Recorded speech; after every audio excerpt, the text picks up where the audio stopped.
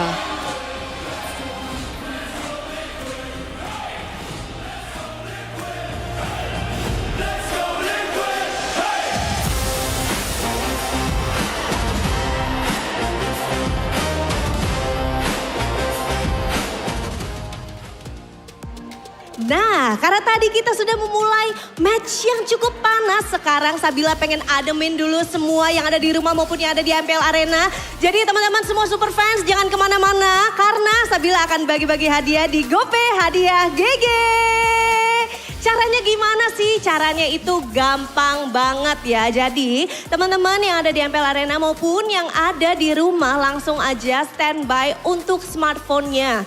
Abis itu kalian buka aplikasi GoPay. Kalau misalnya belum download, langsung download sekarang juga. Tapi Sabila yakin semuanya pasti udah pada download ya. Nanti pas udah dibuka, teman-teman langsung aja buka kamera pada smartphone untuk scan QR code-nya.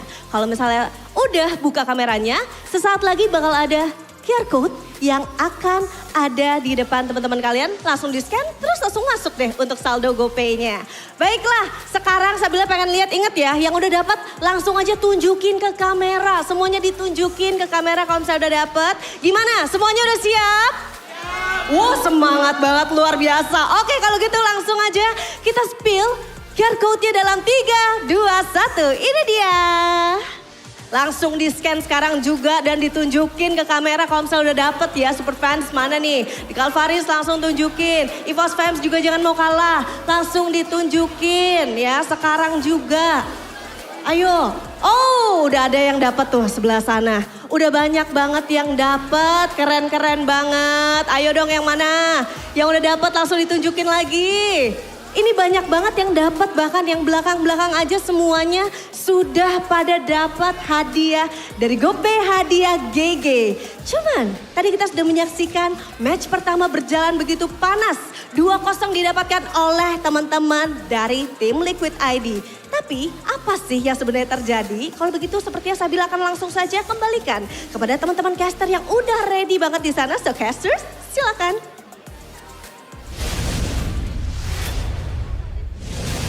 Much Sabila. Don't forget to claim your GoPay rewards. And of course, we got a reward of our own because we are graced with Kevin.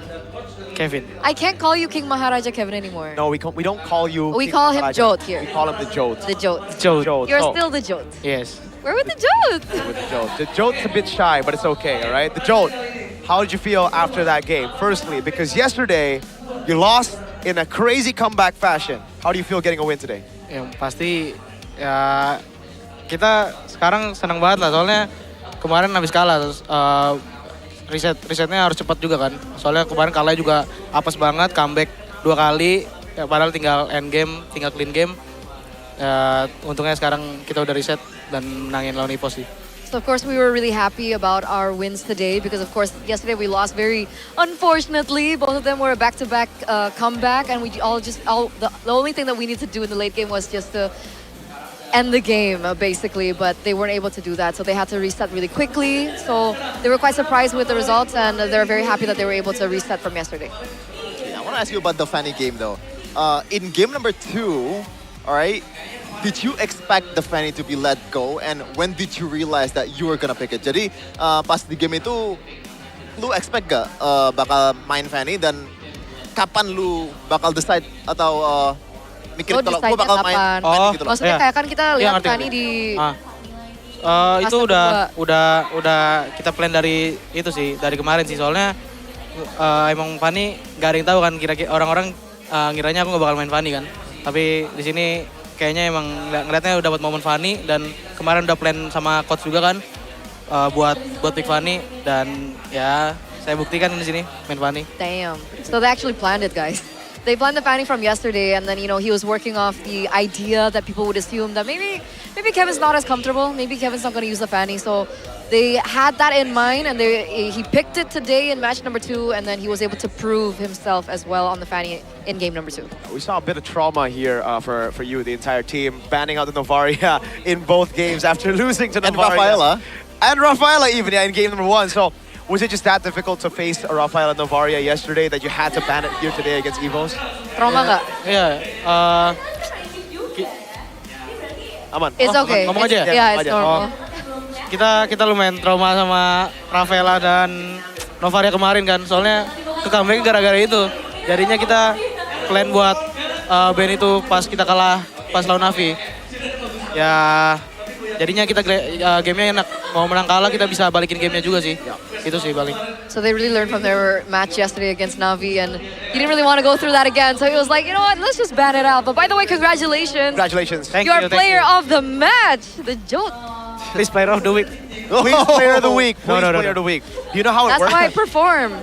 Yeah, what? Do you know how the voting works? Kamu tahu nggak gimana cara kamu bisa menang player of the week? Perform pas match tadi. Oh, see, he thinks Apa enggak ya? perform. Apa gitu? Ada voting juga. Ada voting juga. Semoga. There's also voting in Tapi kemarin blunder jangan masalah. Apa? So he felt like he made a mistake yesterday. Yeah, he made a blunder yesterday is what he said. But let's talk a little bit more about, I think, this game, right? Game number 2 particularly. You guys were able to actually come back this time around against an early game that looked so good for EVOS.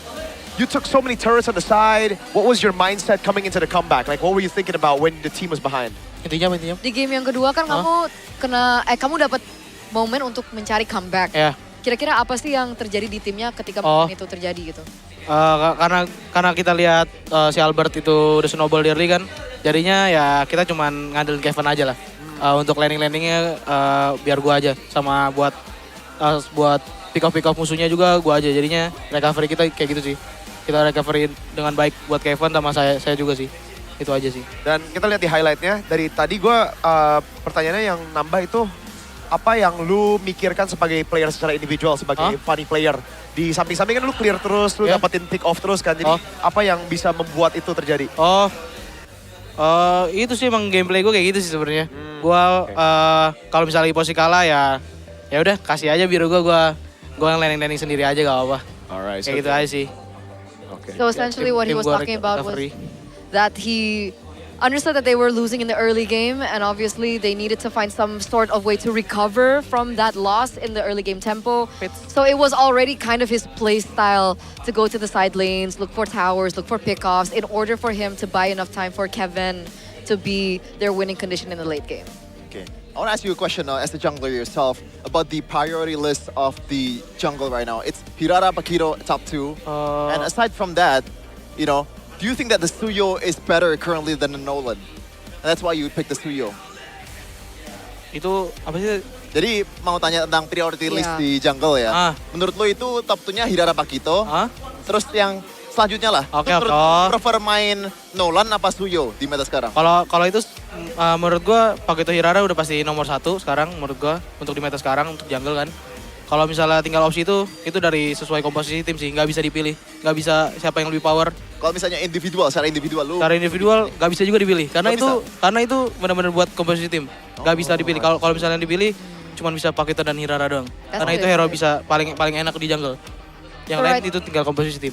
Right now he's explaining the tier list of junglers right now. So he does agree. He thinks Pakito and Hirara are like S, and the rest just really depends on your team, your composition, what you want to play with. So he can't really tell. Even individually, he can't decide who's the next in line. Yeah.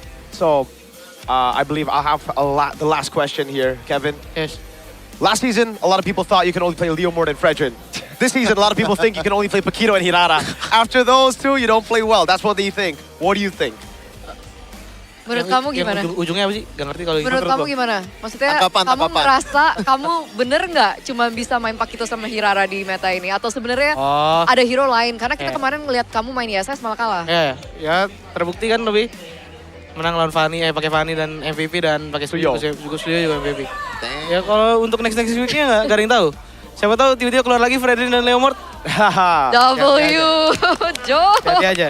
Makanya kalau misalnya udah metanya udah ada Hirara dan Fredrin dan Pak Yuto udah kalian harus ban semuanya. Kalian harus ban semuanya. Nah, kemarin kita lihat 4 bans ya. Ya. Pas lawan Navi. Ya itu udah mulai kebukti. Bentar lagi 5-5 yang tadi ban. 5-5 yang he thinks all 5 will be used to ban against him because he's like, you know what, I proved it today. If you all think I can only play the Paquito and the Hirara, I picked up the Suyo, I picked up the Fanny, and I'm player of the match. So yeah, that's what he said. I like that. The results speak more. Love the confidence. I love the confidence. And he says next time, people will have to respect all 5 of his heroes in the drafting phase. That means open for everybody else. That has happened. That has happened, yes. I think it was Albert. Yeah. Teams have actually done that, but what do you think about the current meta? You said you like it. Lu suka banget sama meta sekarang. Menurut lu meta sekarang gimana sih sebenarnya? Bener-bener sangat fleksibel karena jungle juga udah nge-spawn di mana aja, jadi kita bisa start di mana aja. Dan hero juga menurut saya bisa fighter, bisa magic, bisa tank, bisa assassin, semuanya bisa dipakai sekarang. Jadinya benar-benar fleksibel. He thinks the meta is currently really flexible and there's a lot of heroes that we can expect. Fighters, mages, assassins, you name it. Can we see, can we know like a spill a bit about a fighter that can be played in the jungle? Ada contoh nggak jungle fighter yang mungkin belum dipakai sekarang tapi bisa keluar? Oh, sekarang menurut saya Leomord sih. Leomord. Okay. So now let's see what he was like in the game. Let's check the mic check.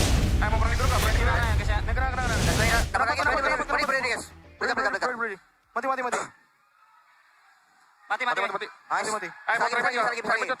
dulu guys. Sebarang guys. Jo, terima. Sabar ya, gue tada dulu. Ya, terima. Oh, dia depan perayaan nih, boleh. Baras dulu guys. Ya, baras dulu. Mati. Baru dulu guys. Baru dulu. Mati. Ayo, try dulu. Nice boy. Nice. Keluar dulu. Bostan, suyo. Gua dia ke gua. Gua repet Jul. Bisa guys. Lihat kode ya. Kode nggak ada BMA itu. Ya, nggak ada BMA deh. Urang saya. Dapat kok. Aman. Urang dulu guys. Goman guys. Goman. Siap. Gak ada ya? Ya, tadi. Ya, lihat. Cover dulu tuh.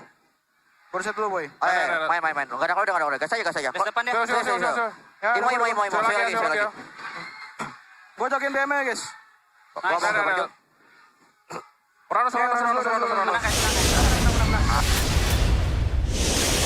And only 3 remained. 3 remain? What do you mean? There were 4 of us. And now it's boring again. Bring back the Jote. Nah, I don't want the Jote here. Why? Because he should be there playing. But he's done. What would he need to play? See, that's a loser's mentality. No wonder they lost the last 2 seasons. God. Bigatron, they got back to business after, bro. Just saying. What? Get used to it. I mean, defending champions of an international and a domestic title, something some of the teams can't do. So much yapping. It's yapping, but it's backed up by success. Hey, we don't know if you'll remain consistent, okay? Because it's only been 1 season, Have you but looked what at has remained consistent is how great Infinix is. All right, if you guys want to push rank, you want to join MPL, you want to go MDL, you want to just do whatever you want, don't... You can actually break that, by the way. Wait. That's actually dangerous, brother. I swear Don't do Bro, that. it's a balloon. What? Yeah, but you He's can see so the spring vibrates, unhinged. brother. Oh, wait. No, like, seriously, don't do that. It's a balloon, bro. These guys don't know tech. But No tech. the phone isn't, all right? It's smooth, it's fluid, but it's not a And balloon. durable. It is durable, okay? 144 FPS gaming ecosystem. There's no frame drop, there's no lag, there's no more freezing as well. You get the cooling chamber at the back. It's just all in all the best in the business. And you guys can check it out on the official stores in the e-commerce platforms, of course, as well as the official offline stores that are near you. And even pro players are ready because they're using the Infinix GT50 Pro to perform at their absolute best. Yeah. Show us your base gameplay. Best gameplay? Base. But what the heck? Best I was like, base camp? Bass game. And unleash the cooling beast with the Infinix GT50 Pro. Sorry. Do you have a bass gameplay, bro? English caster, by the way. By the way, are you more We're all of like Infinix? English caster, by the way. Are you more Infinix or are you more Stumble. Indonesia? I'm more Infinix. See, look, this is Indonesia, but if you turn it around, this is Poland. What was that for, brother? And if you do this and you cover it, get it in a different color, it's Monaco. Yes, that's how flags work. Thank you for the information. Thank you. I learn something new every day. No, you don't. What's next color, Kester? What's next? I have absolutely no idea. I'm tongue-tied right now, bro. idea. I'm so tongue-tied. What is going on the English desk right He now? needs to track his heart rate, dude. I because think he I does. think he's nervous right now because it's his first time casting with this combo.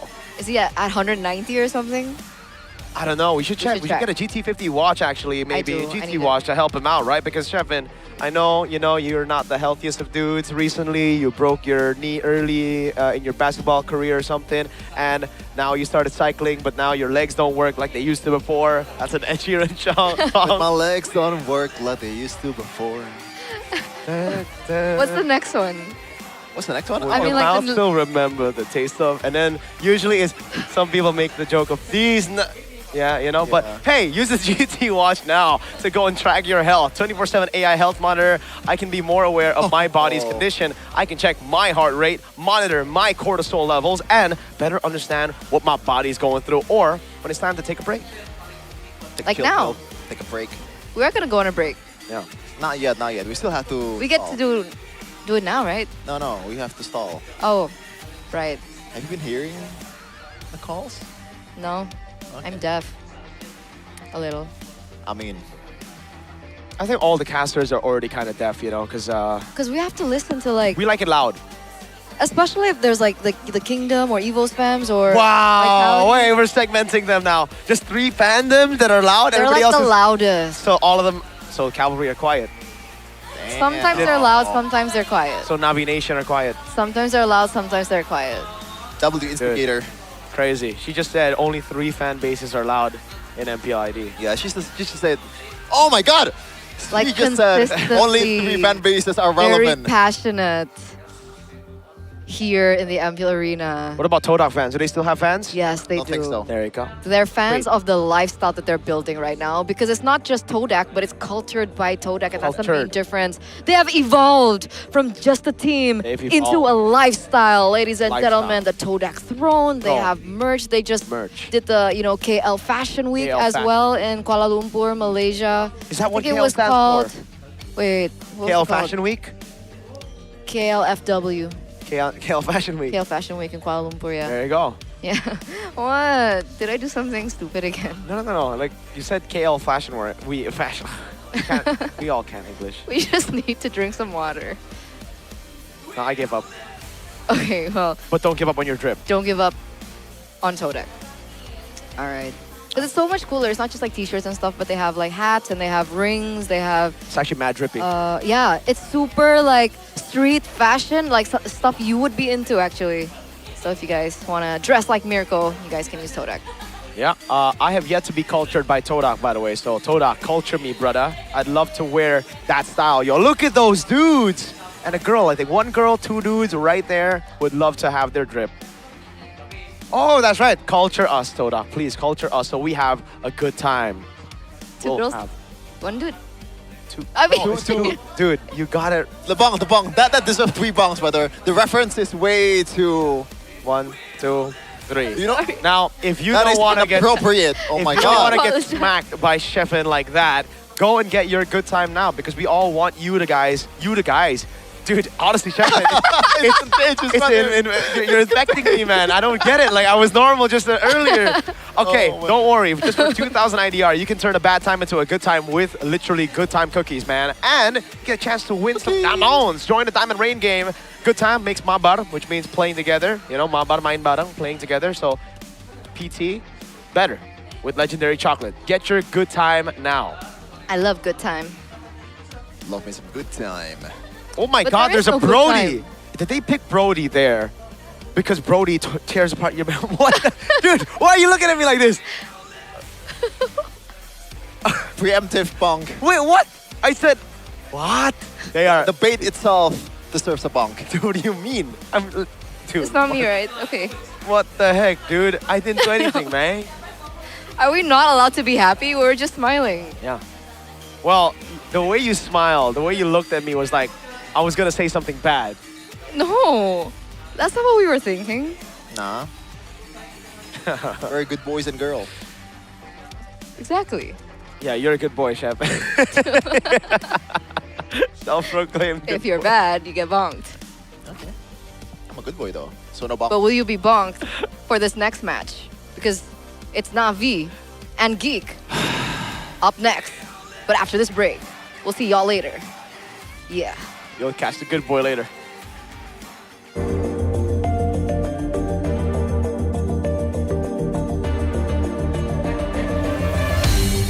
Aku kan berdiri dan terus berlari, terus ke arah puncak tertinggi. Ku takkan berhenti, hanya sampai di sini. Kemenangan abadi menanti. You know we won't.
Cultured by Todak.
Di tim yang paling susah itu nyatuin semua di tengah perubahan yang nggak ada habisnya. Kami bukan lemah, kami cuma belum searah.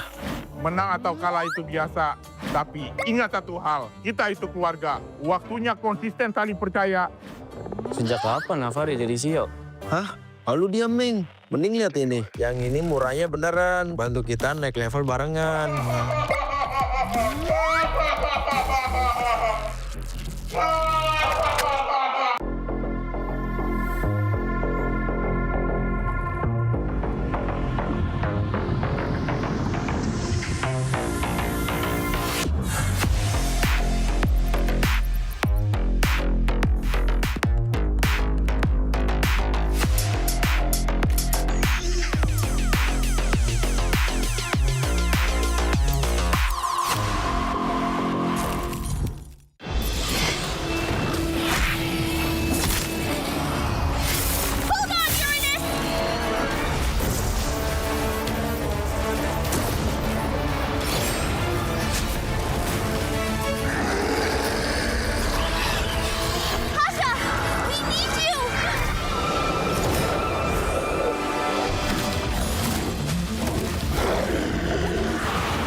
serpent! Witness the power of pure lightning!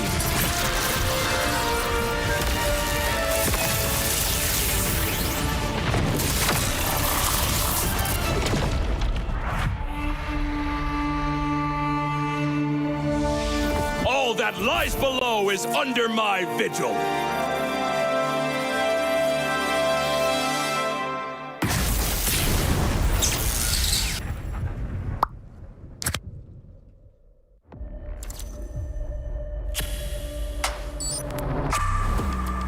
Semua perjalanan mempunyai cerita. Dan semua orang ingin menjadi pahlawan dalam cerita itu. Menjadi seorang pahlawan bukan hanya sekedar menang perang, namun mampu mencari modal untuk berperang. Oke. Hanya modal gold. Pet sekarang modal gold gampang kena comeback. Pahlawan itu butuh pengalaman. Pengalaman berseason-season adalah hal paling berharga. Alah, pemain tua, mekanik tua, masih main raja-rajaan. Orang bilang gue jadi pahlawan cuma karena hoki. Gak gitu, bro. Masihkah hoki? Hoki, faktanya gimana? Untuk menjadi pahlawan, harus bermental baja biar bisa menghadapi segala kondisi. Mental baja? Berarti gue udah bisa jadi pahlawannya dong. Gue baru masuk aja, udah dapat Rookie of the Season. Sebagai anak baru, gue udah cukup hebat kan? Hebat kata lu, dalam hal apa? Kill banyak. Untuk bisa memberikan itu, perlu sosok pahlawan. Kalau sosok itu nggak ada, tim lu nggak bisa apa-apa. Hah? Cut! Rani doang, hanya bikin mati konyol. Masa pahlawan kayak gitu? Kita juga harus bisa menjaga tempo, agar semua bisa berjalan dengan lancar. Lah, talent gue kemana? Kak, cukup, Kak? Oke, thank you. Gagal lagi jadi pahlawan di MSC. Ah, iya ya. Keburu pensi nih. Tapi, setidaknya gue masih di atas lo.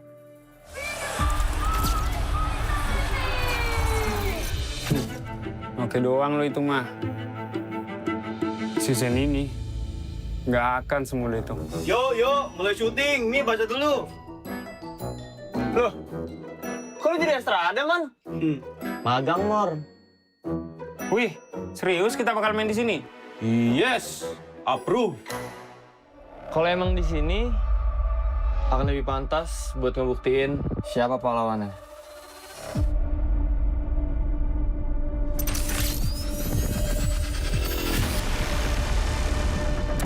Persiapan kita cukup.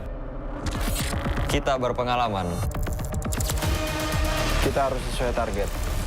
Kita punya mental. Kita nggak butuh waktu lama. Kita memiliki inisiasi. Kita bisa mengatur tempo. Kita punya banyak cara. kita yang ngatur permainannya. Mari kita lihat siapa yang pantas.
Ini bukan lemah, kami cuma belum searah.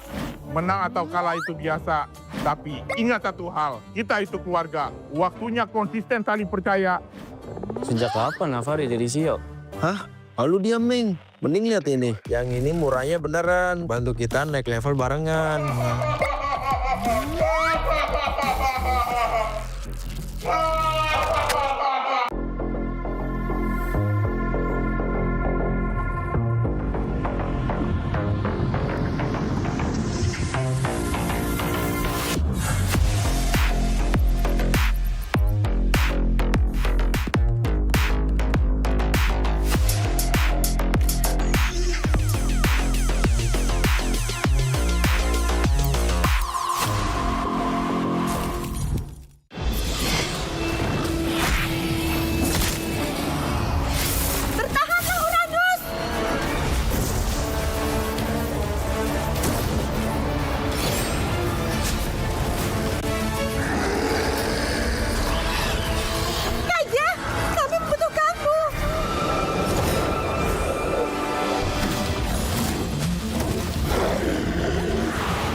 Hukuman ini. Saksikanlah dahsyatnya petir sejati.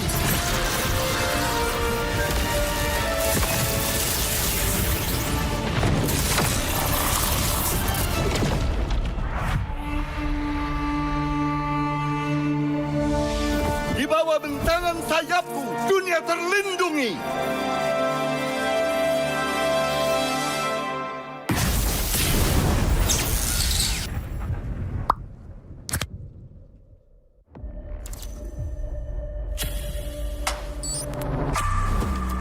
Semua perjalanan mempunyai cerita.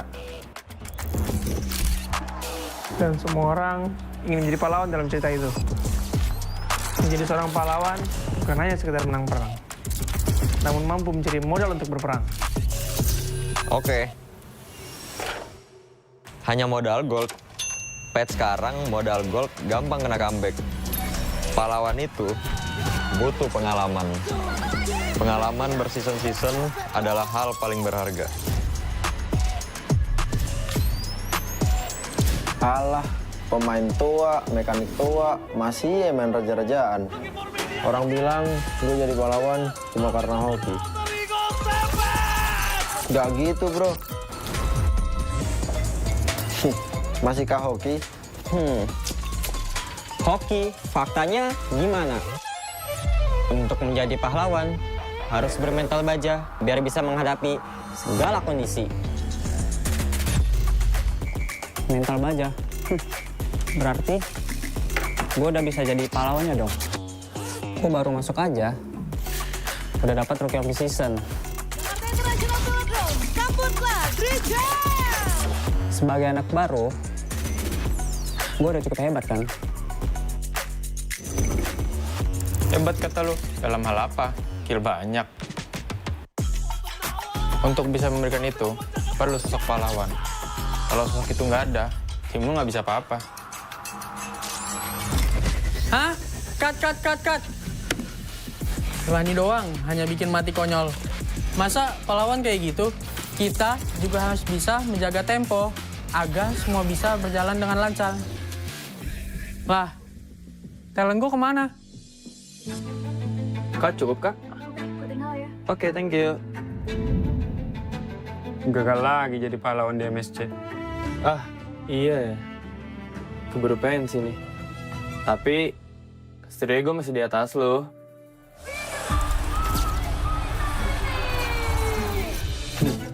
Oke doang lo itu mah. Season ini, nggak akan semudah itu. Yo, mulai syuting. Nih, baca dulu. Loh, kok lu jadi Estrada, Man? Magang, Mor.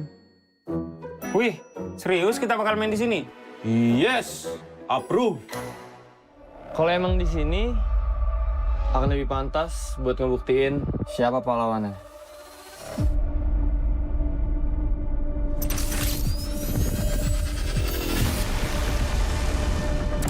Persiapan kita cukup. Kita berpengalaman. Kita harus sesuai target. Kita punya mental. Kita nggak butuh waktu lama. Kita memiliki inisiasi. Kita bisa mengatur tempo. Kita punya banyak cara. Kita yang ngatur permainannya. Mari kita lihat siapa yang pantas.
We own this, cultured by Todak.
Di tim yang paling susah itu nyatuin semua di tengah perubahan yang nggak ada habisnya. Kami bukan lemah, kami cuma belum searah. Menang atau kalah itu biasa, tapi ingat satu hal, kita itu keluarga. Waktunya konsisten saling percaya. Sejak kapan Navari jadi CEO? Hah? Lalu diam, Ming. Mending lihat ini. Yang ini murahnya beneran. Bantu kita naik level barengan.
serpent!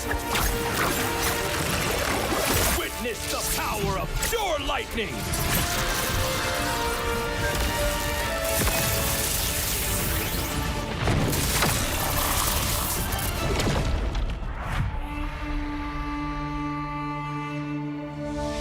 All that lies below is under my vigil.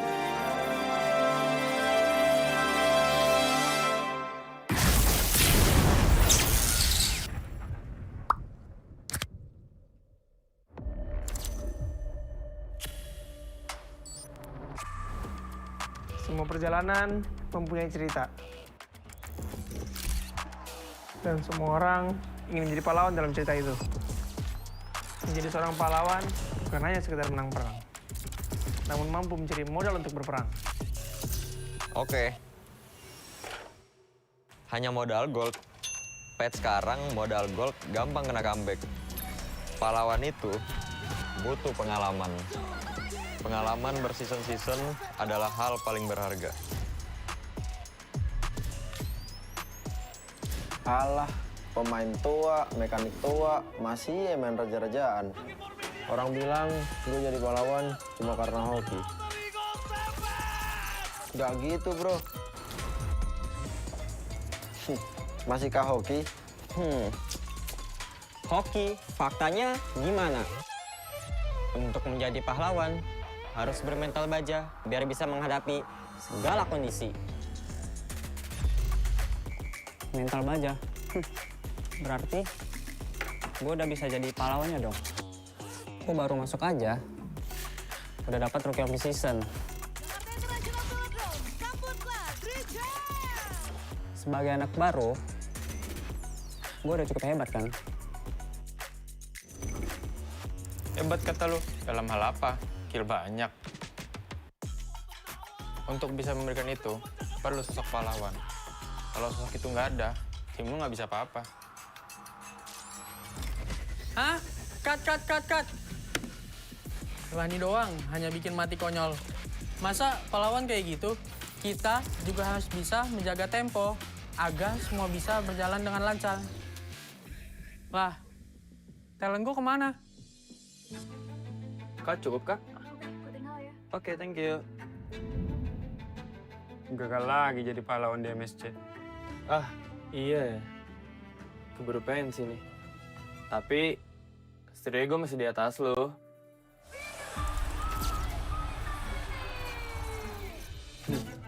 Oke doang lo itu mah. Season ini, nggak akan semudah itu.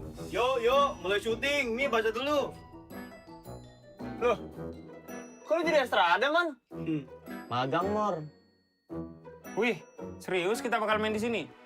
Yes, approve. Kalau emang di sini, akan lebih pantas buat ngebuktiin siapa pahlawannya.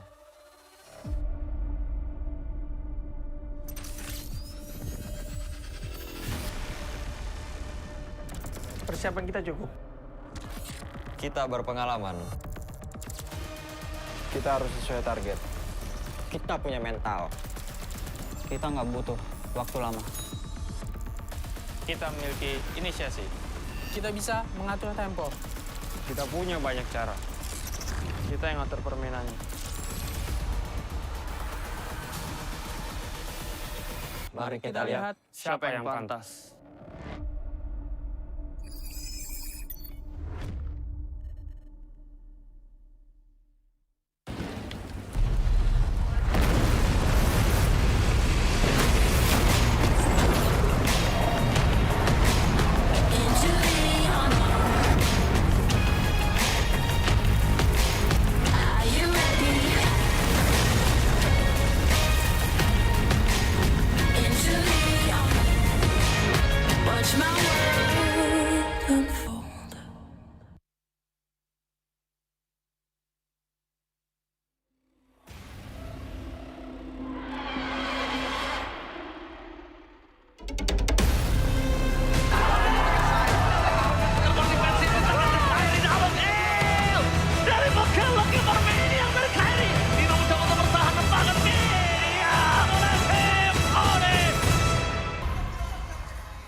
We own this, cultured by Todak.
Di tim yang paling susah itu nyatuin semua di tengah perubahan yang nggak ada habisnya. Kami bukan lemah, kami cuma belum searah.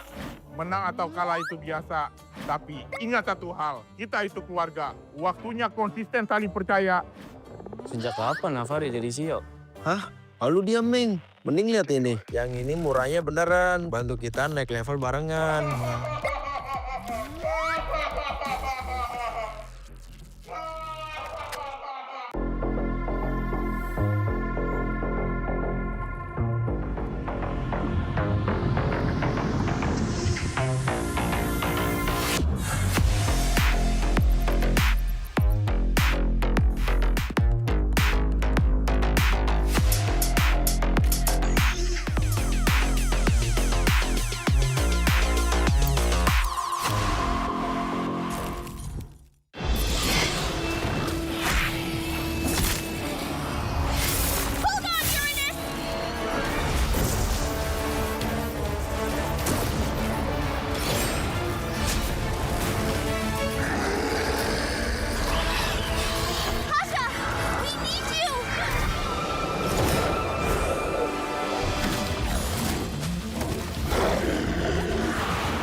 Divine judgment!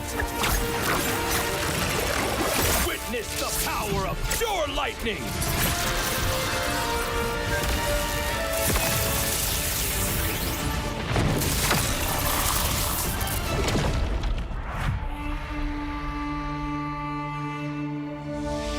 All that lies below is under my vigil.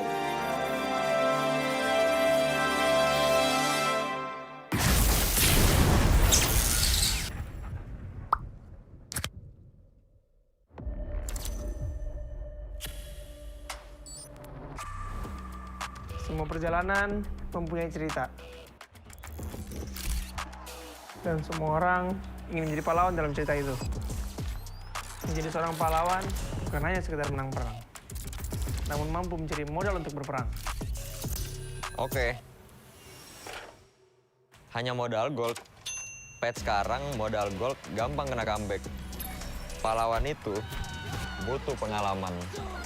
Pengalaman berseason-season adalah hal paling berharga. Alah, pemain tua, mekanik tua, masih main raja-rajaan. Orang bilang gue jadi pahlawan cuma karena hoki. Gak gitu bro. Masihkah hoki? Hoki, faktanya gimana?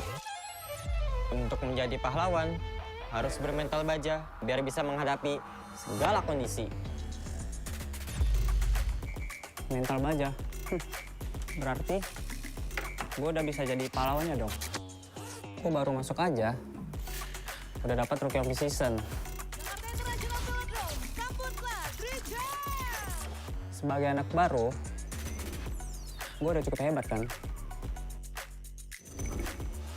Hebat kata lu, dalam hal apa? Kill banyak. Untuk bisa memberikan itu, perlu sosok pahlawan. Kalau sosok itu nggak ada, tim lu nggak bisa apa-apa. Hah? Cut! Rani doang, hanya bikin mati konyol. Masa pahlawan kayak gitu? Kita juga harus bisa menjaga tempo, agar semua bisa berjalan dengan lancar. Lah, talent gue kemana? Kak, cukup kak? Oke, thank you. Gagal lagi jadi pahlawan di MSC. Ah, iya ya. Keburu pensi nih. Tapi, setidaknya gue masih di atas lo.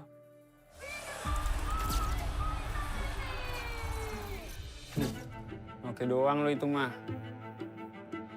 Season ini nggak akan semudah itu. Yo, mulai syuting. Nih, baca dulu. Loh, kok lu jadi Estrada, Man? Magang, Mor. Wih, serius kita bakal main di sini? Yes, approve. Kalau emang di sini akan lebih pantas buat ngebuktiin siapa pahlawannya.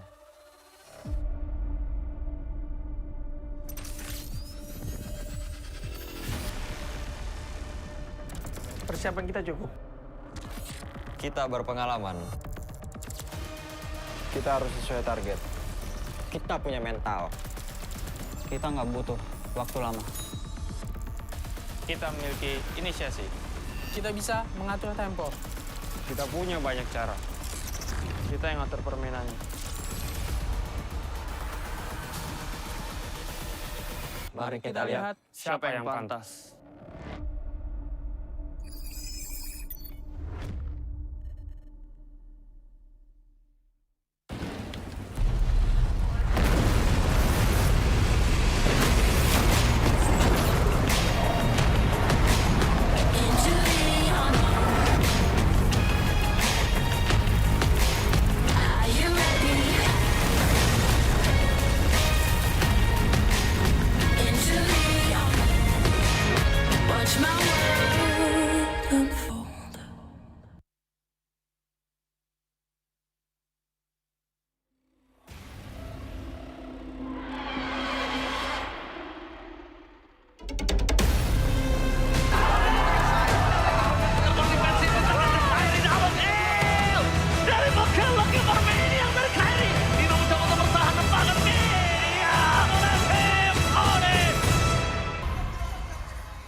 This, cultured by Todak.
Di tim yang paling susah itu nyatuin semua di tengah perubahan yang nggak ada habisnya. Kami bukan lemah, kami cuma belum searah. Menang atau kalah itu biasa, tapi ingat satu hal, kita itu keluarga. Waktunya konsisten saling percaya. Sejak kapan Navari jadi CEO? Hah? Lalu dia Ming. Mending lihat ini. Yang ini murahnya beneran. Bantu kita naik level barengan.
Divine judgment! Witness the power of pure lightning!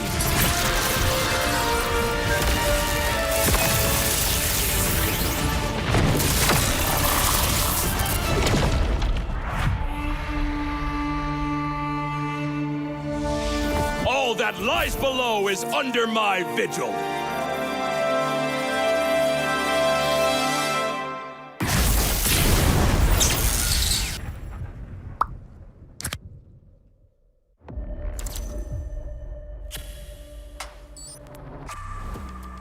Semua perjalanan mempunyai cerita. Dan semua orang ingin menjadi pahlawan dalam cerita itu. Menjadi seorang pahlawan bukan hanya sekedar menang perang, namun mampu mencari modal untuk berperang. Oke. Hanya modal gold. Pet sekarang modal gold gampang kena comeback. Pahlawan itu butuh pengalaman. Pengalaman berseason-season adalah hal paling berharga. Alah, pemain tua, mekanik tua, masih main raja-rajaan. Orang bilang gue jadi pahlawan cuma karena hoki. Gak gitu, bro. Masihkah hoki? Hoki, faktanya gimana? Untuk menjadi pahlawan, harus bermental baja biar bisa menghadapi segala kondisi. Mental baja? Berarti gue udah bisa jadi pahlawannya dong.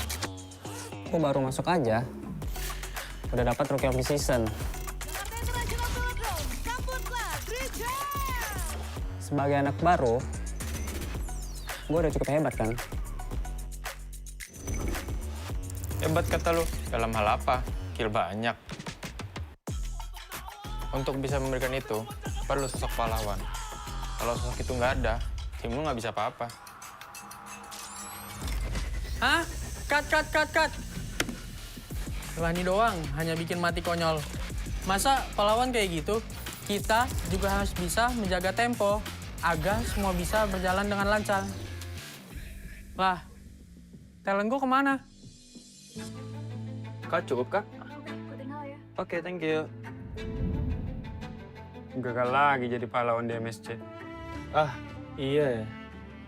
Keburu pensi nih. Tapi, setidaknya gue masih di atas lo.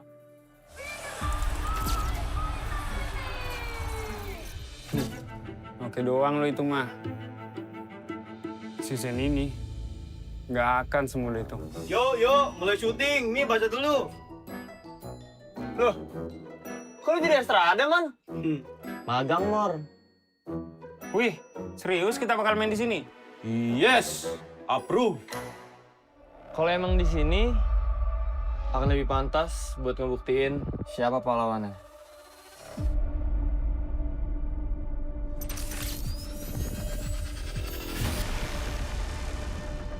Persiapan kita cukup. Kita berpengalaman. Kita harus sesuai target. Kita punya mental. Kita nggak butuh waktu lama. Kita memiliki inisiasi. Kita bisa mengatur tempo. Kita punya banyak cara. Kita yang ngatur permainannya. Mari kita lihat siapa yang pantas.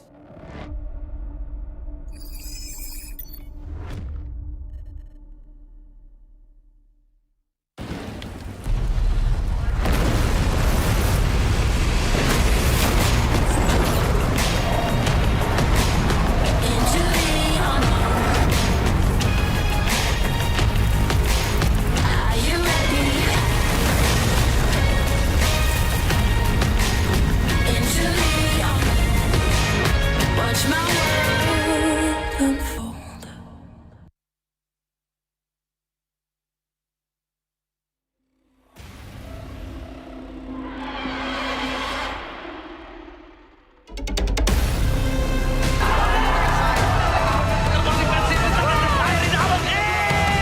Dari Mekah lagi bermain yang berkairi. Tidak mencoba untuk bertahan tembakan media oleh tim Ode.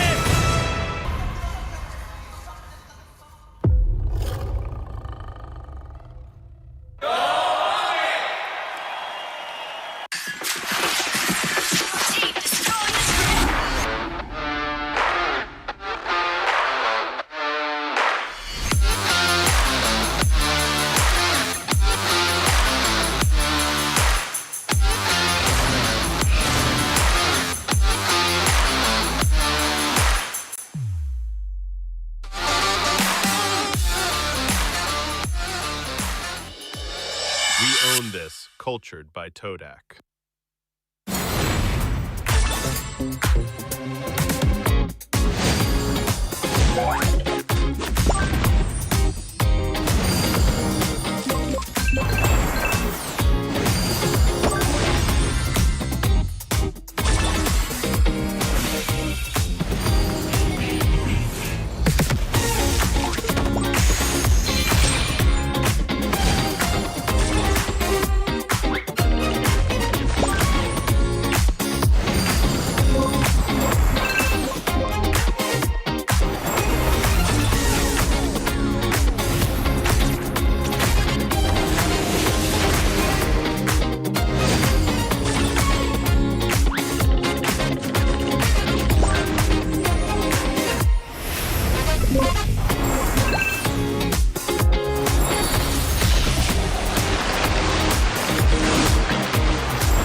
Di tim yang paling susah itu nyatuin semua di tengah perubahan yang nggak ada habisnya. Kami bukan lemah, kami cuma belum searah.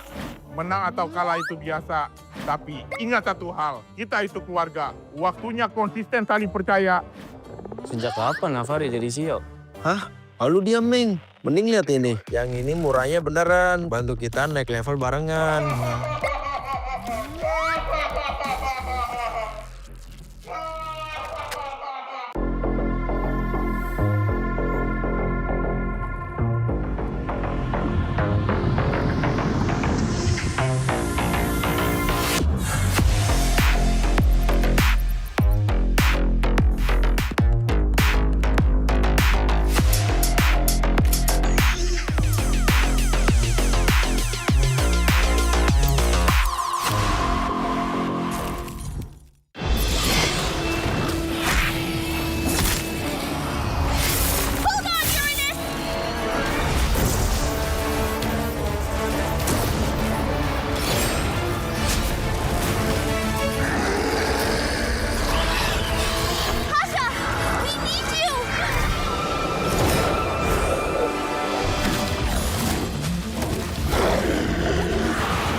lightning.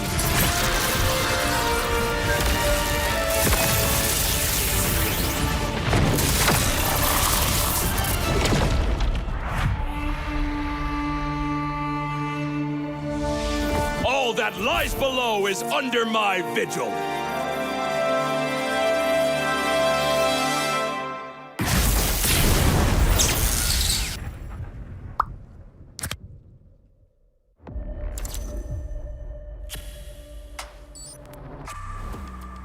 Semua perjalanan mempunyai cerita. Dan semua orang ingin menjadi pahlawan dalam cerita itu. Menjadi seorang pahlawan bukan hanya sekedar menang perang, namun mampu mencari modal untuk berperang. Oke. Hanya modal gold. Pet sekarang modal gold gampang kena comeback. Pahlawan itu butuh pengalaman. Pengalaman berseason-season adalah hal paling berharga. Alah, pemain tua, mekanik tua, masih main raja-rajaan. Orang bilang gue jadi pahlawan cuma karena hoki. Gak gitu, bro. Masihkah hoki? Hoki, faktanya gimana? Untuk menjadi pahlawan, harus bermental baja biar bisa menghadapi segala kondisi. Mental baja? Berarti gue udah bisa jadi pahlawannya dong. Gue baru masuk aja, udah dapat Rookie of the Season. Sebagai anak baru, gue udah cukup hebat kan? Hebat kata lu, dalam hal apa? Kill banyak. Untuk bisa memberikan itu, perlu sosok pahlawan. Kalau sosok itu nggak ada, tim lu nggak bisa apa-apa. Hah? Cut! Rani doang, hanya bikin mati konyol. Masa pahlawan kayak gitu? Kita juga harus bisa menjaga tempo, agar semua bisa berjalan dengan lancar. Lah, talent gue kemana? Kak, cukup kak? Oke, thank you. Gagal lagi jadi pahlawan di MSC. Ah, iya ya. Keburu pensi nih. Tapi, setidaknya gue masih di atas lo.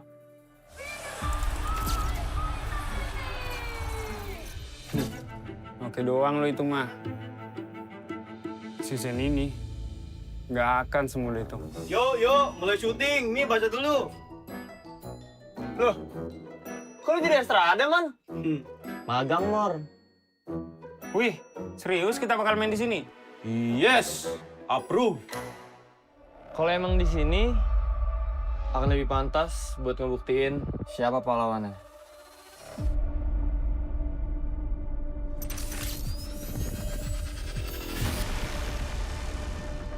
Persiapan kita cukup. Kita berpengalaman. Kita harus sesuai target. Kita punya mental. Kita nggak butuh waktu lama. Kita memiliki inisiasi. Kita bisa mengatur tempo. Kita punya banyak cara. Kita yang ngatur permainannya. Mari kita lihat siapa yang pantas.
cultured by Todak.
Di tim yang paling susah itu nyatuin semua di tengah perubahan yang nggak ada habisnya. Kami bukan lemah, kami cuma belum searah. Menang atau kalah itu biasa, tapi ingat satu hal, kita itu keluarga. Waktunya konsisten saling percaya. Sejak kapan Navari jadi CEO? Hah? Lalu dia Ming. Mending lihat ini. Yang ini murahnya beneran. Bantu kita naik level barengan.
Divine judgment!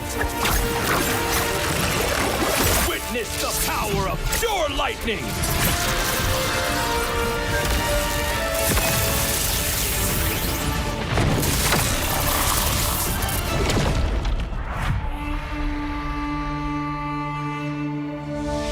All that lies below is under my vigil.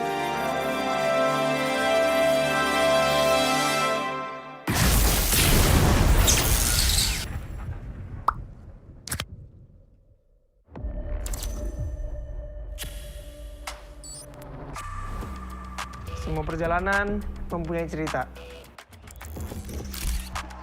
Dan semua orang ingin menjadi pahlawan dalam cerita itu. Menjadi seorang pahlawan bukan hanya sekedar menang perang, namun mampu mencari modal untuk berperang. Oke. Hanya modal gold. Pet sekarang modal gold gampang kena comeback. Pahlawan itu butuh pengalaman. Pengalaman berseason-season adalah hal paling berharga. Alah, pemain tua, mekanik tua, masih main raja-rajaan. Orang bilang gue jadi pahlawan cuma karena hoki. Gak gitu, bro. Masihkah hoki? Hoki, faktanya gimana? Untuk menjadi pahlawan, harus bermental baja biar bisa menghadapi segala kondisi. Mental baja. Berarti gue udah bisa jadi pahlawannya dong. Gue baru masuk aja, udah dapat Rookie of the Season. Sebagai anak baru, gue udah cukup hebat kan? Hebat kata lu, dalam hal apa? Kill banyak. Untuk bisa memberikan itu, perlu sosok pahlawan. Kalau sosok itu nggak ada, tim lu nggak bisa apa-apa. Hah? Cut! Rani doang, hanya bikin mati konyol. Masa pahlawan kayak gitu? Kita juga harus bisa menjaga tempo, agar semua bisa berjalan dengan lancar. Lah, talent gue kemana? Kak, cukup kak? Oke, thank you. Gagal lagi jadi pahlawan di MSC. Ah, iya ya. Keburu pensi nih. Tapi, setidaknya gue masih di atas lo.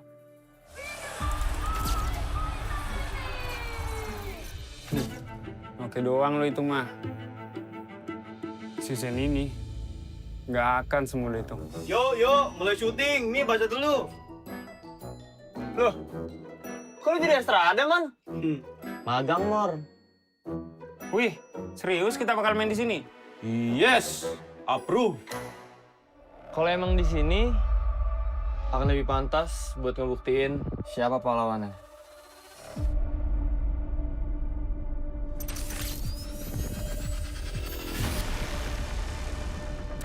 Persiapan kita cukup. Kita berpengalaman. Kita harus sesuai target. Kita punya mental. Kita nggak butuh waktu lama. Kita memiliki inisiasi. Kita bisa mengatur tempo. kita punya banyak cara. Kita yang ngatur permainannya. Mari kita lihat siapa yang pantas.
Cultured by Todak.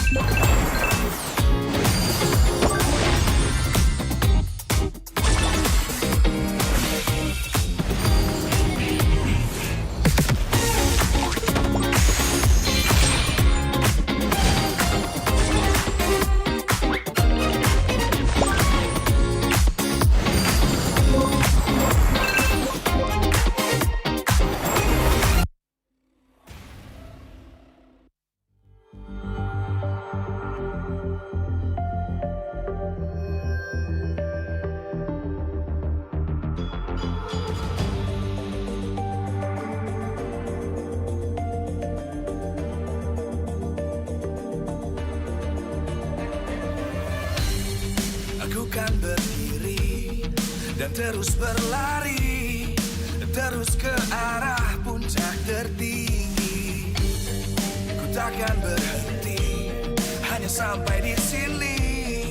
Kemenangan abadi menanti. You know we won't miss if we unite our focus. And if you haven't noticed, we all live. Nyalakan apimu, hadapi semua tantangan, hadang semua serangan, jatuh bukan halangan.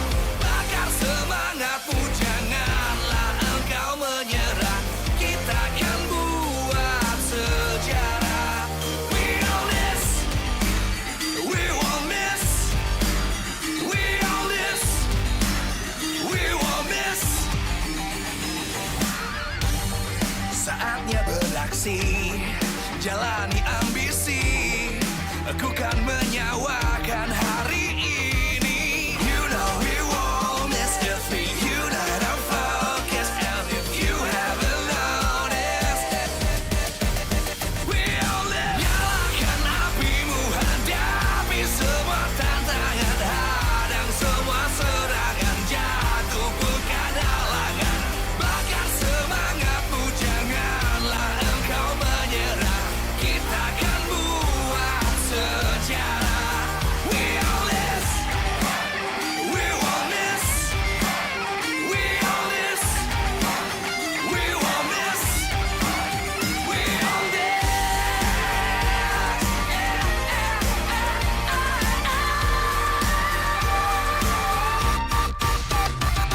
Nyalakan apimu, hadapi semua tantangan, hadang semua serangan, jatuh bukan halangan. Bakar semangatmu, janganlah engkau menyerah. Kita akan buat sejarah. We all this.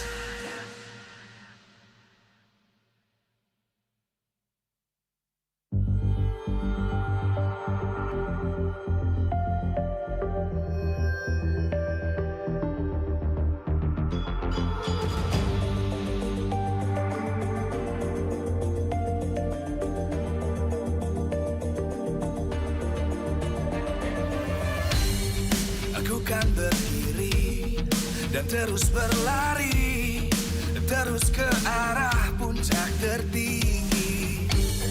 Ku takkan berhenti, hanya sampai di sini. Kemenangan abadi menanti. You know we won't miss if we unite our focus. And if you haven't noticed, we all live. Nyalakan apimu, hadapi semua tantangan, hadang semua serangan, jatuh bukan halangan. Bakar semangatmu, janganlah engkau menyerah. Kita akan buat sejarah. We all this, we won't miss. We all this, we won't miss. Saatnya beraksi, jalani ambisi. Aku kan menyawakan hari ini. You know we won't miss if we unite our focus. And if you haven't noticed, we all live. Nyalakan apimu, hadapi semua tantangan, hadang semua serangan, jatuh bukan halangan. Bakar semangatmu, janganlah engkau menyerah. Kita akan buat sejarah.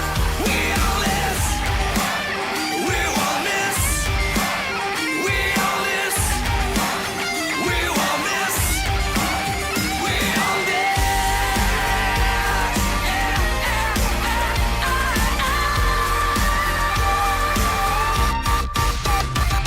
Nyalakan apimu, hadapi semua tantangan.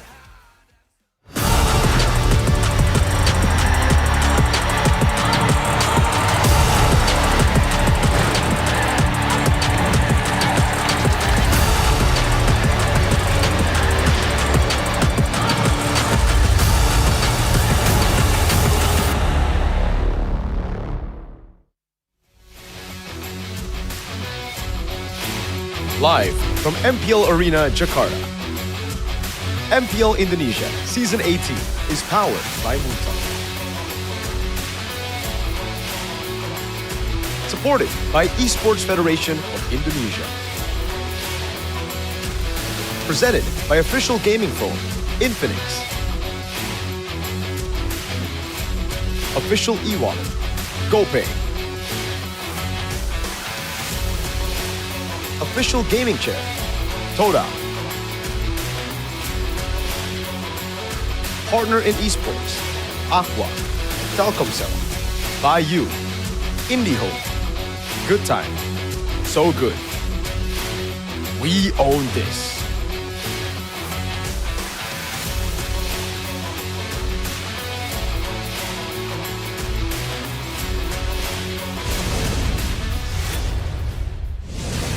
Match pertama telah kita saksikan, namun perjuangan belum selesai karena untuk di match yang kedua kita akan melihat adanya Geek Fam. Di mana seperti yang kita tahu dari Geek Fam sendiri, mereka menelan 2 kali kekalahan dan kali ini walaupun terasa seperti kehilangan jati diri karena tertinggal oleh Baloyski, tapi Geek Fam masih punya kesempatan.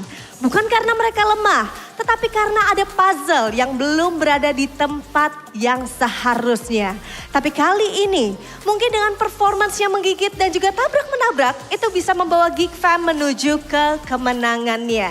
Tapi yang tidak perlu dilupakan ataupun yang tidak harus diwaspadai. Tidak lupa dengan adanya Navi, di mana Navi sendiri mereka bermain lagi panas-panasnya, bermain dengan lagi galak-galaknya dan membuat kita penasaran bagaimana performance dari Jize. Di mana dia adalah mid laner yang baru banget bersinar yang membuat kita semua terkejut membawa angin segar ke teman-teman Navi. Bagaimana berjalannya match kita kali ini karena pastinya teman-teman yang ada di rumah maupun yang ada di MPL Arena udah penasaran. Apakah di match kali ini akan menjadi match kemenangan untuk Geek Fam ataukah dari teman-teman Navi yang masih akan mempertahankan kemenangannya mengingat 2 match terakhir kemenangan berhasil didapatkan oleh teman-teman Navi. Tapi tidak lupa pastinya Sabila pengen ingetin teman-teman yang ada di rumah buat dukung terus tim ataupun player favorit kalian, ramaikan selalu di kolom live chat. Ya karena pastinya semua dukungan kalian itu berharga banget untuk tim-tim yang akan bertanding kali ini. Dan di sini di MPL Arena juga semakin sore semakin ramai dan pastinya sudah siap untuk memberikan semua dukungannya untuk kedua tim yang akan bertanding pada match kita kali ini. So, tanpa menunggu lebih lama lagi, sepertinya teman-teman caster udah pada ready di sana. So, casters, silakan.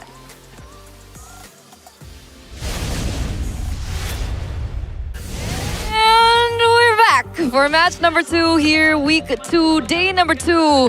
That second match between Navi and Geek Fam. And we're back on the English broadcast with me, Eterna, as well as Mirko. And then we have Sheffin. And this time I'm going straight to Sheffin because I want to know how he feels about this next matchup. Do you think that you are confident that your Geek Fam will be able to win this? I'm gonna do a little copycat thing. Okay. You know? What did you predict earlier? 0-2 for TLID, right? Or 2-0 for EVOS. You know. So, I'm gonna say that Navi will win this one 3-0. Navi will win 3-0. I guess it's a best of 5 now, boys. Well, you know, you need all the cope you can get right now as a Geek Fam fan because it's not looking really good after Mr. BBB, Dictator Man, General Man, Coach Man now of Onyx has, you know, again, departed from Geek Fam. After that, it just seems like they haven't been able to do too much here with Mr. Audi, even though he is my GOAT XBTR. Hot take from Dunia Games. Hot take? Oh, is it Dunia Games or Revival? Oh, Revival. It was Whoa, Revival. you almost... Almost. Thank you for saving me. You almost cooked Thank you for saving me. That's not how you say thank you. How do you say thank you? No, like you don't do that. Do what? No, never mind. Okay. Thank you for saving me. But yes, it was by Revival. They made a hot take. They said that without Baloyski, it seems like they are giving out points, like a team to... What's Lumbung point in English? Point ATM or point machine or A something. point machine or a point ATM. So, what do you guys think back at home? Do you agree with that? Do you not agree with it? And How do you think Geek Fam needs to secure their first win? Do you think A, they need to limit Zeon's movement? Do you think B, they need to target Jise? Or do you think C, they need to give Nazara space to farm? What do you think, Mr. Analyst Man? I think it is right now playing their game without forcing out some weird op picks. I think it's none of the above right now because limiting Zeon's movement, targeting Jise, these are things you can do if you know what you're doing. It almost seems like right now their vision is if we don't know what we're doing, enemy won't be able to read us out either way, you know? They pick the chip, they pick the Masha, they pick it as prio picks as well in the first phase. I feel like these are really forced strats, really forced picks in the current meta game, where again, they showed that they can play the meta. Playing around tempo, game 1 in that first match looked really good for them. So basically, focus on yourself. Yeah, I really don't get it, man. It looks so good for Geek Fam in the first match against TLID too, by the way, right? Yeah. They were able to pretty much steamroll TLID. Once they switched to this chip, they got steamrolled back. So what's up with that? Thank you for that, by the way. But it's a lot of thank yous today for Sheffin. But of course, we are looking at the man on your screen. He was the MVP of the match yesterday up against TLID, Jise. We saw him on the Lilias, the Eudoras, the Valentinas, the Jushins even of the world. And yesterday, he picked up a Novaria back-to-back. And when we took a look at his stats, it looks like he's #1 across all boards. Highest GPM, highest DPM.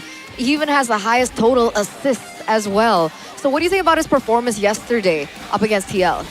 Okay, up against TL, it was amazing actually, right? Because in game number 1, I wasn't a fan of the draft. We saw Rafaela into a Belric and XP lane. It didn't do too well at the start of the game. It looked very much like it was going to be a moment of told you so, but why not said, shut up. I know better. This is what happened. They, again, TL were able to lead in the early game. They got all the neutral objectives, but a few, I think, bad moves here and there gave Na'Vi the opportunity to punish slowly but surely, to keep the gold lead from bypassing or getting past that 3,000 gold mark, right? And that's where Na'Vi's comp shine. They just continue to scale, they get into the late game, and as you can see, when they get to the late game, Jise can start sniping people down like this as well, getting that final shot on Kevin the Jote, who we had right there earlier, getting a win today. So Na'Vi, their scaling game looks great. Game 2, however, really reminded me of a very bad team in football because all they do is play 9 at the back. And that's what Na'Vi did. She just played in the back. 0 structures, 0 neutral objectives, 0 presence at all in that game. 3 base turrets down at 10 minutes, a 10,000 goal lead for your opponents, and they just defended until they won. Yeah, so there is a silver lining there. You can play as defensively as possible and expect a good result from Na'Vi, but unfortunately, in the early to mid game, it's really not really looking good for Na'Vi. So against Geek Fam, which is very, very aggressive in the way they play, especially with the chip, you can somehow, you know, give them some, maybe they have some confidence to go against that because they can weather the storm, and it's been proven against the LID, which is right now, unfortunately, I can say, the better team than Geek Fam. But what do you think about the Geek Fam that we've been seeing so far? You know, with Audi TZ, we've been seeing, you know, certain tendencies towards certain heroes, a little bit of force here and there. Do you think it's them looking for like their own rhythm, or should they try something different? Like, should they look for something else? Because it feels like they're relying so much on like cheese picks. Yeah. At this point, is it even cheese, at least from Geek Fam's perspective? Because the chip has been the most picked hero for Audi TZ so far, surprisingly. So yeah, you can build around that strategy, and I think it's a pretty good strategy as well. Audi TZ is actually, at least as a re-debut, he's actually pretty good, at least for me, right? But you just don't force out this kind of strategy when your opponent has literally the counter for that. Because most of the time when they're playing the chip, the other side, oh, there's a Carmilla, oh, there's a, I don't know, Minotaur, or any hero that can counter-engage really, really easily. So why the heck would you force out the chip? You know, it only worked against bad teams like BTR. Wow, that's a big statement. I mean, technically, if we're talking about BTR, Jise did surpass him in stats as a mid laner. I mean, Moreno was #1 earlier on, but now it's Jise up top. Look at the standings. That's where we'll see who really is. I'm just trying to cope, okay? At the top, all right? Jise, he might be doing well now. He's amazing. Can't really take anything away from him. He's great. He's a really good player. But don't compare the Maestro right now, right? Even Sans knows who's better right now. Actually, not just right now. The last 3 months. But what about a boy? What about a boy? What do you think about him so far? He's been very mid. literally, because he's a mid laner, and also because I think it's just been very, very average. I think even Gize has been able to shine a bit more than him. I think Aboy is kind of lacked presence in season 15, I feel. It's been a while that we haven't seen Aboy going back to form, you know? Yeah, I'm not a big fan of Aboy right now. Maybe today's the day. Hopefully, amen, amen. Maybe today is the day. Amen. Because it looks like they are ready. They are looking to find their form. Without Beloyski, once again, we're still in week number 2. Adaptations are expected, and we understand. Marcel, Nazara, Aboy, Audi TZ, as well as Kenziski. Is this the time now for them to finally find their groove and to finally find their rhythm? A familiar face is gone. The war crime general has departed to Onyx, but now they're looking to find their new identity. It is Geek Fam! XBTR, by the way, in the roam position. We saw so many bans headed over to Audi TZ, so it's all about how the others can pick up these prio heroes when that happens. Again, for Audi though, that Kaja is sick. And on the other side, we are welcoming Na'Vi. Yesterday, we saw some MVPs coming in from Cars, wondering whether or not the rest of the members as well can step up alongside Gize. Andoryu is there, Afro, as well as Zeon. They're number 2 right now in the standings. The big question is, can they surpass the big boss up top? Just like TLID. The lack of faith from MPL ID fans. Na'Vi, multiple heartbreaks, not making it to the playoffs multiple times, but now you cannot count them up. Because now it's a different kind of Na'Vi. Under Why Not, they're looking to make things right. Welcome to the stage, Nodus Vincent! You can't say that. You can't play that. That's what everybody's been able to say about Na'Vi. You can't just go for the Raphael and the Beleric and play in the late game. You can't go Navaria and the Moskov. Well, say goodbye today to those doubters, I guess, right? Doubt us again is the tagline of TLPH, but I'm gonna use it for Na'Vi. TLID 2. TLID 2 for TL. For TL in general. For TL. So alongside the hate, alongside the doubt, once again, Na'Vi trying to prove themselves here, especially in Season 18. An amazing start, and now we're going to talk about things in a bit more detail. Na'Vi, what are the winning conditions that we're expecting, especially when we're heading down into the drafts? I'm so distracted by Why Not punching his players. I'm so sorry. He does that. He does that. He gets aggressive. He's a fun guy, man. Where's the line, though? As long as the players are okay with it. I mean, Coach Yep has done really much weirder stuff to his players. What if his players are afraid? They don't want to say anything. Hey, you can rule with fear. That's one way to lead. Actually, you know what? That's a very, very good way to put it, man. I think a lot of ancient dictators have done that. It's audience topic voting here. No. Give Nazara space to farm seems to be the favorite for the people back at home. Well, I am a fan of Nazara, you know? Can't really deny that. Man's really, really good. So, gonna give props to Sheffen's team. Marcel as well, big fan. Audi TZ, XBTR. But that's, their coach, Erpang. But that's it. That's it. For me. No love for anyone else. I'm sorry. Oh, maybe Chadera, because we like going to we go on vacations. Oh. Yeah. We Where love do you beaches. usually go? The beach. Oh, you like to go to the beach. All right. Thanks for that information. But moving on. Drafting phase. No. Top line roamers. Oh, we're going roamers first. Yeah. Roamers first. Okay, Afro, and we have Audi TZ. 48 total assists, he's at number 4, and we have Audi TZ not falling far behind of him. What do you think is the main glaring difference between these two? Audi TZ and Afro? Yeah. Okay, so one plays for Na'Vi, the other plays for Geek Fam. Can you swap back? What do you mean? Swap back. Swap back. All right. Chef and be the analyst. Oh my God, guys. Hey, I'm Chef. This Mirara stuff is getting to his head, up. bro. All right. Okay, let's go back to Audi. All right, so Audi, he's a lot more pick-off oriented. He's a lot more playmaking centric, right? In the way he picks heroes, it's a lot a lot more different. Like the chip, the Kaja as well, he likes going for those pickoffs, he likes going for those big plays, but it's in a different way. Meanwhile, for Apro, he's a setter.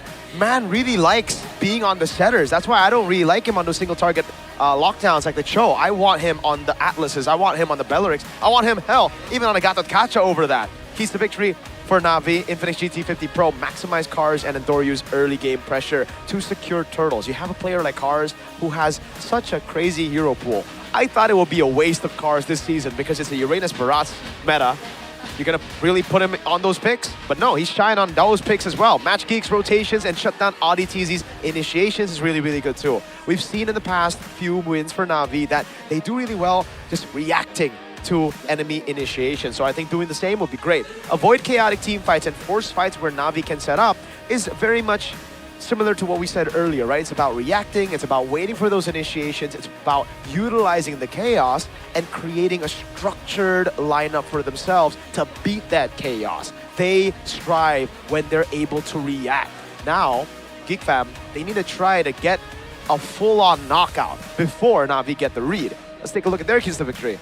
Put ODTZ on a strong hero to enable 3 mid aggression and snowball early. This is very, very important. And I think that the blueprint has really already been set up or spilled by TLID as to how you can do that in the early game. Shut down Andoryu's movement to disrupt Na'Vi's rotation and tempo is very good too, but I will say this, be careful not to shut or not to think about Andoryu too much because man's a very good space maker on these assassins. As we spoke to him yesterday as well, he's an assassin who plays in a utility kind of way where he just opens up for the team.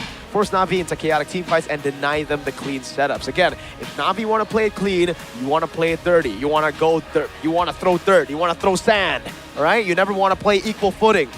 You want to bring out the whip to a fist fight. Kaja. Ah, yes, yeah. Right. Yeah. Okay, I think we can stop whipping now. Because we are getting ready, ladies and gentlemen, to get into the drafting phase for game number 1. It's gonna be Flying Cloud, so perhaps will we see a Rafaela being opened up later on. You mentioned the Atlas earlier on, it's banned out by Geek Fam themselves. They're denying that away from Afro, alongside the Chip, Respect ban, Fanny, Marcel, as well as the Freya. So, Kaja, I think, will be a pick for Geek Fam to go for later on. Let's think about Geek Fam's ban. Whoa, the Paquito and the Hirata both left open. They ban out the Novaria, so I think we're going to see a lot more of this here. I have already said that Novaria will be first phase, I think even before week number 1, and thank goodness we're seeing some respect for it, because God, is it annoying to try to deal with the Novaria in the late game. Na'Vi first pick, they're going to make a decision. Hirata or Paquito, or make Geek Fam choose. Go for a Belleric here. Yeah, there's a lot of ways that you can go about it. Melissa? But if I were to choose between Hirata and Paquito, I don't know if this is a hot take, but I prefer the Paquito just because of the flash potential. The hell? But unfortunately, it's not really as prevalent as before. You know, Paquito is mostly gonna be in the jungle. I would have never thought a man like you would choose Paquito over Hirata, my guy. Well, on other stuff, I chose Hirata most of the time. On everything, you choose Hirata, all right? That's the name of the game, and Na'Vi, no. Why not nose ball? Paquito and Maras, though, as a response, is a bit too greedy for me. The Uranus should come out here, I think even with a Belleric. I think that's just solid stuff here if you really want to play it cool. Or you go for the Uranus, then you pick up a mid laner, then you'll flex the Rafaela and Mathilda chance later on. Surely there's got to be either Uranus or something. Oh wait, the Melissa's open. Uranus, Melissa. Then go for Rafaela or Mathilda later on. Are you sure it's got to be Uranus, Mirko? Why not White likes Uranus? Well, I think yesterday it was going to be Uranus, but it turns out it's going to be Esmeralda instead. Nope. It's neither, guys. It's Belleric. You did mention the Belleric. For a while, a Claude was not something that you guys talked about, but it looks like the Claude over the Melissa.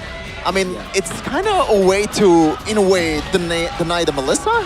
It's not really something that I want to go for. Because it's both Belleric and Claude. Both do really well against the Melissa. Then you have the Hirata as well for that early pressure. So if the Claude wins out in the lane, you'll have that. The fact that the Belleric is flex is also a massive tool that Na'Vi have really been able to utilize in their games. Just scale up later on to put the Belleric into XP, to get a Rafaela into Rome, to get mid dominance, to get a respawn against Barat. So that's why Geek Fam are left very confused. I think the safe choice would honestly be the Kaja. Eudora, maybe? That's kind of crazy. They go straight for the Minotaur. Well, in practice, I understand you want to try to cancel out the Claw. You don't want to go for the Melissa here either because of the Belleric Claude. But going for the Minotaur here, I think opens up a lot for Na'Vi. A lot of marksmen too for Geek Fam, to be honest, because the peel is already there, and also you have the Barat's lockdown, so you have enough firepower or like frontliners to work with. So Geek Fam can be a bit more aggressive in the second phase here for the marksman pick for Kenziski, but I do not expect it to be the fighter ones, bro. They need some kind of range. Well, either or, it looks like the Valentina is banned out. You know, they're covering their bases. They know they picked up the Minotaur last pick in Red 3. So they're willing to make sure that they deny a good pick against the Minotaur. They don't want that to be taken away, the ultimate. So they ban out the Valentina. Do you still think, though, that Melissa should be prioritized by Geek Fam in this position? I'm not sure, man. Yeah, there you go. That's the Eudora ban. I thought it's gonna be the Red 3 for Geek Fam because the dive is already there. It's a way for you to punish the Irara and the Claude. But that's a good question. Don't think Melissa is super necessary here. They can go with something that synergizes better with the Minotaur and the Barat at the same time. There you go. They want to be super aggressive in the early game. Brody might be the choice, but you're gonna be up against Belleric, so that's something that you need to watch out for. Yes. So even Clint will find it difficult, yeah? I think against Belleric and another sort of dive will be as difficult. The Eudora gets banned out with the Raphael and the Valentina, so far all mid lane bans. I think right now, what are the pick in the mid lane? Lilia's still open, Jushin still open. They do ban the boys picked up the Odette and the Kimmy. All right. This should be... So Melissa is going to be the choice of ban here. That's the last ban through. They still want to cover their bases as well. So now Geek Fam, even with the same question, right, they're forced to go out and stray out of the current meta. Brody, they wouldn't go Mia here, right? If it's gonna be something like a Brody, I think Jushin would fare well too for a boy. Do you want late game? Do you want to go Moskov instead? Moskov is a very Geek Fam hero, historically, but I don't know if this is the meta to pull it off, especially against a Belleric that punishes the lack of range for most marksmen. So I don't think it's gonna be heavily contested here for Kenziski, but I could be wrong. It's gonna be the Selena first, trying to get tempo in the early game, and this feels like a setup for a Brody. Yeah, this looks like an early snowball composition. This is a first Selena, by the way, for a boy. He hasn't gone out into the current meta that we're seeing with the Selena heavily contested in the mid lane. So this is going to be a debut pick for a boy in this season. I'm curious how it all will unfold for him. I think they got to go Uranus right now. They got to get the tempo away from the side of... but then what mid laner do you go for? I think you go Lilia, right? Yeah, it's just Lilia. This is Lilia and I think, what did I say for XP earlier? Is it too crazy to go for something like a Gourd? I think this... I don't like the Gourd. I like the Lilia. Yeah. So Lilia and... I like finally. it. I really like it. So Belleric goes XP and they go for glue against the Paquito. I like it. Wait a minute. So it's not necessarily gonna be a glue EXP or glue roam. I think it's glue roam. Both side. They're deciding as well. Yeah. Between Brody and Moskov. They gotta go early game, dude. They gotta just go lock it in, Then right? just Brody. Then Brody, yes. But it seems like Kenzi's comfort doesn't really lie on the Brody. We've seen him do very good things on the Moskov. He's thinking about it. And it's pretty good against the glue too. Take a gamble. Gamble in the early game or play safe for the late game. Which is it going to be? It's gonna be Hanabi. I like the safe ones, honestly. Go Layla, go Layla! Oh, he Gonna goes be for safe. Moskov. Safety is #1 priority for Kenziski. And it definitely can be fun. But not sure if it's going to be a fun time for Geek Fam or if it's going to be a fun time for Na'Vi. So before we get into game #1, any predictions? Na'Vi. Na'Vi. Two Na'Vis? I think so. I think they have the proper amount of respect towards the win conditions. On the right side, they have enough sustain to deal with that insta-pick. They have the poke to deal with the front. They got a lot. I think the only thing that really like susses me out is the Claude, because the Minotaur will we'll have ways to cancel him out. So that's a lot of pressure for Audi TZ. And if there's anything that Audi TZ does good or even great, it is working under the pressure. So let's see, will it be Na'Vi or will it be Geek Fam to pick up game number 1, best of 3. We're heading into the land of dawn with Suga. Okay. It's gonna be an interesting way to unravel. Let's get it. Here we go. Into the land of dawn for our second match, Mr. Sheffin. Yep. Not really a good time so far for Geek Fam, as they are still winless, maidenless, 0-2 so far, bottom of the board. But they're looking to change that here right now. Yep. Let's take a look at the pathing here. And Doryu, starting the golems. This is an interesting path. Usually we see people start on the beetle instead of the golem. He starts for the golem, goes to the orange buff, I believe. Oh no, so golem beetle into orange. Interesting. That's a new one. I'm gonna pay attention to that. Do you think that's gonna help him get level 3 faster? Might be, but I'm still shocked by the Indonesian desk right here. They are all Geek Fam fans. Is this a Neffin kind of type deal? I think she threatened a few people here and there. Wow. Bribed. Bribed, yeah. Oh, right, yes, bribed. If you guys don't In-game. know. Yep. Threatened in-game. Because she's a geek. We call it Karabitra right over here. Emblems though, by you, anything that we need to pay attention to? Bargain Hunter on both the Selena and the Moscow. So even though Kenzie knows that he is safety, he's all about picking later on, or rather scaling for the later game. He still wants to go Bargain Hunter so he can achieve that power spike as fast as possible. For everybody else, a bit too crazy. Nothing too crazy, I mean. Is this a new trend for Selena? Is this like the new emblem choice for a Selena?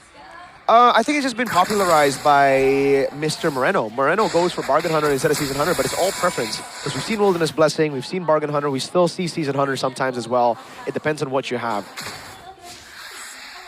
All right. We'll see how that impacts the game. Obviously, they're not going to be able to rotate quicker because of said emblem, but all in all, everything looks fine. Na'Vi seem to be kind of zoned out here, as Nazara is the first one to the first neutral objective here in this second minute.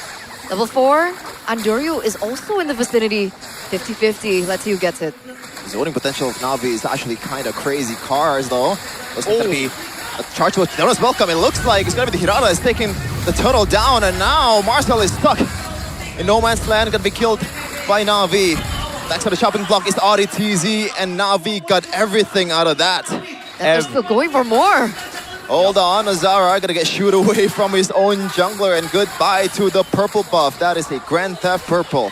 So 3 members taken out. They, 2 members rather. It was a 3-for-1 trade. It looks like they're gonna be able to pick up the next neutral objective. Nazara is trying to look for something else on the board. He goes for, the top side of the map, gets it.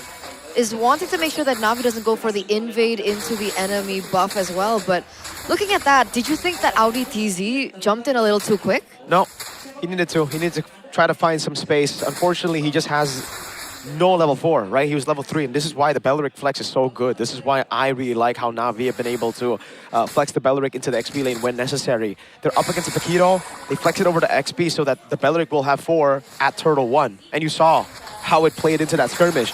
No chance for a retry. Chain CC'd by the glue as well. No chance to retaliate to anything that Na'Vi does. Yeah, you can jump earlier, but that's it, right? Like, again, the Minotaur try to create space, not enough. The arrows come in, but if you're all cooked by the Wrath of the Dryad, it's done. And this composition, mind you, needs to win out early. Maybe that's why Geek Fam kind of saw the vision of, you know what, maybe we might lose early. Let's pick Moskov.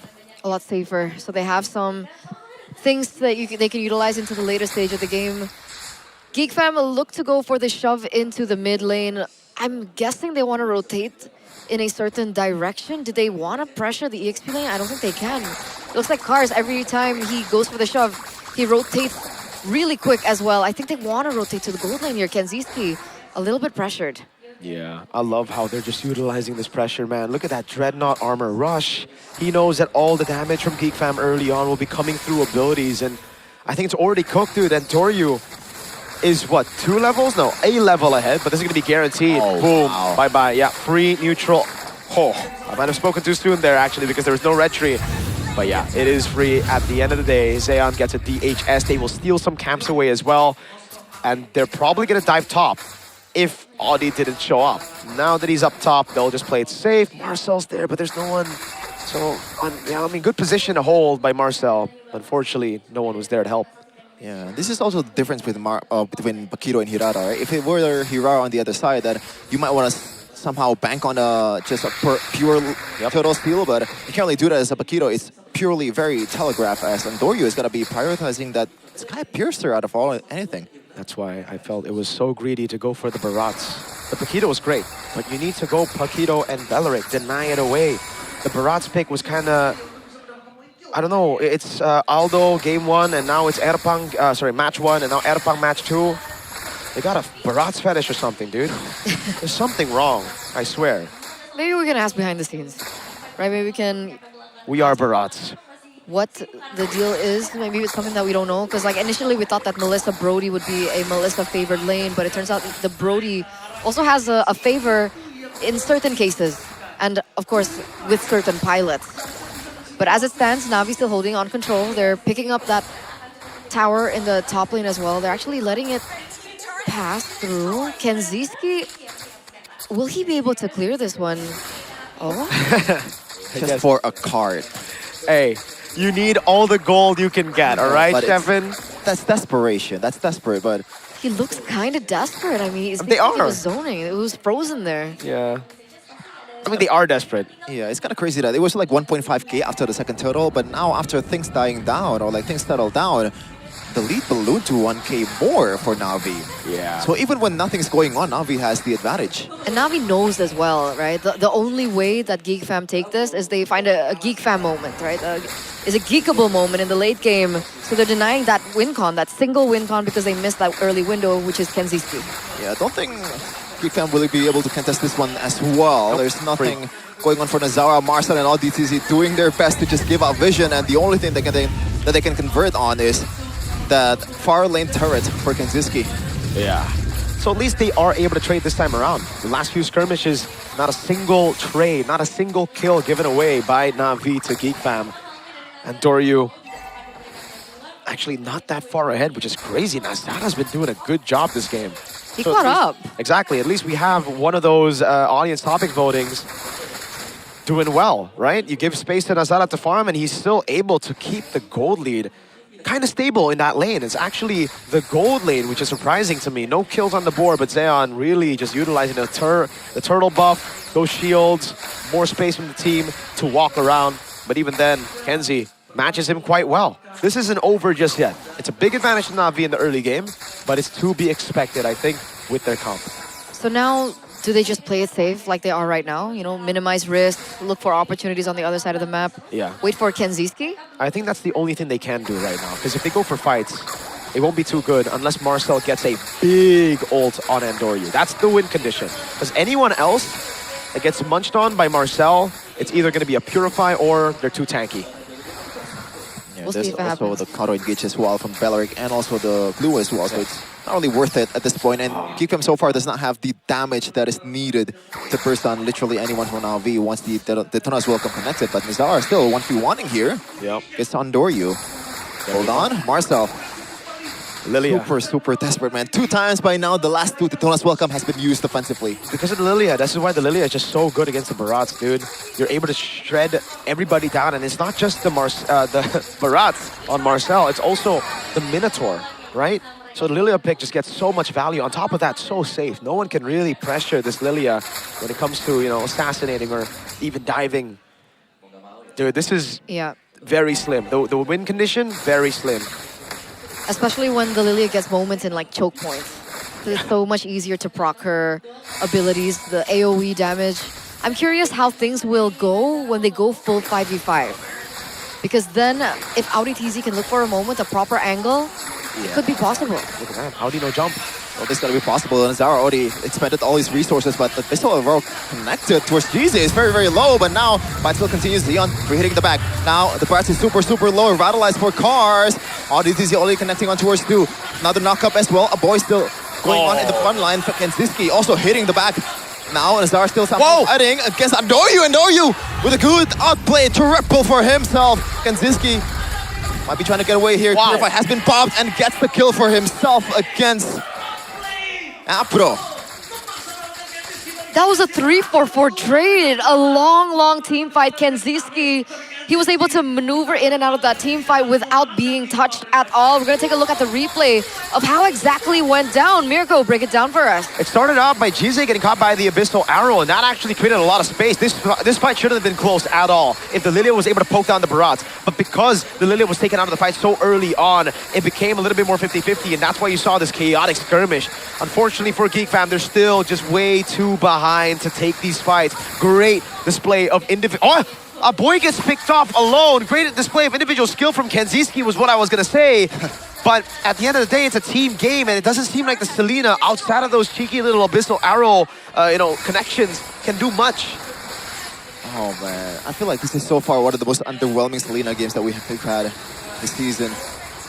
Yeah, it's the first time a boys picks it up with as a concealed play. Cars, what is he looking for? Oh! Right, everyone is brought back to the turret, but now we somehow still tanking all the damage from the turret with the revitalize. RDTZ getting mounted on Apro getting one for himself. Andoryu 603 as the Sirara with Sky Piercer.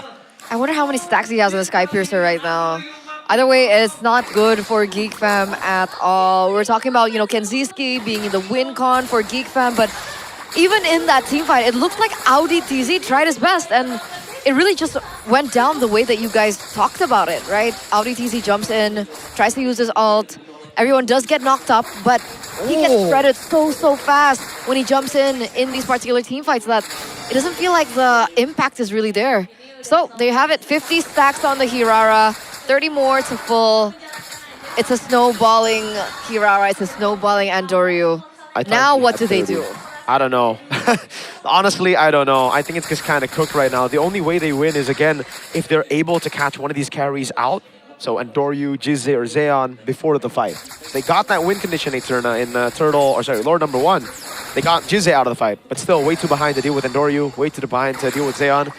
And even the frontliners, Cars and Apro, so difficult. That's why you saw up top during the siege, Marcel wasn't able to do much. If he walks up, bursted down by the Lilia. That's the difference of having the Lilia in and out of the fight. That's what we saw.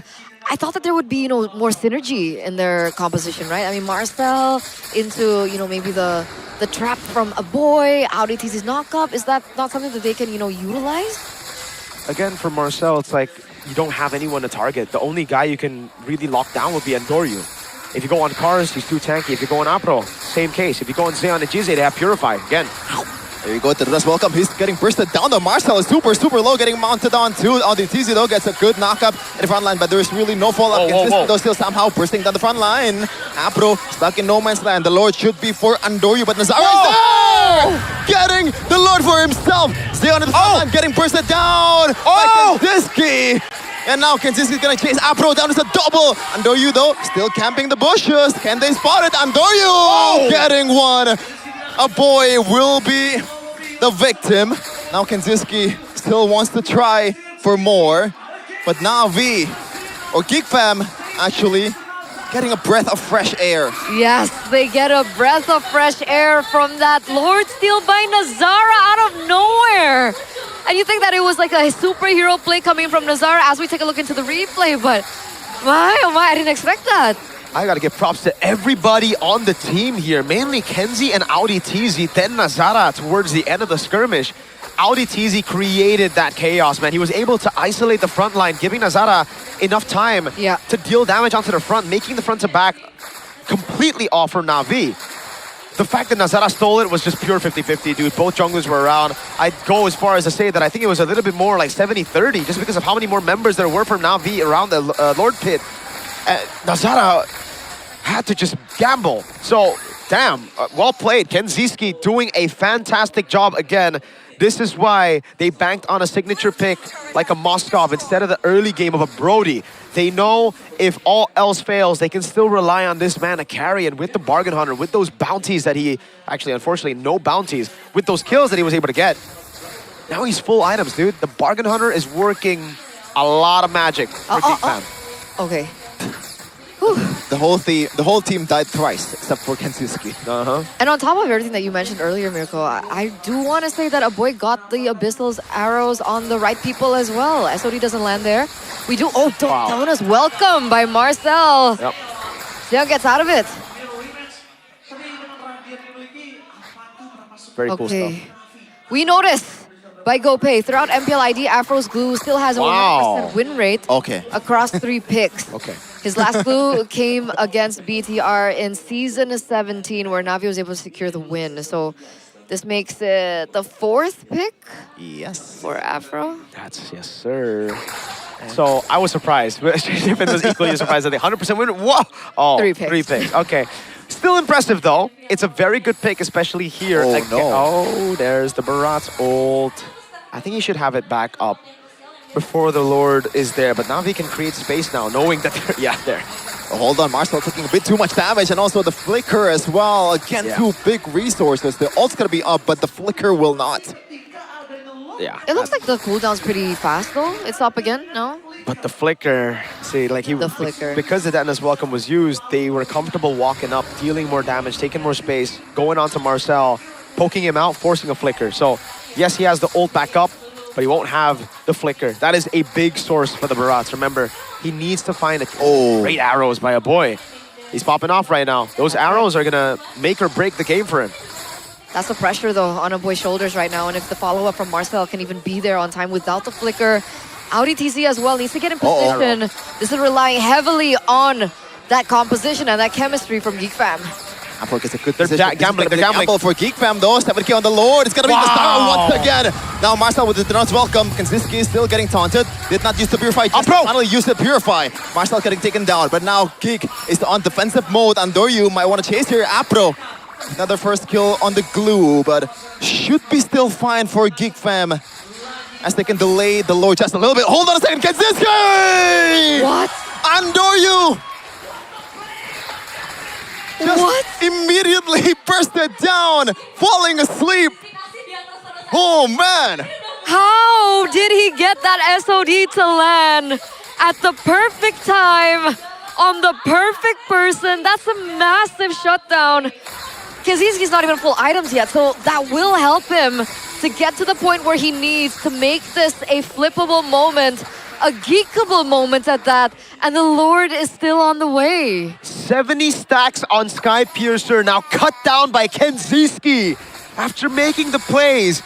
And Doryu, oh god, not a good look after losing 2 back-to-back 50-50 red trees. At that point, again, way more favorable to Andoryu. Nazara was out of the Lord Pit. He couldn't even combo it with any of his skills. He's back up, though, and they'll be able to defend. I don't think this nets Geek Fam a single base turret. But, having said that, it's still the gold lead equalized. It doesn't matter anymore. It's completely irrelevant. So now we're back to level playing field for both these teams.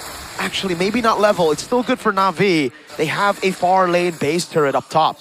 And I know the stacks aren't as big as it was before, but the stacks are still there and it still can be utilized. But Na'Vi now needs to be aware that Geek Fam are catching up and they are definitely adapting in these team fights in order for them to look for the opening of their own to get what they were able to do like they did before. Now Marcel is gonna be the one that's in the front line. ODTZ will be functioning as the setter here. Oh, I don't know about that, Marcel. Oh, the arrows. Oh, yeah. man. I thought he was gonna bite them in the back. The fact that he brought the pellet to himself. Yeah.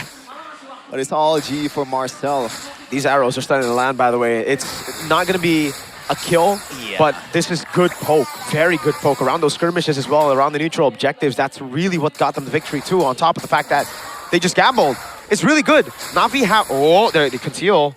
They look like they want to get something. But yeah, earlier, up top, Na'Vi had the slow push. They have this far lane. That's why they were so comfortable trying to reset the Lord, play the Lord dance.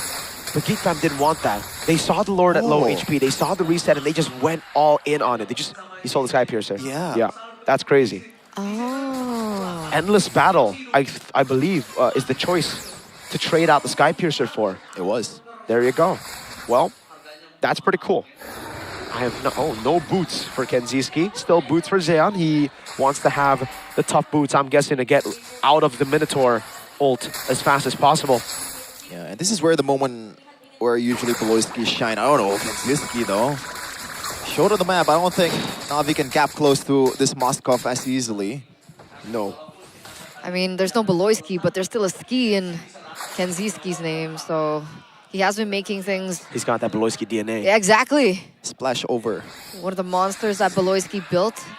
One of the, you know, the newcomers that Beloyski built as well. And it's looking good. Yep. Geek Fam, they definitely have a chance. Bootless Zeon, he buys the Windtalker. There you go, Moskov up top. But now it's going to be the Evolved Lord. So, and Doryu! Oh my god! First damage! Oh. Strike by Nazara!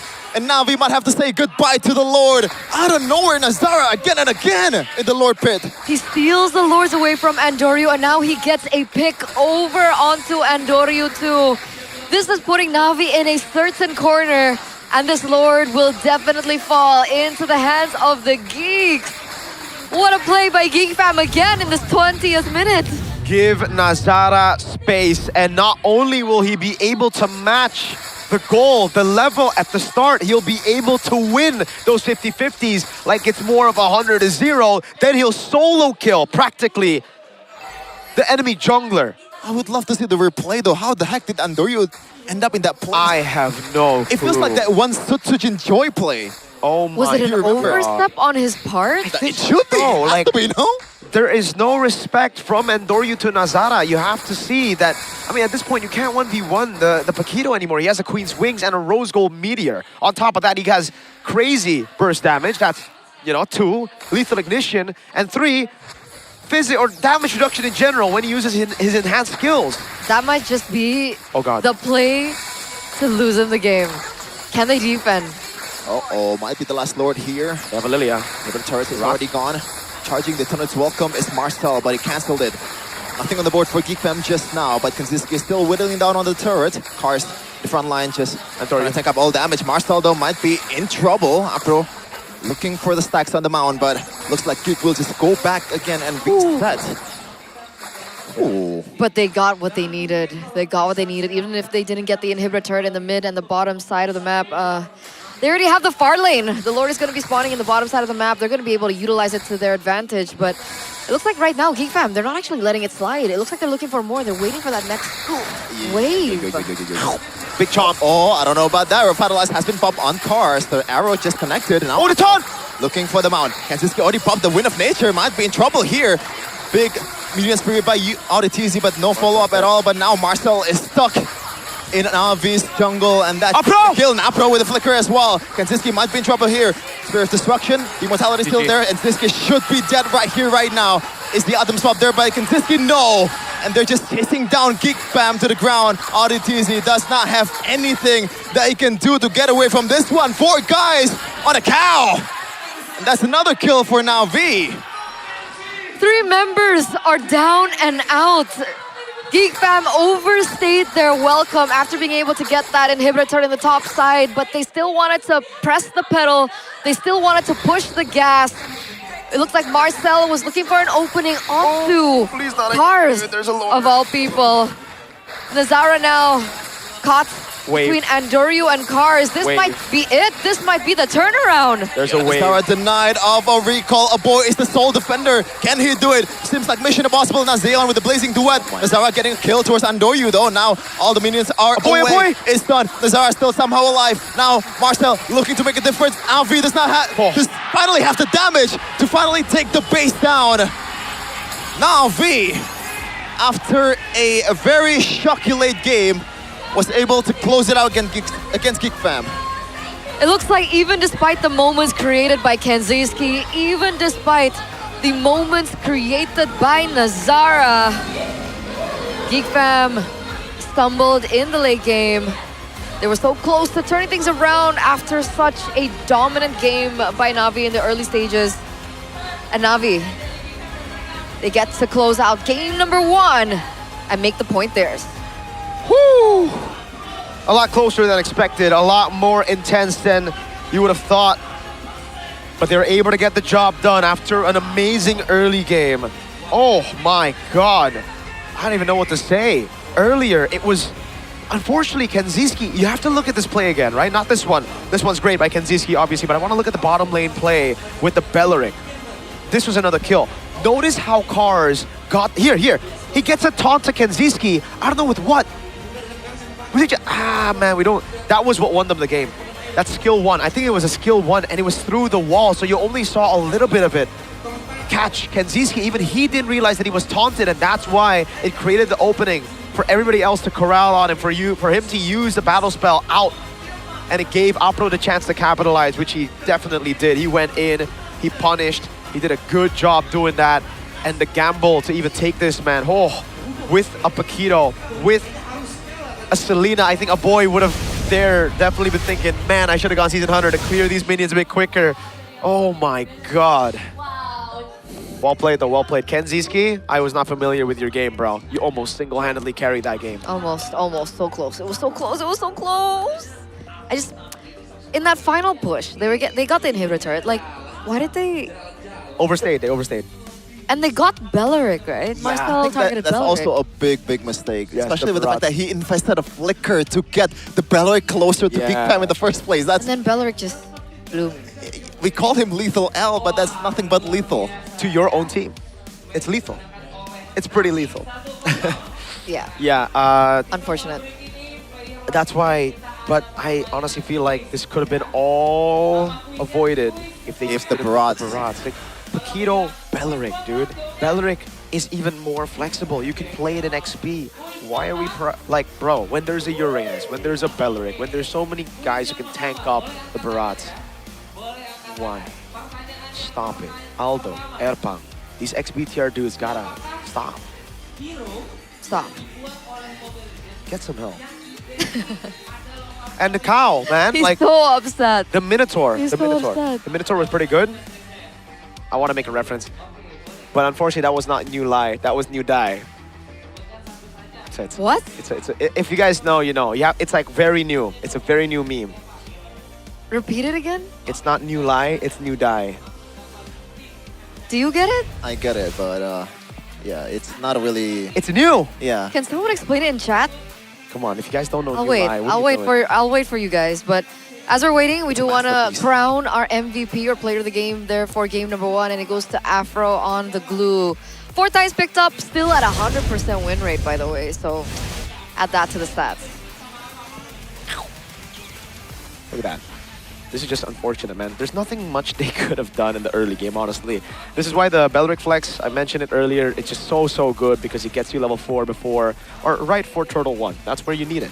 Then they controlled everything. All the neutral objectives, took everything away. This is one of the fights that actually was pretty good. I think it's what set up pretty well for Geek Fam's comeback for a bit, because Kenziski was able to pop off, getting a lot of gold, getting a lot of kills, and really stopping Na'Vi from converting on the Lord that they got.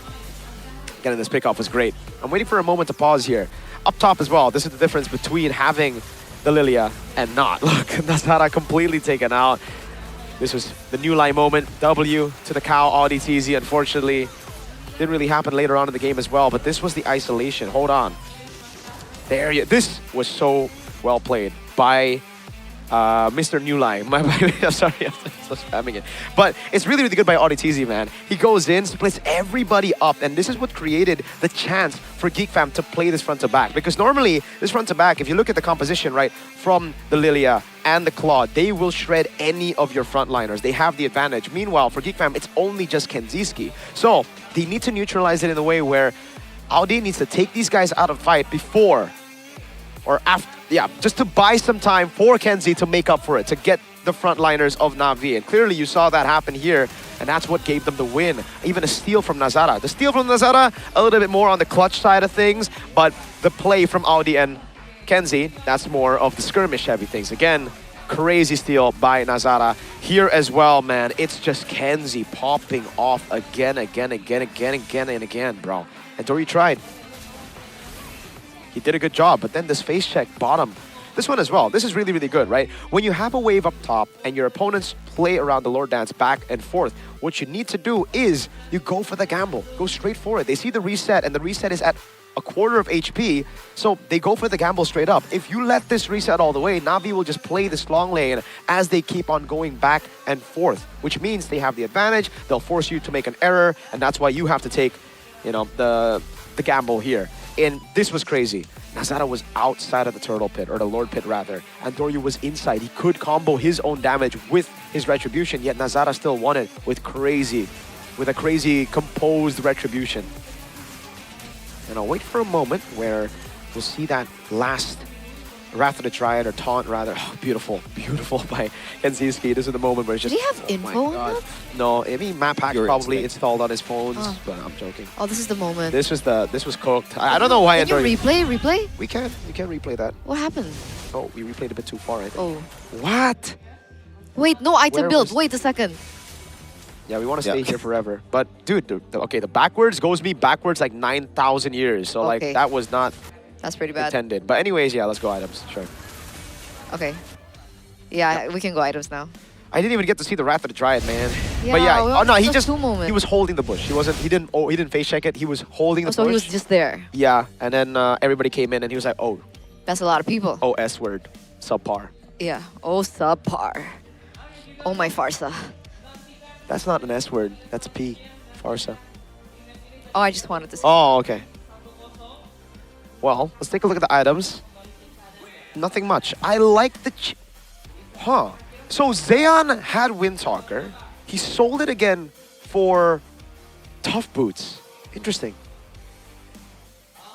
101-12 though. Hey, it is what it is. As a marksman nowadays, your job is to facilitate your team, yo. Deal damage, get those assists, get people low enough for this Hirara to go, hey, hey, and then ult, boom, Sky Piercer, right? Unless your name is Kenziski, obviously, because then you are the main carry and you need to pop off because unfortunately your main win condition lost early. But it would have been the same case for the Moskov if Nazara got the snowball that Endoryu did on the Paquito. He would have Sky Piercer. He would be the one going, ha, ha, you know? Chat's asking me to check your pulse, by the way. Why? I'm not sure. Are you okay? Why? Feeling good? I sound stressed? I don't sound stressed. He looks stressed. I don't know. Every time I see the Hirara, I feel a bit stressed. Stressed in a good way, or? No. I mean, you look stressed, Shevin. Sheffin is stressed. He doesn't just look or sound stressed. He is the definition of high cortisol right now because his team is playing just like his team in basketball and football. And how is that like? Chokers. Oh, I'm so sorry, dude. That was a low blow. I'm so sorry. Now that Oh, you know what? I apologize. I take that back, dude. I'm sorry, man. Because you trash talk usually early on in the season. Now I guess it's my turn, man. Shevin looks defeated, guys. Dude, because like this is a San new Antonio, look. he's a San Antonio Spurs fan. They lost in the finals to New York Knicks, Jalen Brunson, and now he has to watch Geek Fam without. Imagine basically Geek Fam without Beloyski is San Antonio Spurs without Wemby. You gonna say something? Nah. Wow. Okay. Let's continue on. Best wingman cars. Rich guy Kenziski. The carry also Kenziski. So like yeah, we do understand why the Brody. Well, we understood the hesitation between the two heroes. Like we understood the advantage of these two heroes, but I guess Kenziski made a call. I think if Geek Fam do win this, like if they go like full best of 3, they win this, we could ask like what happened in that moment, like who decided what, and Well, what if, did Kenziski say? if they keep on playing like this, then there's not going to be any 2-1 tonight. It's going to be 2-0 for Navi.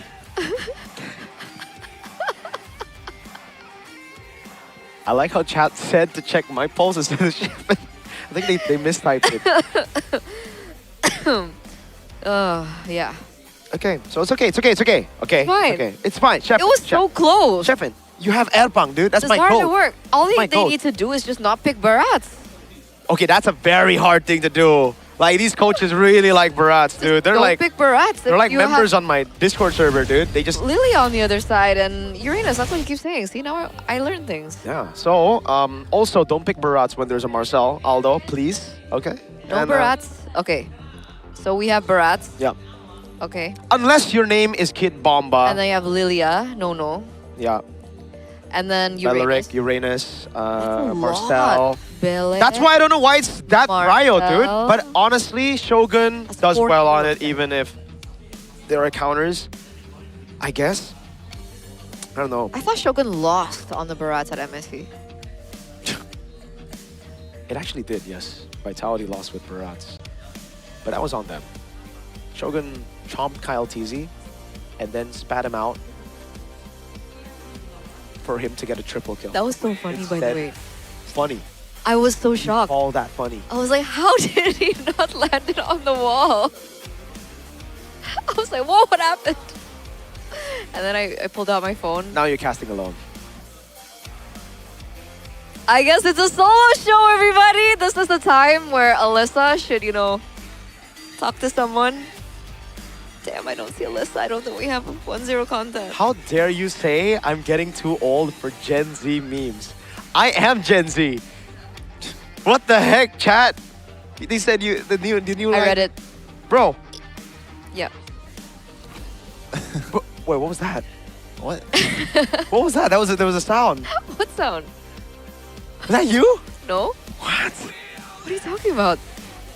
Sheffin, are you okay? I didn't hear that. Maybe I was like... Sheffin sounds so dead. Oh, God. Maybe I am. Maybe I am. What are you thinking about right now? What's going through your head? Maybe it's all just a facade, you know? What is? All the persona. What not persona? Not the persona game. The persona up on the stage. It's just a facade. The persona. His persona.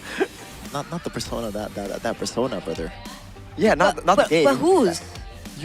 His persona. So Sheffin's persona Sheffin's persona is a facade. It's a facade. Yeah. Dude, but okay. Let's give you like there's a better way to look at things. Your second favorite team is winning. Navi. And they were inspired. Their entire like social media post is now a big Persona reference, and you love that game. Yeah, I actually, you know, I asked Connie for me to actually introduce Navi yesterday for me to pump up the Persona reference. And Kind you of did content out of it. Yeah. I haven't made that. So see, now you're a Navi fan. It's okay to switch up, bro. Jump ship. Honestly, jump ship? Are you serious? Are you kidding me? No, Sheffin, remember, I? you are a fan of Spurs because of Wemby. Now, you're a fan of Geek Fan because of Beloyski. You're not locked into the team. You're locked into the player. Exactly. But don't start rooting for Onyx. We have too many Onyx fans already. Yeah, don't be them. But there's another yellow team that doesn't have a fan right now.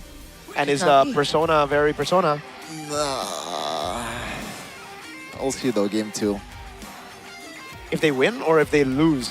Nah, like I'm still gonna stay with Geek Fan, brother. I'm a loyal man. You know what? I respect that. Yeah. I respect that, dude. One Hasn't day. been tested, but One day, yeah. good to know. Good to know indeed. Can we bridge to talking about game 2? This is us talking about game 2. Yeah. Okay. We're talking about how you're feeling. Yeah. You know, this is important, okay? But yes, we can move on. So game number 2. Should Geek Fam opt for the same side? Because they get to choose now, right? Do they want to stay on red? Do they want to move to blue? Don't really think it's a problem of sides, man. Yeah, dude, they had a chance to just pick up Prio picks instead of the Bronze Paquito. Just go Belric, bro. Why did they not want to go green? Airpunk, do you hate the environment, fam? Why doesn't he want to go for the tree? He likes dinosaurs more. Okay, to be fair, I think dinosaurs are a lot more interesting than trees. Dinosaurs are pretty cool. What's your favorite dinosaur? I like Velociraptors. Velociraptor. Mine's the little guy that says... I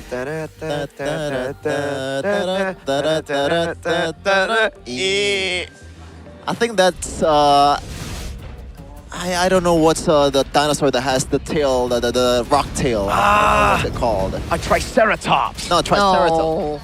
Mine's Stegosaurus. That's my favorite. Steg. Sure. Yeah. What's your favorite dinosaur, chat? Mine is the one in Hey, Jaws. chat. You can pick Stegosaurus because I picked him already. Okay? That's Anyways. mine. That's mine. You know what else is yours right now is Geek Fam. Can they do you any good? Wow, that is not funny, chat. Oh my god, that is amazing. Gurky Ship, shout out to him. Oh my god. His chat, Gurky Ship's favorite dinosaur is a turnip That is W. like, I think, the best comment I've seen today. Okay, wait, shut up. You're mad at me and not mad at that? Are you serious? Paquito Belric. Yeah. Shepin, I will throw you back to analyst. No, maybe it's different. Okay, never mind. To be fair, they were like inches away from victory. Yeah, not in the early game. Kenzie got out of jail free card, man. Maybe they don't go Unfortunately, Selena again. just like Gandhi, they lost some inches. So like, could be different. It could be different. Wait, Belleric. Okay, this is the exact same. Maybe they don't choose Minotaur here. Eudora, go Eudora. Bro, even if they go Eudora, what the heck? You're gonna try to on the Belleric? There you go. That's At least you're in sync with Airpong, but I am Geek Fam. Brother. It's me. That is so immature, chat, but I don't know why I giggle at that. Okay. Last time it was the Valentina Rafaela. They don't need to ban the Valentina now that they didn't pick up the Minotaur. They go for glue first, so they're denying that Afro pick. Dude, the glue ban is great. So they are changing some very good things. At least now they have a guaranteed burst on early game, whoever they get in. Conjure gets banned out. I think the Minotaur will be the ban to follow very, very soon. What about Melissa? Do they leave the Melissa open? I think they still gotta ban it out. So that's why I think they're okay going against the Minotaur, because now, hold on, it really depends, all right? If Airpong doesn't ban out the Valentina, why not don't care about the Minotaur? Because they can just pick up the Valentina next. But if the Valentina is banned, then they might have to think about that over the Melissa, right? Because they already have some answers to it. The reason they pick up the Claude is because of that. I'm more interested in this choice for... Dude, why not though? This game, trust me, it's gonna be a Uranus XP. The Belleric will go roam. Right? Could be the case, or most likely it is the case. But is there anyone that can... I don't think there's anyone that can replicate the glue, but is the level 4 power spike Belleric on the first turtle that important to Na'Vi to the point where, you know what, let's try to find other heroes aside from the glue in the roam, because we are just that strong when Carson's on a Belleric. So you want a hero that's strong before level 4? Might be the case, but at least like a stable presence in the front line. Nothing too crazy. Which there isn't, because I thought it would be Marcel. Marcel banned out. Does Chip work? Minnow gets banned, so Melissa's open. Yep, the Melissa can be the choice here, but again, if they go Melissa, I think Lapu shows up. They want to just shred through. Remember that game as well, right? Yeah. A good choice, especially against the Eudora as well. Yeah. If you want a roamer pre-level 4 that's strong... Oh, but it's hard. It's not AoE. I think the idea is not who's strong before level 4. I think it's just like they're trying to get the Belleric to the EXP. It doesn't really matter what they have in roamer. It's just gonna be the Hylos again. We're gonna see it a second time here today. For Afro, he's picked up Brody. the Valentina Cho and the Rafaela. There you go. So they doubled down on the early game, unlike game 1 where they went for safety, but this means no Melissa. And this means, I think an Alice would be pretty good too, to set in the back line, get the Belleric, get an Alice, get a Claude to go up all the way there. And then you go for a mid laner, I think like a Farsa, dude. I'm not even joking. Just get some long-range artillery. There's no dive. You know what? You're up against a Eudora and Brody. I think... Right? I'm digging a bit too deep here. Kadira is playable. Ooh. Not against Barats though. Yeah. I think, you know what's crazy? The Sicilian ain't bad either. If they really want to play long range with Carmilla Rome. Oh, you know what? I'm actually on board with that, but they have to concede some of the early objectives though, if that's the case. Or... Okay, they go for the easy answer. Yeah. Valentina and Esmer. Tell you, man, Esmeralda. Not Europe. Now for Geek Fam though. What is left for Audi TZ? So I think Matilda is out of the question at this point, especially against Esmeralda. He's hovering towards support though. Yeah, why is he on that? Kaja, Chip, Matilda, that's the only 3 heroes he's played so far. Oh. Fighters? Ruby. Wow. I mean, it's a way to corral. Technically, Esme Valentina short range. Claude dives in. Belleric does want that as well. Hirara is also a dive-in hero. It's not as easy as it sounds, man. Like Ruby, playing Ruby is like, this is like a high cortisol hero in terms of like, I have to get someone, you know, I have to get, you know, ideally multiple members at once too, to be able to be effective. And chances are you're not going to get that. It's a big gamble. What do you think, Mirko? Ruby pick for Audi TZ. It's a playmaking pick. It's a signature pick from back when he was in Rebellion as well. Now he's up against Na'Vi, a team that acquired Rebellion. So I don't know where I'm going with that, but it's not really that good of a pick in the meta. So you don't like it? Not too big of a fan, Especially when the Bellorg is in the front. What if you get the Bellorg too? That's something that you don't really sign up for. And then your whole team gets taunted. Yikes. So both Na'Vi again? I still go Na'Vi, but this time, the early game is a big punch. So it depends on how Na'Vi deal with the early game. If they win out early game somehow, guaranteed win, I think. But if Geek Fam get a snowball, oh God, we might see like an 11-minute end. So will the snowball happen, ladies and gentlemen, for Geek to turn this series around? Already a 1-0 for Na'Vi. Let's head in over to game number 2, Land of Dawn. Here we go. Great pathing by Andoryu. He goes straight to the enemy golem. Nobody saw this coming. This is a good steal. I think he's going to get both, by the way. If he gets this golem here, he goes to the beetle of Geek Fam up top. Apro, yeah, he's trying to buy as much time as possible. Andoryu, double, just poke. He doesn't go for the beetle. He goes for poke. He takes the mid-prio away, and Nazara, oh God, delayed. Free lethal and the beetle. Sorry, and the golem. He's going to be lagging behind there. So already something that they're trying to secure for themselves. I don't think he gets caught though. Flicker. Oh, this is such a big win for Na'Vi in the early game, and it stops Geek Fam from at least snowballing for a bit, because a boy loses out in mid-prio now because it's a 2v1, and Ruby has no flicker. Let's take a look at the emblems by Bayou here. Brave Smite for... Oh, even Apro went Brave Smite. Okay. Yeah, they really are just trying to sustain past the early game, I think, here. Festival of Blood choice. Nothing too crazy other than those, yeah. And by the way, like the mid-prio for Ruby is actually pretty bad. You don't really trade out damage, especially if you're not building damage. And especially without concussive. You don't really have that built-in spell fam either to sustain. It's only that Brave Smite. So there's nothing working out here for Geek Fam. They have to turtle down in their own vicinities.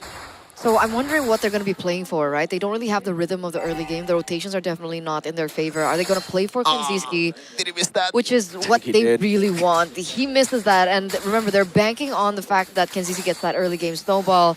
They're not able to do it just yet. And it's frozen in favor of Zeon right now. So if Na'Vi, after this neutral objective, looks for a rotation towards the bottom lane, Kenziski's not going to be having a good time. Good news though, Apro is on a Belloric, so no level 4 for this Belloric. Carson's the only one that can actually carry this. Doryu though, still testing the waters. And he actually stole this one, no.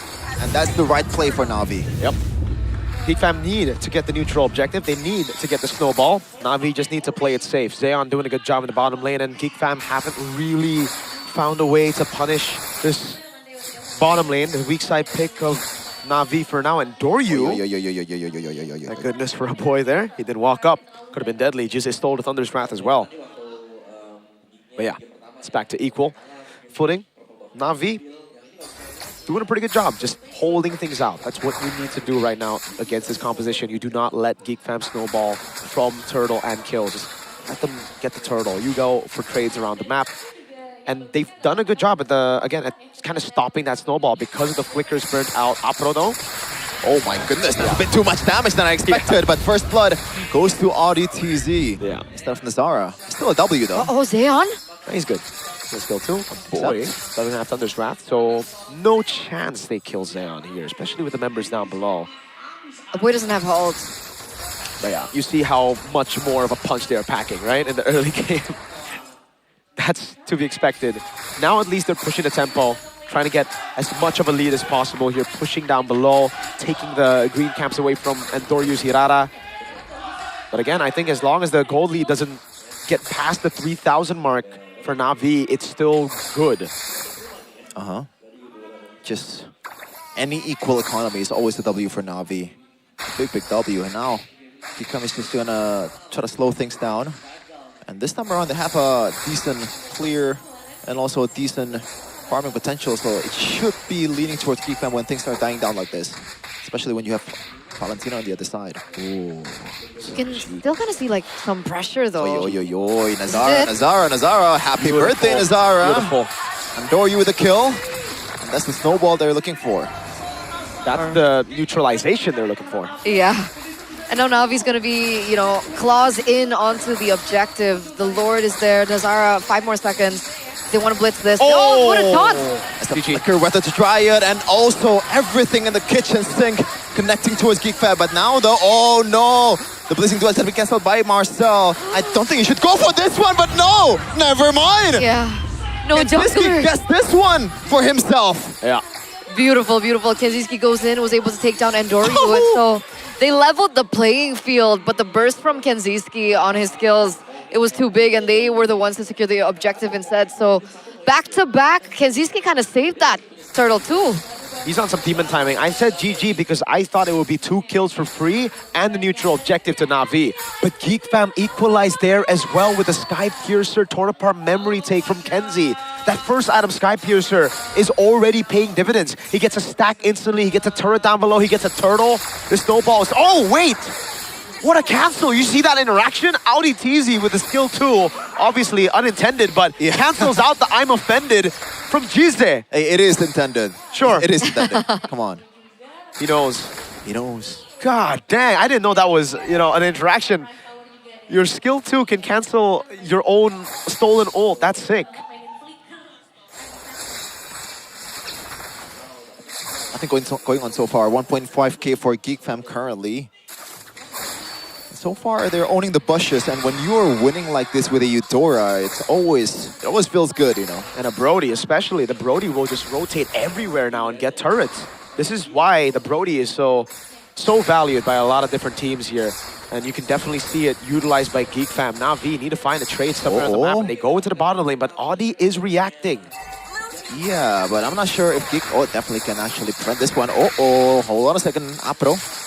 Half HP, but it's still A-okay because he's a 3. RDTZ though, gonna go into the bushes, but he might be paying the price. Oh my lord. But Endoryu is gonna be the retaliation. I'm not sure if that's worth it. Marcel though, rotating down below, but did not find anything. It is a roamer for a very valuable Hirara. That was really well done. That was really well done. Audi TZ trades his life, but he was able to secure Endoryu before that.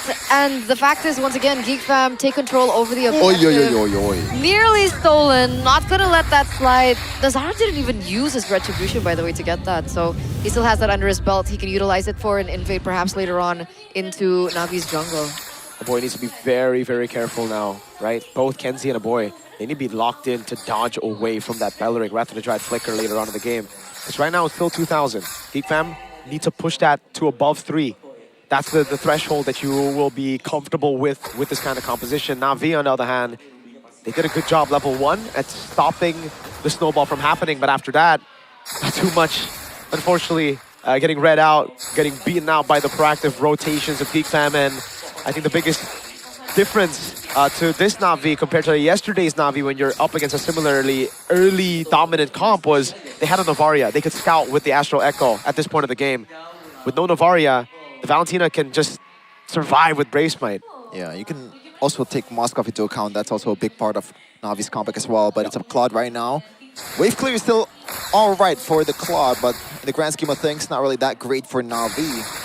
RDTZ actually secured his item just now in 8 minutes. Oof. Yeah. Turret down below though. Kenzie's on it already. This is big if they get a tier 2. Detna's welcome. Tier 2 taken. And Thoryu wants to take... Oh my god, he goes in for the clear, but it doesn't matter exactly. This is big, boys. This is big. This is a big structure to take. It's only been 8 minutes, and you can see how many structures that GeekFam have already picked up for themselves. Second item for Zeon. Oof, baited the flicker. That's huge. Holy moly, the feints in this game, dude. A boy caught lacking. I don't know. Small things that are really turning into bigger ones. Cars? Oh, okay. God. Still has the Purify to get away, but it is a resource either way, so GeekFam will take that as a W as the Lord is about to come up, or already coming up. And Doryu right now, level 11 compared to Nazara at 12. There is a level advantage for the side of Geek. Zeon is still an item away from his power spike as well. That's a concealed play. Oh my god! Something. And Doryu actually gets out. What a read. Uh-oh, but it's gonna be Apro though, the one that's gonna be bursted down. A boy with the full ultimate, also totem, but memory, Kenziski with the kill. The burst damage is already enough. Marcel though getting brought back on the other side of the wall, but flickers behind. still survive somehow, some way. Yeah. Good try, though. Good try by Jize. This is a free lord, I feel. Oh, unless Audi. Yeah, not gonna lie, like, obviously it's not on Peloski's level, but Audi's instinct is actually pretty good. Yep. I mean, that was ridiculous, right? It was just not in range. That could have been a free kill on Sandoryu. Well played, though. He saw that. What? I think he saw that. I think he saw Andoryu going to the bush. But we might check that later if it's wrong. Hopefully get to see it in the replay. But as it stands, still complete control over from Geek Fam. They're pushing that top wave. We do see that Cars is perhaps looking for something of a trade. Uh-oh, a boy. Hold on, Apro though. That's a lot of people on towards him. The Battle Giant did connect towards 3, but really not much follow-up coming in for Na'Vi. And they're hesitating here. They're -1. Cars is still in the bottom lane trying to buy some time. He was able to get a structure in the bottom side and now he's trying to just... Is he trying to clear this alone? Is that possible? He's trying to actually bait people to come bot so that they don't destroy his base. Wait, this is a 1v1? I think this is an Esmeralda win. I'm not sure here. Azara doesn't have Sea Halberd. No, Yeah, not yet. he doesn't win this. Or does he even want to build that? But Cars is just standing strong here. It's gonna be different though when Brody and also the Ruby is coming in. Cars, I think at this point, But he bought so much time. gonna sacrifice his life. Yeah. The one who's gonna get the kill. Who is it gonna be? They're gonna I think feed it. We can just, you know. Yeah. Oh, never dude, mind. that's Oh, so and they troll. got something on the other side of the map. It's Marcel taken down. Why would you last hit when there's a Sky Piercer on your Brody, bro? That's a question that I want to answer. Okay. But I can't. You might not be able to ask the player himself. Okay. If they win though, if they lose then. That is true. See Halberd though for Kenziski. Identifying maybe the issue with the Esmeralda. How did Marcel die? Did he get targeted? Yeah, I mean, he was left all alone, and I have to give props to Na'Vi because they were proactively looking for space on the map while Cars baited everyone bot.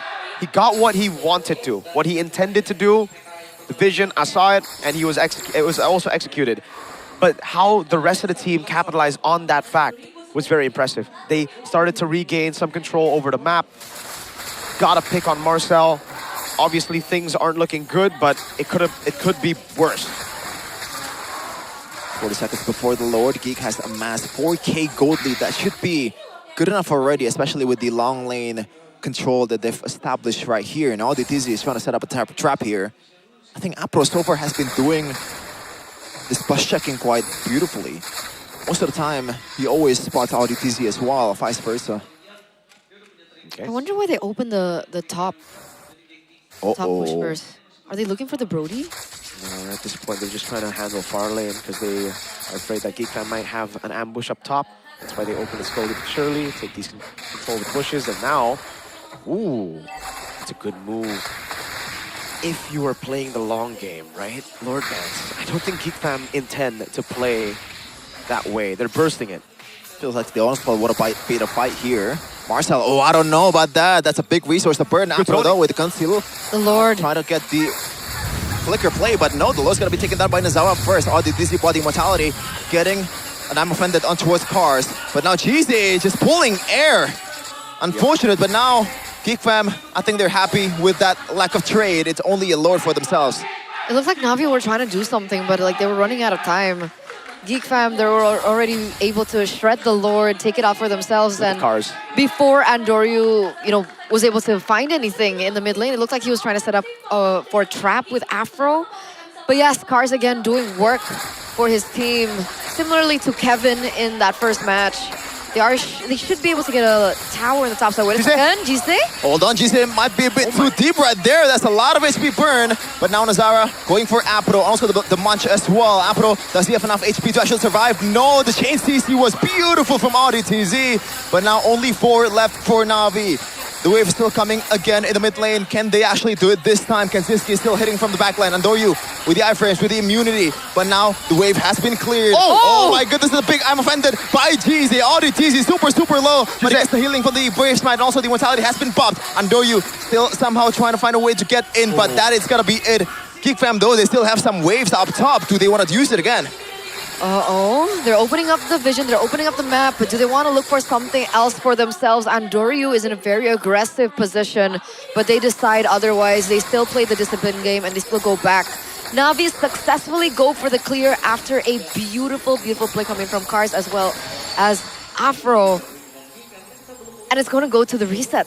Is this another Lord dance that they both have to fight for? The thing is, Geek Fam aren't playing a Lord dance. They're just going straight up Lord fight, right? They're going for either you come here 5v5 or we take the Lord for free. And that's why earlier when Andoryu built a slow push up top, I'm saying that would be good if it was a Lord dance. If Geek Fam intended to play it slow. But with this comp, you never want to play slow. You want to play as fast as possible. Scaling for Na'Vi, I mean, I guess it's still there, right? They still have a Claw that scales, Melfic Gun soon with Nature already. But some of them are so behind that they don't have items to deal with the burst of Geek Fam, and that's where it becomes really problematic. That's why maybe for me, I would have loved to see the Uranus over the Esmeralda here. Cars, he needs to start really pressuring the backliners for the Esmeralda to be useful. Yeah, and Kaczynski actually bought the Vigicron as well, so he's gonna be very survivable from now on. But I'm not really a superstitious guy, but just a little stitious. Yeah, you know, the first game 7-0 for Kaczynski until the last moment. He hasn't died so far. Just what are you saying here? What are you saying here?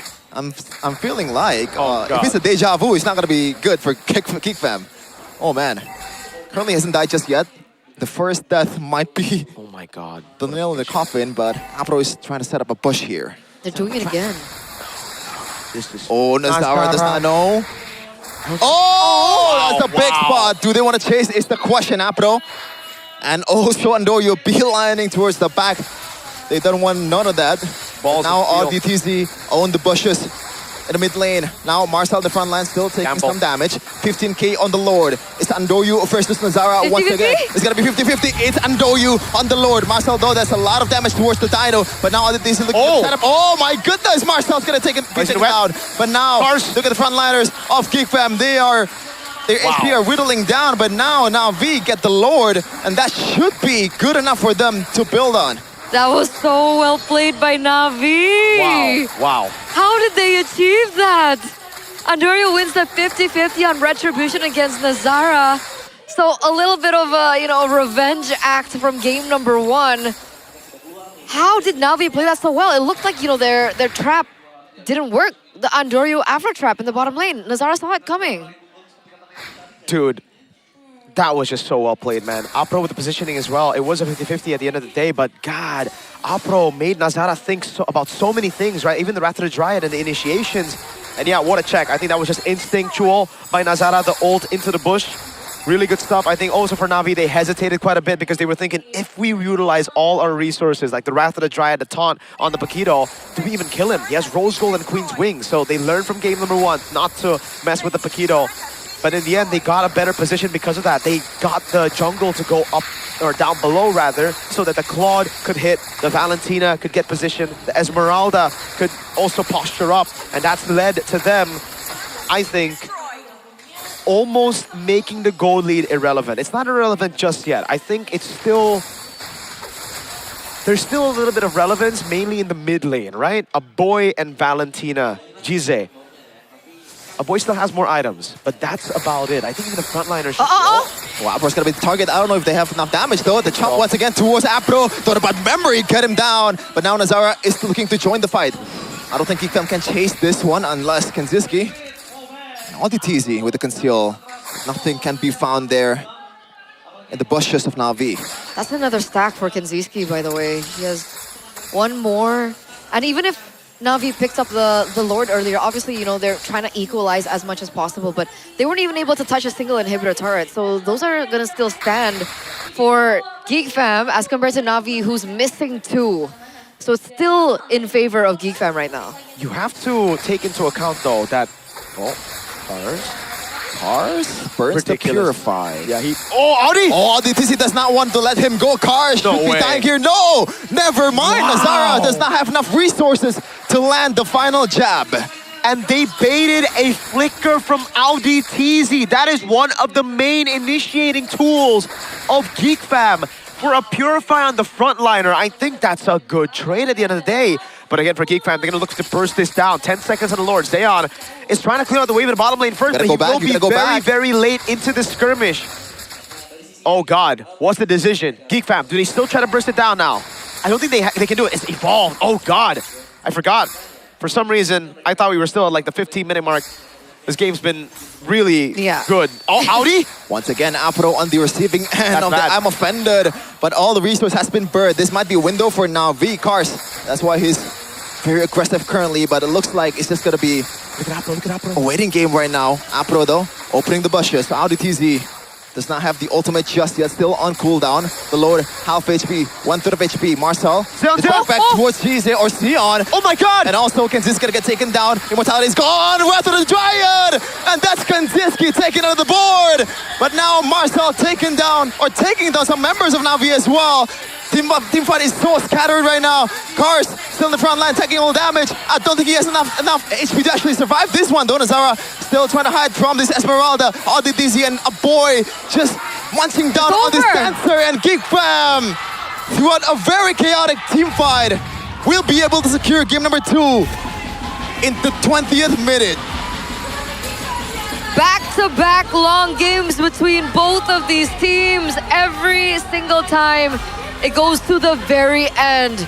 Game number 1, it was 23. Now it is 20 minutes. Ladies and gentlemen, we're going to game number 3. Oh my God.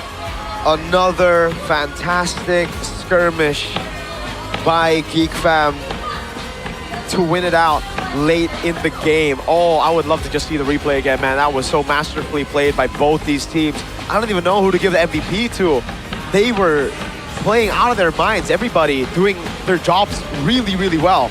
Audi TZ with a set towards the end as well. Great zoning. Kanziski, though, with the carry potential on the Brody. They trust him again in game number 2, now with an early game pick and doubling down on the early game. Oh, I think for me, the big question mark was still that last Esme pick. Everything looked okay up until the Esme pick, because clearly, I think they weren't really able to really utilize the Esmeralda. The Uranus would have been able to tank up a little bit more. Yes, you wouldn't have been able to get some more damage as you would want maybe for the Esme, but this is what started it, right? Zeon overstepping, popping Wind of Nature, going back to the skill 2, but couldn't change into any items, getting knocked up by the paid Lord. Like Geek Fam PayPal'd, I think, before the game. Damn, that was so very, very well played, man. Nazara in those skirmishes, a boy just constantly throwing out these electrocutes. This Esmeralda couldn't withstand the damage at the end of the day. Well played to Geek Fam. You cannot be mad, even if you're a Na'Vi fan, that game played out the way it did, because Na'Vi did all they could to withstand, to hold, and Geek Fam did all they could to end the game, to get back control of the game that they had very early on. It all came back down to, you know, that final Lord push, for sure. But yes, congratulations, Geek. It's so important because Zeon in that final Lord fight, I thought he was gonna die like 3 times, and he dodged everything up until Mr. Lord Man was like, no, I'll take things in my own hands, and then he gets knocked up, and then he gets killed in that position. But if Na'Vi won that, man, Zeon in that team fight, oh. Yeah, it's been too close though. So good. It's almost a 2-0 win for Na'Vi, but Geek Fam somehow, some way was able to get it done. Yeah, I think I would give my vote towards Audi TZ most of the time, because the set was amazing.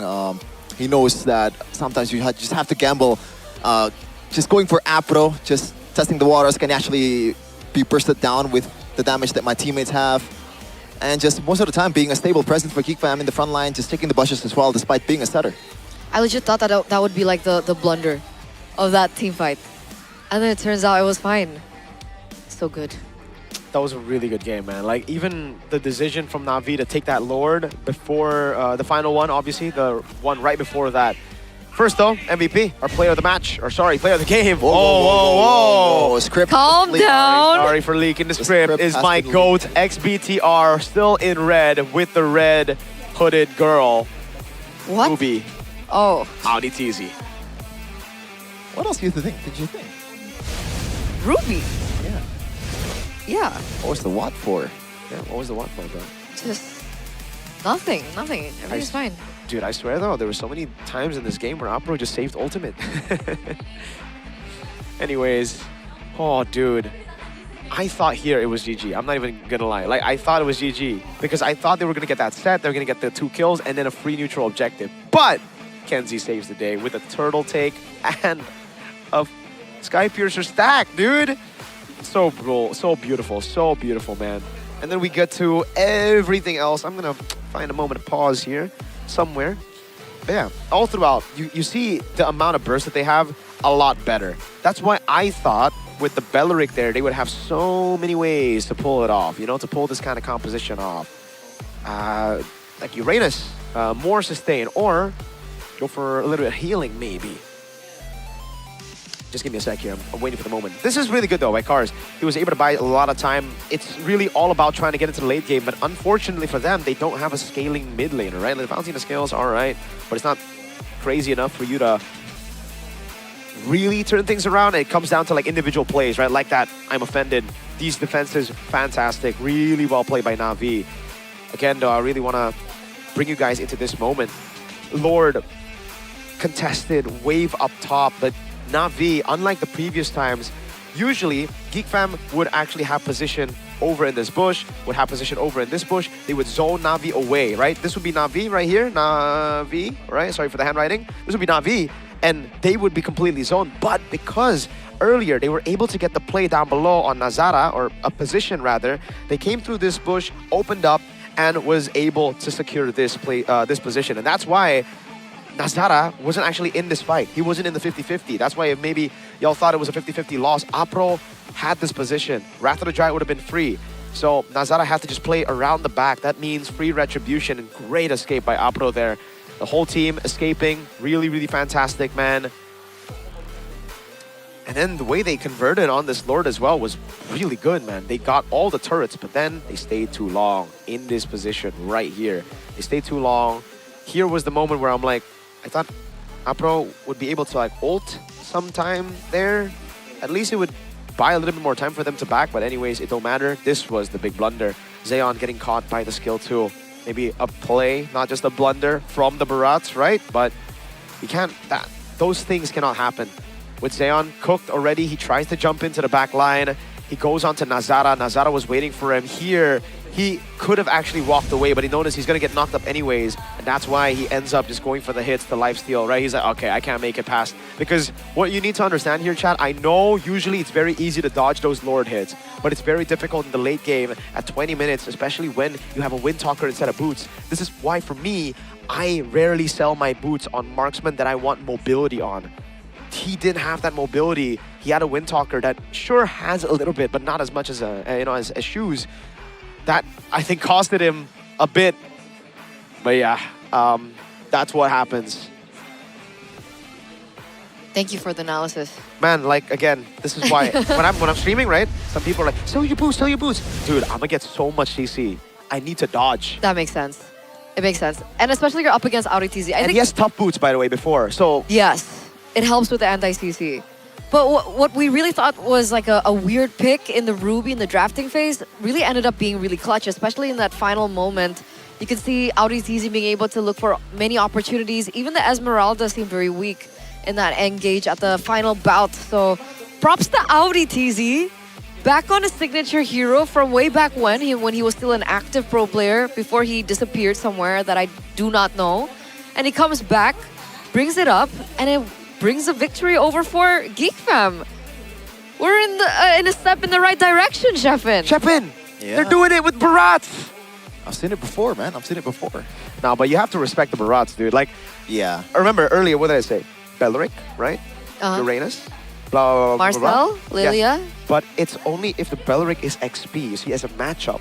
If you put it in Rome, it gets tough, especially with the Paquito as well, right?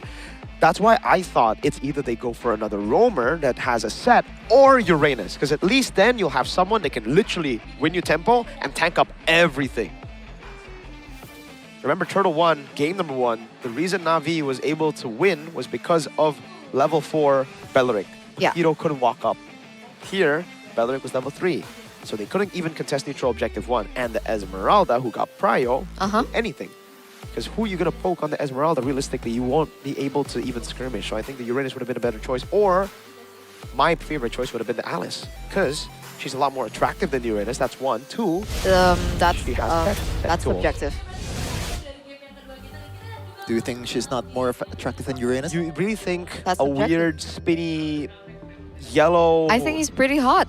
What even is Uranus? I'll think about it. A robot? During the break. As we talk to Alyssa now. Let's go. Alyssa, what you got for us? Dan hari ini Alisa sudah bersama dengan Geek Fam Unity dan Navi Nation. Mana suaranya ini kalian? Halo. Halo Kak. Oke, kita kenalan dulu dari Geek Fam Unity. Ini ada siapa bersama Alisa di sini? Dengan saya Doer Kak. Doer dan juga? Saya Cacul. Oh, ada Doer dan Cacul dan juga di sini ada Navi Nation siapa? Rusel. Rosel. Naten. Oke, ini ada kakak-kakak dari Navi Nation dan Geek Fam Unity. Alisa kayaknya di sini pengen ke Geek Fam Unity dulu. Boleh. Ngelihat performa Geek Fam di musim ini nih, menurut kalian sudah cukup memuaskan belum sih untuk Geek Fam Unity? Kalau dari pendapat saya belum cukup puas ya Kak. Karena kita masih nyari ritme yang sesuai di game ini. Dengan hasil week pertama dengan tidak ada kemenangan untuk kita, saya rasa itu tidak hasil yang maksimal sih. Tapi tadi ngelihat permainannya itu sebenarnya udah prediksi 2-0 atau emang satu sama nih untuk mengejar ketertinggalan dan akhirnya comeback 2-1? Sebetulnya sih kita bisa 2-0 ya Kak. Karena banyak treble issue, miss-kom aja. Mungkin eksekusi plannya yang agak kurang, saya juga kurang ngerti gimana. Seharusnya terjadi comeback seperti itu sih. Oke. Tapi apakah Geek Fam seperti ini karena kehilangan sosok Baloyski menurut kamu? Tidak setuju sih. Enggak setuju juga. Oh, jadi nyawa Geek Fam bukan ada hanya pada Baloyski aja menurut kamu? Ada Baloyski atau tidak, ini permainan tim sih Kak. Tergantung timnya, mau ada siapapun nama besar di satu tim itu, kalau dia nggak kerja sama secara tim, nggak bakal bisa mendapat kemenangan sih Kak. Oke, menarik. Kalau gitu kita ke Navi Nation sedikit nih. Navi, ini lagi cukup kuat di musim ini. Menurut kalian apa sih faktor yang paling memperkuat Navi di season 18 kali ini? Menurutku mungkin karena nggak ada perubahan player dari season kemarin. Mungkin ya menambah chemistry lah. Menambah chemistry? Iya.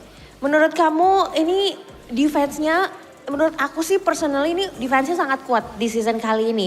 Dan banyak banget momen akhirnya Navi itu comeback gitu.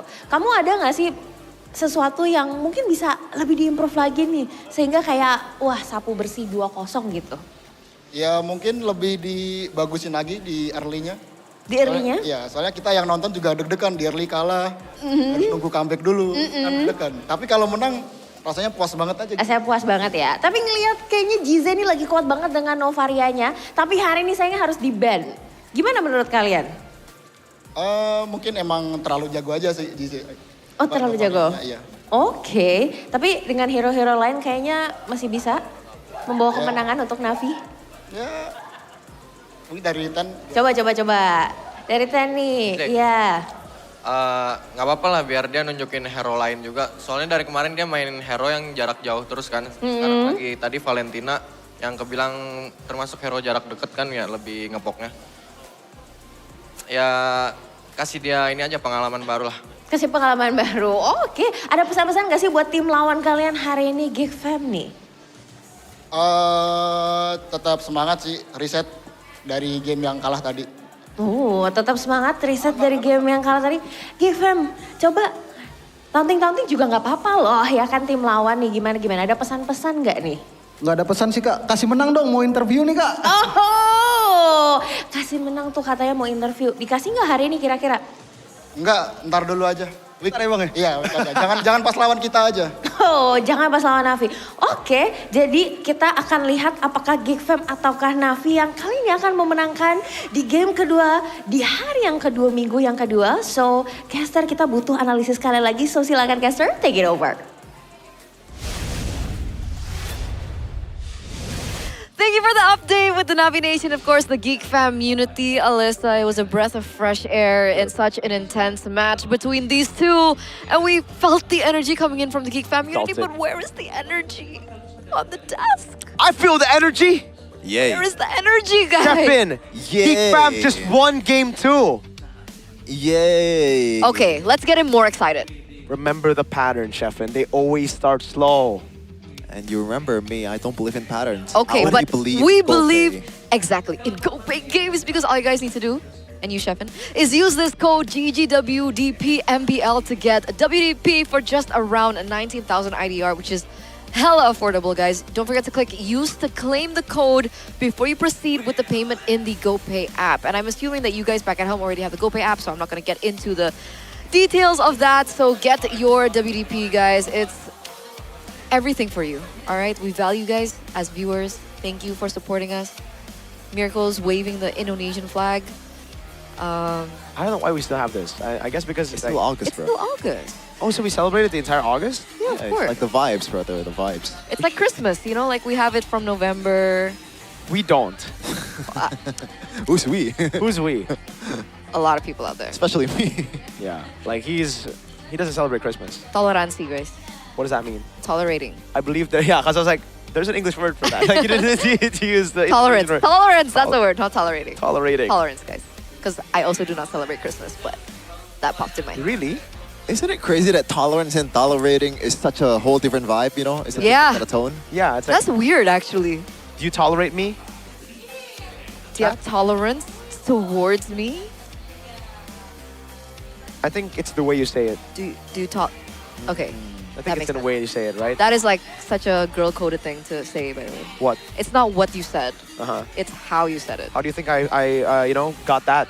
My girlfriend tells me that all the time. I'm like, yo, I love you. And she's like, I don't like how the way you say it. I said it, you know? You gotta say it a little So bit more smooth. she teaches you, she educates you, and you can also tell her about, you know, the GoPay voting system. Oh, her favorite team is actually Onyx. Oh, is it because there's Kyrie? Yeah. Because of Ghani. No, yeah. What else? Who else? It's because of Kyrie and, dude, I legit can like quiz her, and I think a lot of Onyx fans on 5 Onyx players, and I think they'll only get 3. Anyways, yeah, go and vote your team on the GoPay app there. You know, we have that every time. There's a lot of prizes for you guys. There's 1 million diamonds, 18 GoPay Xperia rings, and up to 1.8 million GoPay coins every day. That's crazy.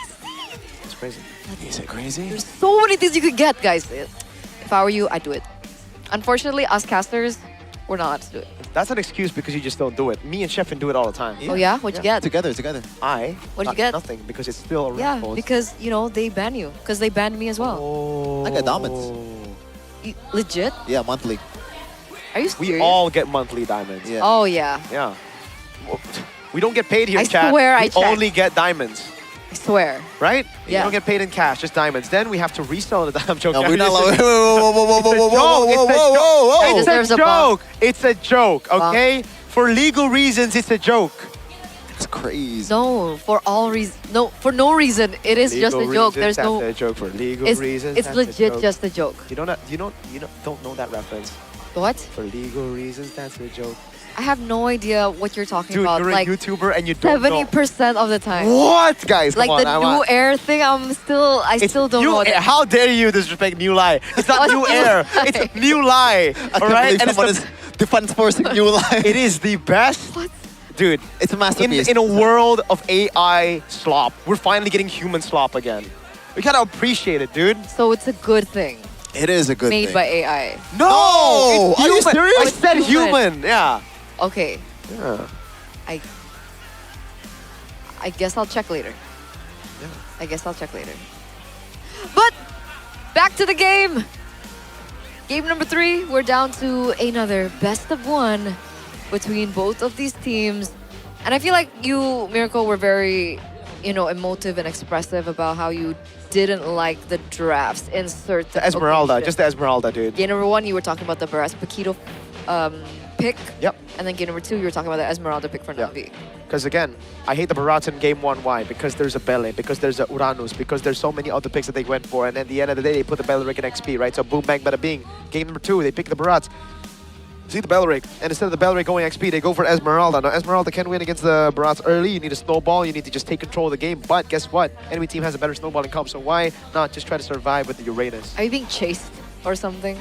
I'm being chased for time. I think it's also a bit of a preference, to be honest, you know. Cars used to be terrible at both. Maybe he's better at Esmeralda than Uranus. Oh, you never know. Argument. Why doesn't he like Uranus, Shepard? It's, What's wrong with Uranus? the window is not really that big. So For the Uranus. No, for him. Ah. Interesting. So he has big potential, can't fit Uranus into his pool. All right. We'll see if he ends up picking Uranus. So, game number 3, it's gonna be Broken Walls this time around. Navi on red side, blue side, Geek on red. Fanny, Chip banned out, the Atlas once again taken away. Freya also gets out. It's basically the same bans. We're expecting a Marcel ban at some point, and if they want to keep the trend up, there should be a Novaria, unless they want to shake things up. Novaria first pick, is that how desperate Navi are for late game? Dude, I know that it's so prior these days, but isn't it dangerous, you know? Like, you can pick a lot of assassins to counter that. Like but what? Yeah, to be honest, yes, it's Hirara and Paquito, but Yeah, Novar is quite good, no, against the assassins that are meta right now. I think Yes. Ling maybe will be a weakness, that's the but only Ling is thing. meta. That's a pure counter. But either way, when your opponent is picking a lane, they lose out on a lot of things either, too. That's why, hey, there's just so many things that you can get, right? And right now, let's go. Novaria gets banned out, yeah. How about a Rafaela first pick? So Marcel is open. Just go Hirara again, and then we'll Yeah. see the Paquito Barats again. Then you go for the Belric again, but this time, instead of the Esmeralda, I know it's your comfort cars, but I think winning the game is a bit more important, don't you think? Or maybe just completely concede the EXP lane because Alice is also still there. Marcel. The second phase. Oh, Marcel is wide open. right. Yeah, right. That's what I said. Oh! We didn't say Eudora. You should have notified us. I literally said no. Marcel's open now. Okay, I'm sorry. I thought you were just randomly mentioning the Geek Fam XP laner. Wow. I understand. Now we can go into the Melissas and the Hiraras and of the world. No, they're still gonna go Paquito Barats. No, they can't. Don't! Airpunk, stop it! They can't pick Stop this Barats fantasy. into Marcel. Don't stop this fantasy of yours. You and Barats. Leave it in. Uranus. Leave it for privacy. Leave it for you and you and Barats. Uranus Hirara, maybe? Yeah. Most likely. Or Paquito. Hirara or Paquito? Paquito, Uranus. Uranus, Paquito. Melissa. Melissa, Novaria. Paquito. Paquito Belric, sure. Paquito Belric. They go Paquito Belric. Now Navi go for the Hirara. And Melissa. imagine Navi are like, Barats. It's Paquito. Might be, actually. I know it's not really a good matchup. Hirara and Melissa. There you go. Okay, makes sense. Very much makes sense. Now, do you prior Claude. the Cloud here? Or Claude. Claude. Or Or what, Brody? Eudora. Oh, damn. Eudora's banned. should be a Claude. Should be the Claude, yep. Okay. If it's not Claude... Brody. I think Brody is something you pick maybe in the second phase. Never mind, Eterna. You should be an analyst, man. Wolf will be out of a job soon. I am scared that people will be scared of my knowledge. So I'm like, I don't want to take people's jobs. You don't want to take people's jobs? No. Big brain. Big brain Eterna. That comes with. Brain Eterna. Thank you. Never mind. I'm gonna bonk you on camera after this. All right, hold on now. That's a strike. What's the next ban? Come on, why? Come You're on. the analyst now. Wait. You're a I'm color now. temporary analyst. You're analyst. I'm color. For Geek Fam. Yeah. I'm nervous. You're making me really nervous. I cannot. My brain just farted. Lilia. Why Lilia? Maybe they will pick something like a Barras in the second phase. Like, seriously, because what else will you ban when you're playing a Barras, right? Dude, the thing is, I don't think Navi cares about it because they have a Marcel and they can still pick up Uranus, right? Dude, oh my god. Is Gizze a late game, mid lane merchant? Novaria, Lilia, when he doesn't get his hands on those, he doesn't win. Oh. Uh-oh. Oh, ho, ho, ho. Don't think they're gonna ban another mid laner here, though. What else is left wide open? They need a mid laner and also EXP laner. If you want to win the XP here, whoa! Wait, do they also want the Barrage or something? What is going on right now? Okay, to be fair,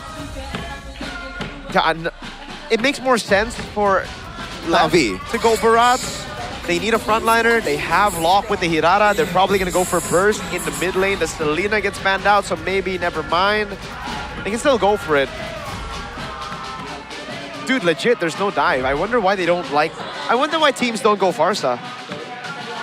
Against a Melissa especially, right? No, just even last game, there was no Shred. There was a Brody. And Eudora. Just outrange them and burst. You hear the screams? Yeah. Yeah, that's Geek Fam fans. The real ones. No, I'm joking. I like the... Who are the fake enthusiasm. ones?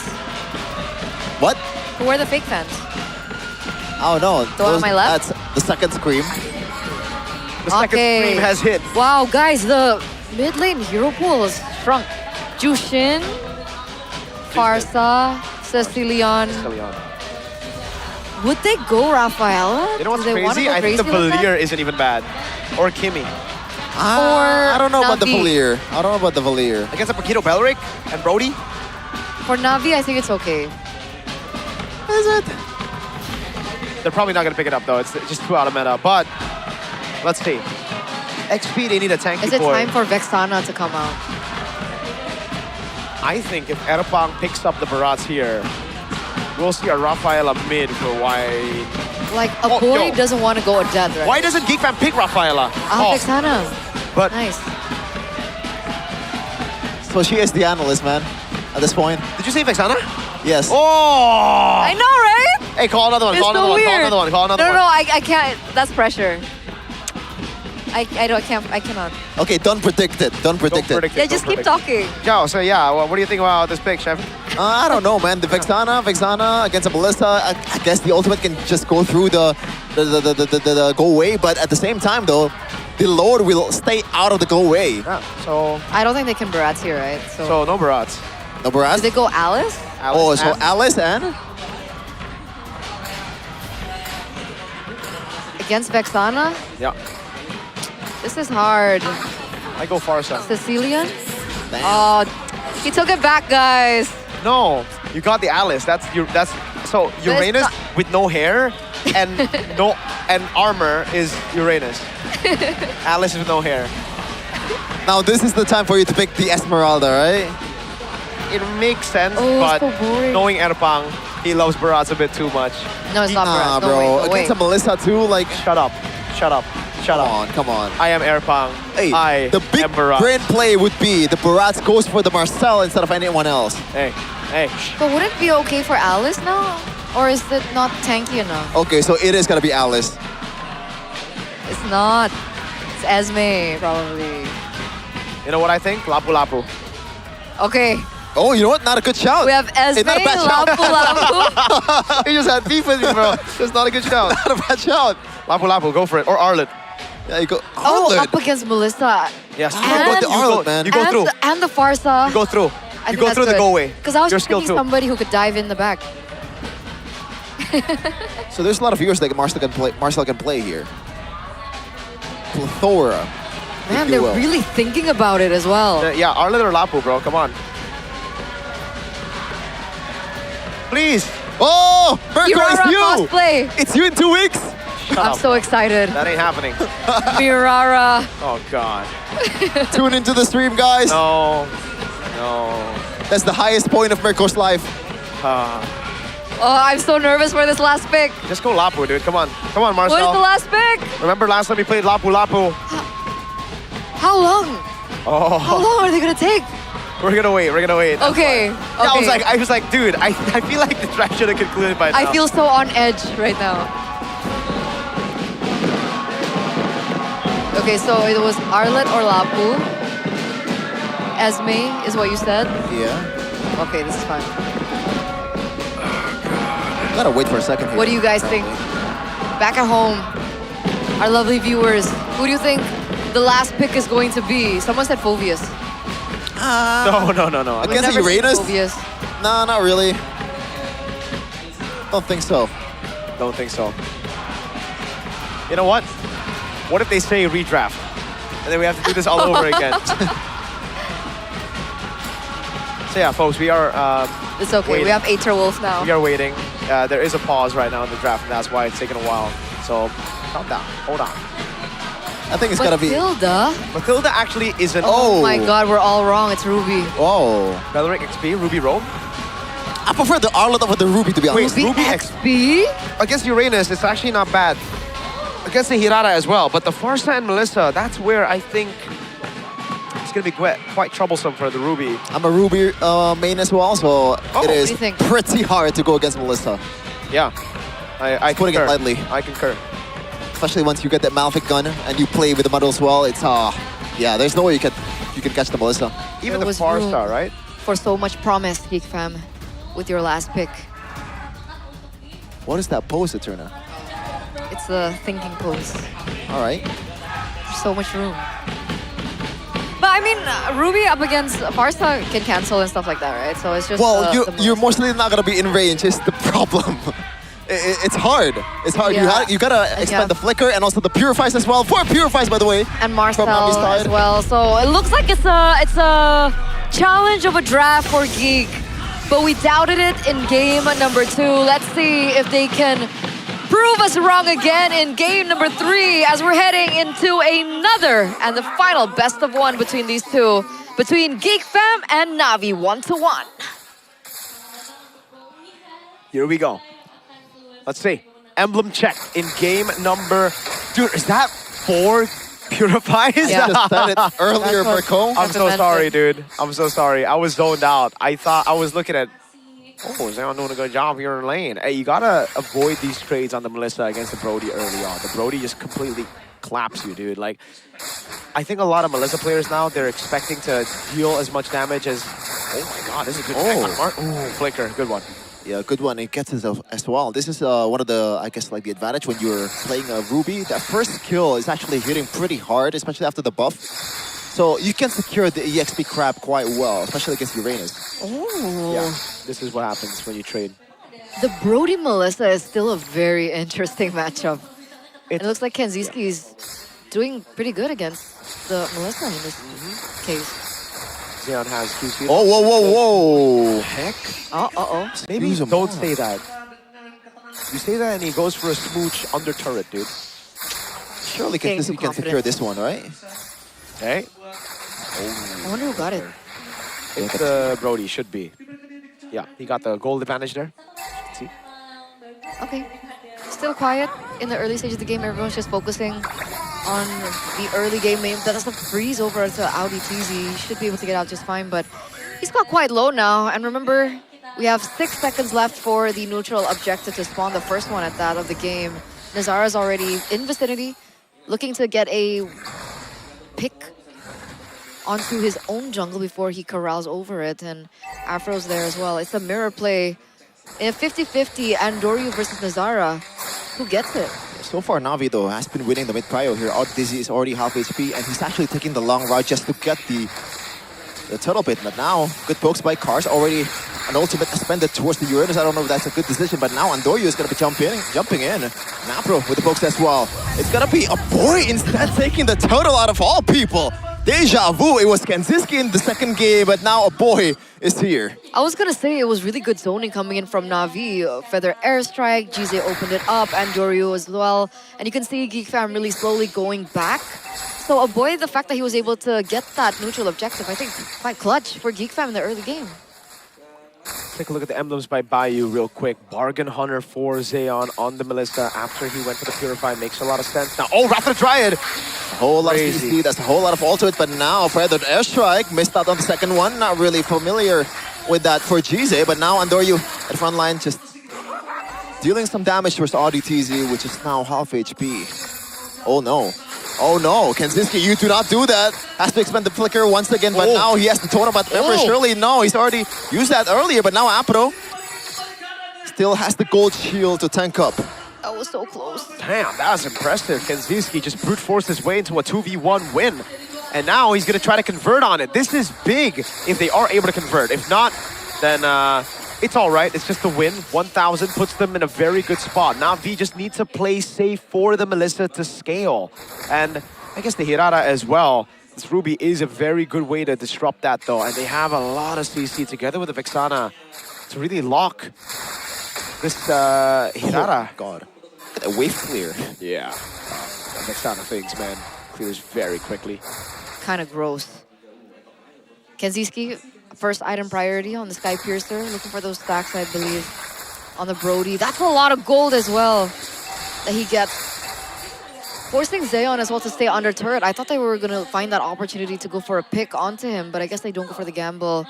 And I guess right now, Melissa, I know it's the win-con for Na'Vi in the later stage of the game, but it has been quite behind, no? What's the gold difference? We'll see it later, perhaps. For Kenzie, it's 500 gold that he's there you ahead, so it's quite the margin. Hold on, Kenziski. Oh, beautiful second skill, just dodging everything, almost getting the gold crab as well. But now the fight will be happening on the other side of the map. Is the turtle, second one of that. Dude, I'm not even joking. I think Kenzie might be my player of the match if he plays like this again. Apro! Chain CC still has the Purify, but now Nazara should be having this one for free, and he will take that one for himself. 1k gold lead for Geek. Again for Na'Vi, it's scaling. Is Kars going to be okay? Yeah. I think he is. Okay. So they go for the clear. I was just thinking about a boy for a second. Vexana, was this a signature hero back in the day, or is this something new for him? I wouldn't say it's signature, but he was, you know, he played the Vexana a lot back in the day, yes. Maybe the reason why it's never a signature is because it was never meta to begin with. You know? Makes sense. That's true. And usually when it is meta, he still prefers other picks like the Faramis back in the day, the Valentina as well. Oh, Marcel the Flicker. Wait, Andoryu!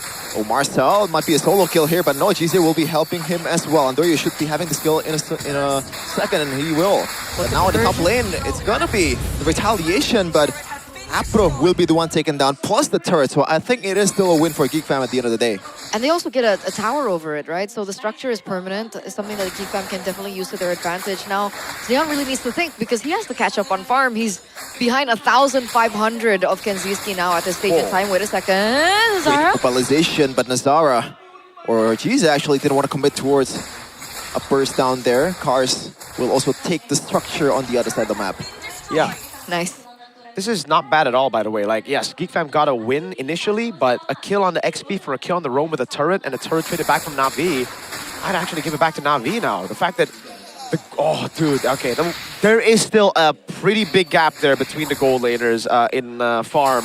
Yep. So that's the silver lining now. For Geek Fam, they really need to start playing for Kenzie. But guess what? With the Uranus, you're a lot safer. You don't need to give the Brody as much respect as you did before, right? So that's why now he's much more comfortable still staying within that turret, walking up, clearing up. On the Esmeralda, you can't be doing this. You can't really just walk up against the Brody like that.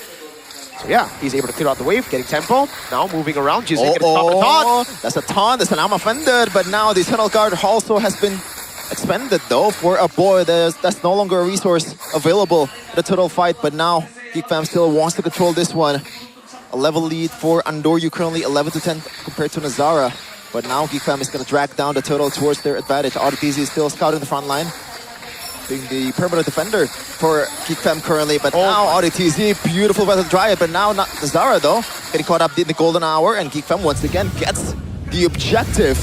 And they bounce out. Yep. It seems Na'Vi just have a thing for scaling, dude. They really like scaling. I think they also botch a lot of their early game plays. Oh, good dodge by Apro if that was intended. Kars up top. Again, a lot more comfortable, still staying in front. But still, turret will be taken. Decam sent 4 members up top, and Na'Vi this time are caught lacking. They aren't able to look for any trades on the map. Oh, what? This is getting really desperate from Na'Vi. Do they not just want to buy time? Isn't that what they're doing? Yeah, that's what they're doing, but also like they're walking up, the feather airstrike comes in. I guess it's just an attempt. As long as Melissa gets the scale, I think we've seen these games before. You know, literally match number 1, game number 2, Kevin was able to scale up to be a monster late game. And GZ scales too. That's true, exactly. So that's why they need an artillery mage and Melissa, I guess, or a late game good clear gold laner to scale up, and that they have right now with damage control. Kars on Uranus, which is much more comfortable than an Esmeralda for me. I remember GZ was actually debuting in MPL ID with Kars, I believe. Yep, now there's a lot of damage towards that boy. The dive is already there. Marcel though stuck in no man's land. Wow. Taking all the turret hits in the golden hours as well, but now the models. No, it's actually Kars taking down the enemy. But now Kenziski's gonna be chest down, and there's no way he can get away from this one unless he has other plans right here. But no, it's gonna be Apro taking them down. Na'Vi just chasing Geek Fam down to the ground. Only 2 left on the board for Geek, and there's no way they can defend the mid turret here. Damage control until they find an opening and an opportunity just like that. And I think Na'Vi found it very, very well. Andoryu being able to bait the resources. Really great weaving in and weaving out. The second Nazara, Afro, that's 3 people, Nazara. Shifty though, Nazara still able to get away from some of the damage, but now 4 guys is on him. Nazara, can he get away from this one? Whoa. I don't think somebody gets one. Just for retaliation, but it's only Apro. Still, good. Jungle for Rome. So it's worth it for Na'Vi, right? Certainly. Yes. They're going to pick on the jungle. That means free Lord unless Geek Fam try to contest this, which means it's also going to be 4v4 without the jungler, one of the main damage dealers. They still might want to fight here. They have a lot of CCs. Karch will be the target. That's enough first damage from Kenziski. But now the Lord surely will be taken down by Andoryu, and he gets the retreat quite easily. Na'Vi, look at the gold swing. Geek Fam really lost it, didn't they? They lost their control. They had everything going for them. They had a good gold lead for the Brody as well. They had a stack on him. The structures were in their favor. So what happened? How did they lose control so quickly? I think it's because they just took a fight that they didn't need to, really, right? Like, again, with this kind of composition, you just need to play around objectives when you have the lead. Because it's built for it. With the Ruby, with the Belleric, yes, you can initiate, but a lot of times you just want to hold position, zone people from neutral objectives. Na'Vi were able to punish that in the bottom lane, and again, this is why I love the Uranus more than the Esmeralda. So much more than the Esmeralda. You're so tanky, dude. It's so hard to kill. Oh man, the range difference as well from a boy here, and also Jise. A boy is forced to play the back line, meanwhile Jise, especially when Apro is the front line, you can just play as to the front as you want to. Yep. With the Marcel, classic stuff. You're able to golden hour to get the Lord to shove, even with the Holy Shield. Bait out the Holy Shield. Now the bottom wave, tier 2s all around taken out. You want to get as many Holy Shields as possible, but at this point, I really feel Na'Vi have outscaled Geek Fam. I think they've basically secured the win. Yeah. There's obviously some clutch factor here. They still have combos, so Geek Fam can still look for that, but 4 purifies. Exactly what I was going to say. There's 4 goddamn purifies. But in return, don't Geek Fam have lots of ways to kind of look for a trigger onto those purifies? I mean, they have the Vexana crowd control, Ruby crowd control, Belleric crowd control. Wait a second! Maybe like this, Karch though. Finally getting taken down. That's the burst damage that you're talking about, Eterna. But I feel like in the grand scheme of things, when Apro is there, the golden hour will be huge. Yeah. I don't know about that though. I think Na'Vi are getting a bit too comfortable. I know that you outscale your opponents, but that doesn't mean you can just do whatever. Oh, speaking of whatever. An example right away on cue.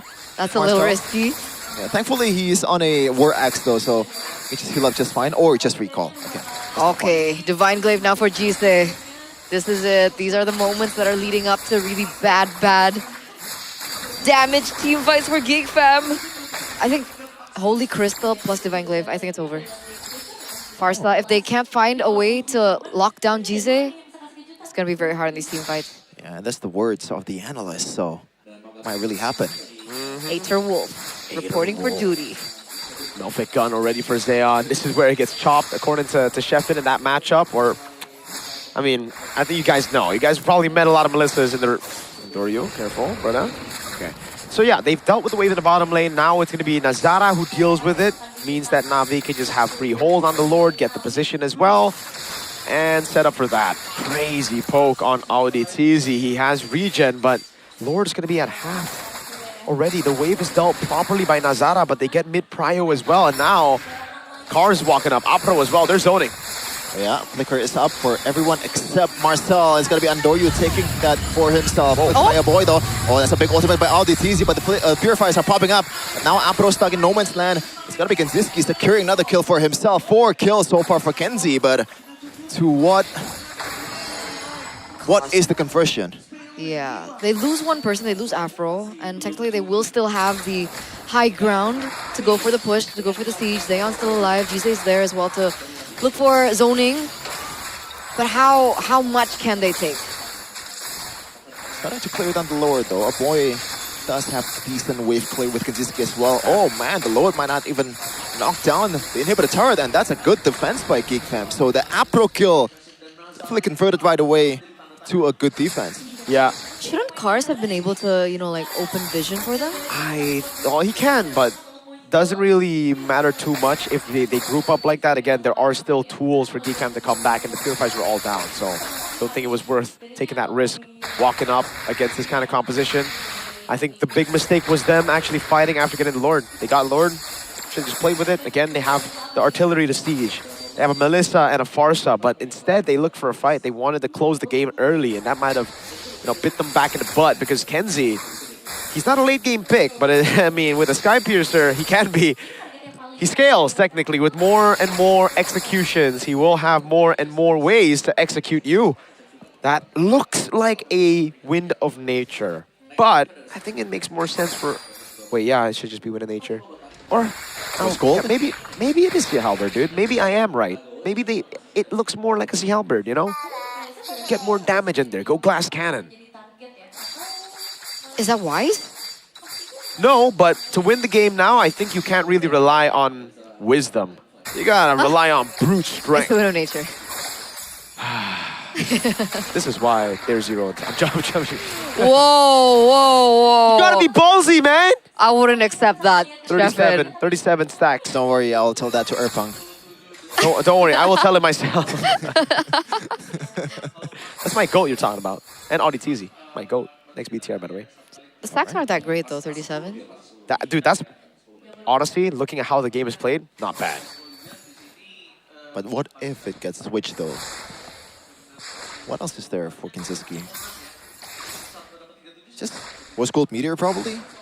If the stacks are gone. But now the stacks is still worth enough to be kept at this point of the game. I think he needs the boots, bro. There's too many people running him down. He needs the boots. I don't think he... Well, for the swap, I think he swaps to, yeah, Emo Rose Gold. That's just the thing.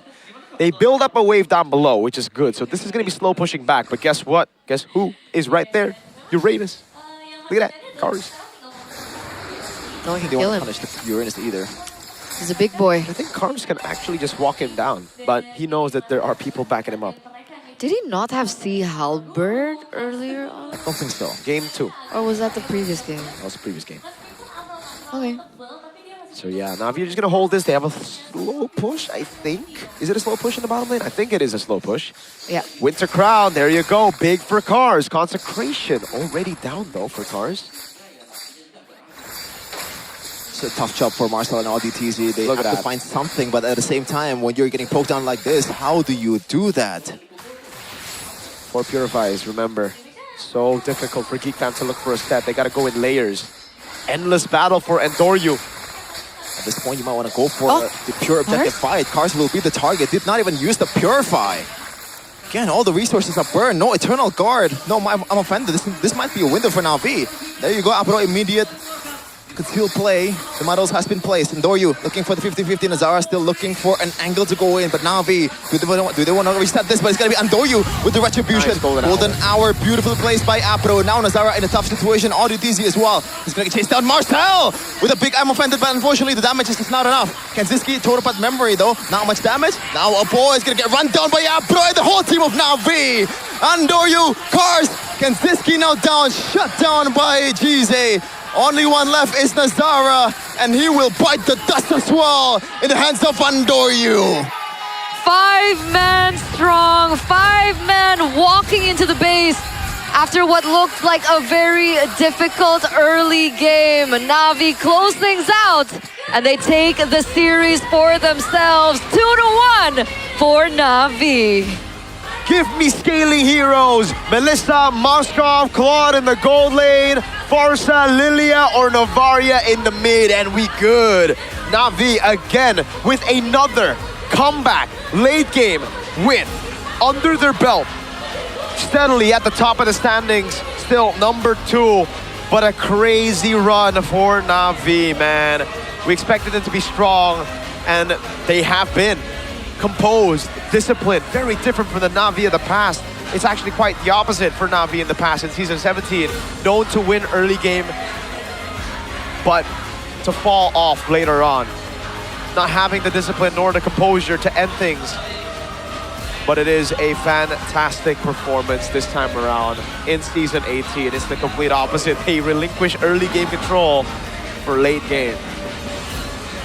I've played these games before, man. You do not celebrate a victory in the second game.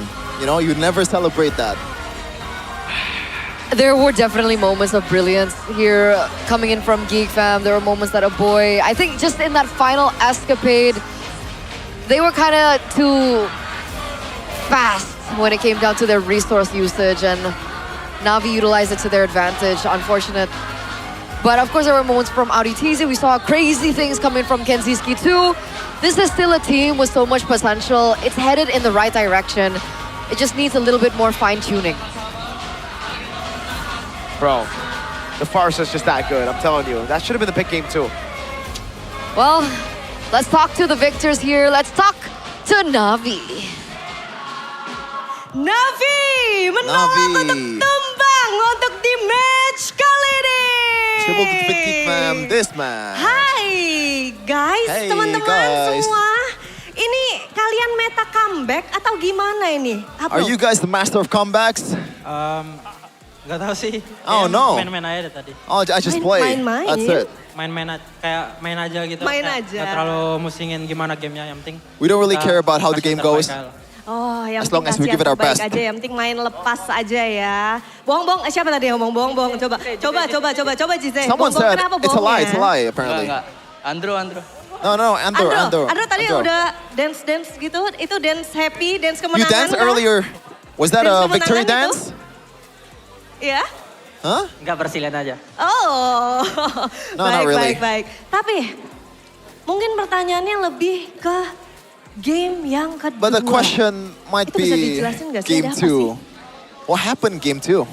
Coba, oh ini Oh, here it is. ternyata Zeon. Here it is, Zeon. Hai Zeon, welcome back. Welcome back, Zeon. Hai Zeon. Halo. Zeon, Zeon, di game hello. yang kedua ada apa sih? What happened in game number 2? Di game yang kedua, kenapa tuh? Kenapa ya? Gak tahu Oh juga no. sih. Oh no. Dari Zeon sendiri, apa yang dirasakan pada saat What did you feel, terhimpit Zeon? suasananya? Kami kalah gara-gara Budi. We lost because because Budi. Kenapa? Karena skill 2 Barat sama alertnya. Because he got skill 2 by Barats. Coba Zeon klarifikasi, langsung dikasih 2 mic tuh. Clarify, Zeon. Clarify. Apa nih? What is Coba this? disuruh klarifikasi, emang benar gara-gara kamu. Yeah, now you clarify. Is it your fault? Hidup kan pasti ada salahnya. It's life, so everyone makes mistakes. Sampai juga hidup pasti ada salahnya. Oke, baik, bisa diterima klarifikasinya. So, Cuma clarification dari accepted. Zeon sendiri agak terkejut gak sih Apa, pada Zeon? saat melihat Were you surprised when you see yang diberikan Moskov oleh Kenziski? was given to Kenziski? Kaget sih, saya kan We're udah pretty stres banget surprised. lah, tapi masih bisa main gitu, masih kayak banyak gitu.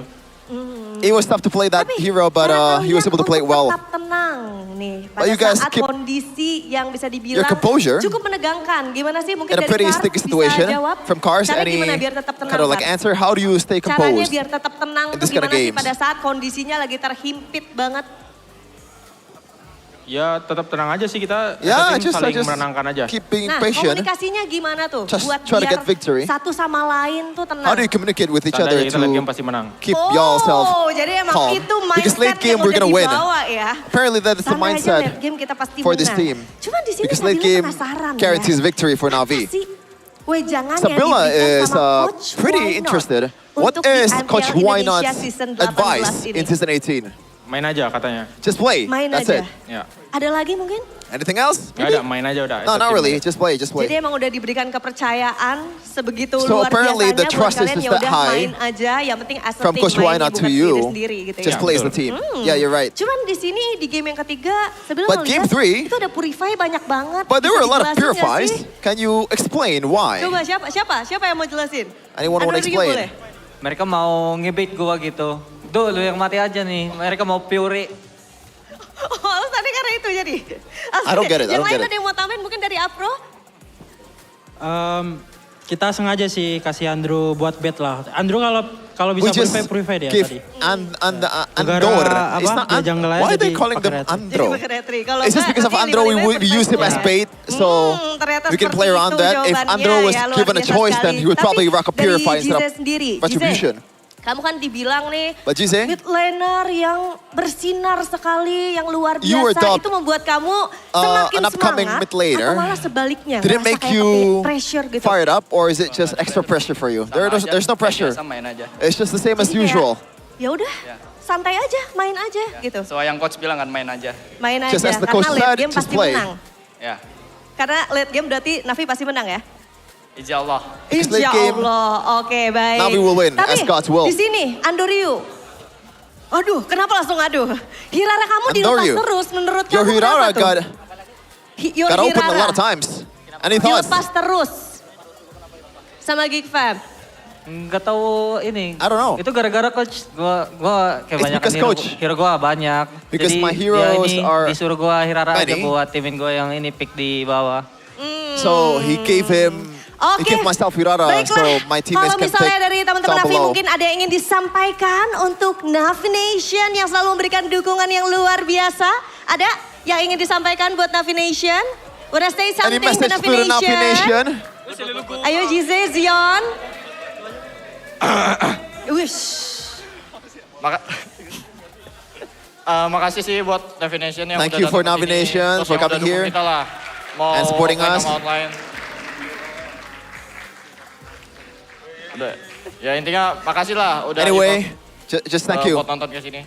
for watching us here. Oke, itu dia ada Navi Nation. Marilah kita sambut. Ini That's dia Navi Nation. Navi. Give it up for Natus Finster.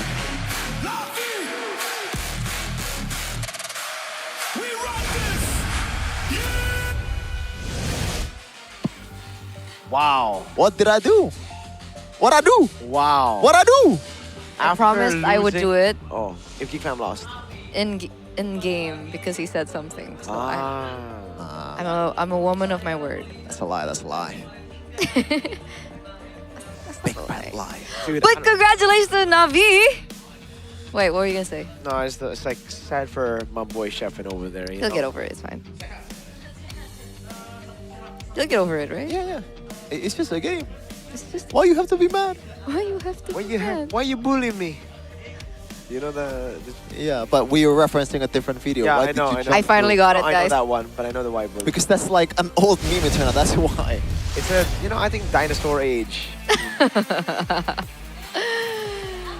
Who's not a dinosaur is Afro. Wow. He Yeah. is He didn't play Brats, that's true. a pro player. A and pro he was really player? good. A Yeah. pro player. That was really good. That was really good. That was really good. Nice. Suga. Respect. This is when you talk about and you like break down the game, by the way. Yeah, I think we all know what happened this game. Geek Fam won early. Geek Fam no get early. Navi happy. Geek Fam sad. Geek Fam very sad. Like that's literally what happened though. Like, dude, it's just so frustrating every time though. Cause like, the Ruby pick, I get it, but also I get it against the Hirara, but against the Farsa and Melissa, it's like, what's the idea here, Cap? Okay, let's say we kill the Hirara. What about the others? I don't think they had that in the... We had so many other options as well. They were talking about Lapu Lapu, other things. I don't know. Why are they so limited to meta picks? I don't get it, man. He's called Lethal L for a reason. Why do you put him on enabler most of the time? Bro, what do you mean? I know the meta is Ruby here, but like... It's the meta, no? lethal, The Arlet can be lethal, The Arlet can be lethal. Lapu Lapu can get through the Maybe not Arlet, but I think Lapu could have still worked. Nah, fam. Let's just go Ruby. I love Ruby, especially... Look at Ruby. Woo! Woo! Woo! See, you got a skill too. See that? Wait, look. Look, wait for Ruby. We're waiting. Woo! Right? I love it, man. It's a really good pick. I feel like they're just putting too... Oh, look! That was an I'm offended. Boom! On Apro and Cars. You'd love to see it. I'm offended? I am offended. Yeah, I think that's what Geek Fam wanted to do. They wanted to offend all their fans there with their pick. Because I genuinely, I agree with you, Sheffin. I think, but not just because, it's Marcel and you want him on a carry. I think he just fits the bill. Because if you want to give Marcel a carry because he's a carry player, I don't really like that. I like it when it makes sense. this is the game where it makes sense. Yeah. The lapu-lapu, the zone out Jose. And guess what? You kind of know that they're going to have Purifies on the board, right? Because you have a Vexana and Belleric either way. So you have to try to force the Flicker out somehow. Something that can chase usually is, you know, that. Early Snowball. What is this? Okay, so, team fight and map control. Oh, it's all games. Beautiful. Look at the early Snowball. I think the team fight should be a lot stronger for early Snowball of game 3 and map control for game 3, for early game. But, they did get it. Navi can just scale forever though. Why is win timing early for game 3 Navi? I still don't understand how to actually read this graph. I'm sorry, but there's a lot of inaccuracies here, so don't really take this with a grain of salt, butter, and sauce. And ketchup. What happened to pepper? I mean, you can put pepper in there, you know, if you're an Iron Man fan. What about thyme? What the heck? Oregano? I am not that fancy, Clearly man. do not. I usually go sambal, ijo. That means green sambal. I nearly said something. The fact that you said I'm thyme glad. and oregano means, you know, it just shows how privileged you are. You see level. I go for sambal. We know sambal. Yeah, right, brother? sambal. Brother, You know, sambal. poor people's food. Exactly. You know. We don't go oregano. What the heck is oregano? What the heck is thyme? They don't cook, guys. It's not about cooking. It's about... Shallots. See? I know chicken, rice, sambal, tempe, tahu, egg. You need shallots to cook most of those things, but yes, they do not cook. I don't know what a shallow bar is. It's Okay, not that's in Como, fine. by the way. It's Yeah, not I know. Como. Nice thing. Thank you. Hey, W. That's my boy. That's my Yeah. That is your boy, actually. Yeah, he's a blue. But not anymore. Hey, technically, he is blue because Como. No. It's a reference to football. Why are you bonking me? What? Okay.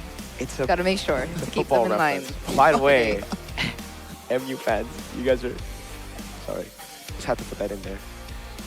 And so are Geek Fams. Honestly, I didn't mean it like that. I wanted to segue out of. Nah. No? That was. It would feel worse for him or for her if I don't bonk. So I'm not gonna do that. Okay. Joke's on you. Whoa. Are you happy now? Are you happy, Eterna? I like getting. Getting what? There's still a third match, guys. What? We have the Royal Derby ahead of us. Okay, we must move on to the future. Okay, Geek Fam, there's potential. I know they can, reset. Potential. Do they have matches tomorrow? Hope not. If they keep on playing like this, just give them time to reset. It's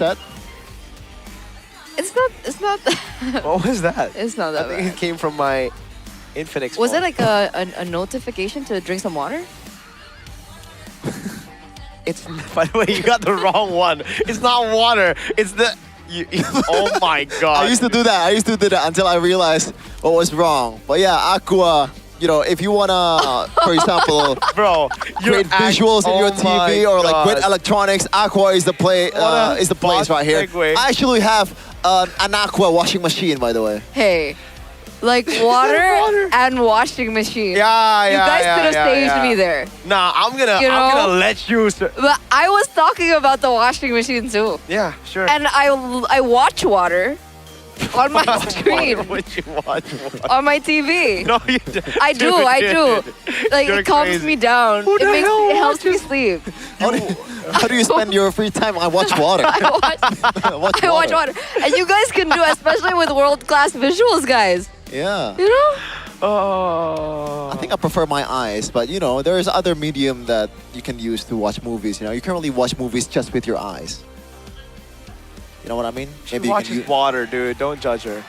Oh, you can watch movies with water actually, like a reflection or anything like that. But anyway, Royal Derby is coming up. It's gonna be 2-0. With no eyes? Just. What's going on?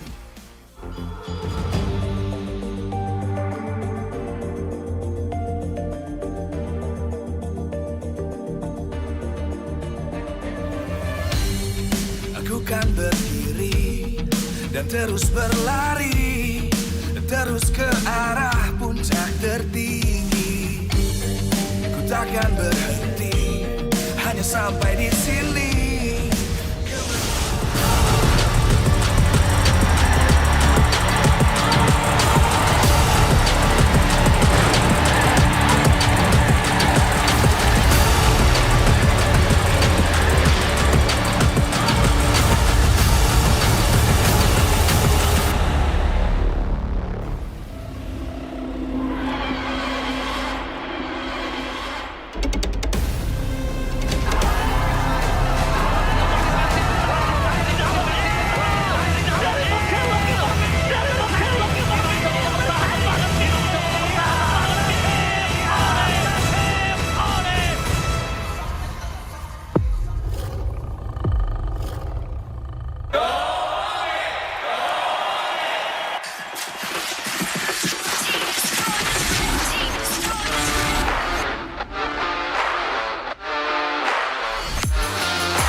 Cultured by Todak.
Di tim yang paling susah itu yang paling semua di tengah perubahan yang ada semua di tengah kami bukan lemah, kami cuma belum searah, kami cuma belum Menang atau kalah searah. itu biasa, menang atau kalah itu ingat satu hal, kita itu keluarga, waktunya konsisten saling percaya.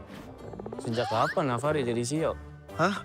Lalu dia Ming, mending lihat ini. Yang ini murahnya beneran, bantu kita naik level barengan.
Divine judgment!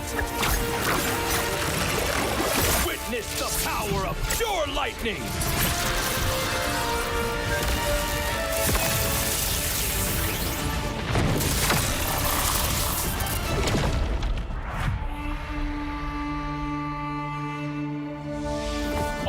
lies below is under my vigil.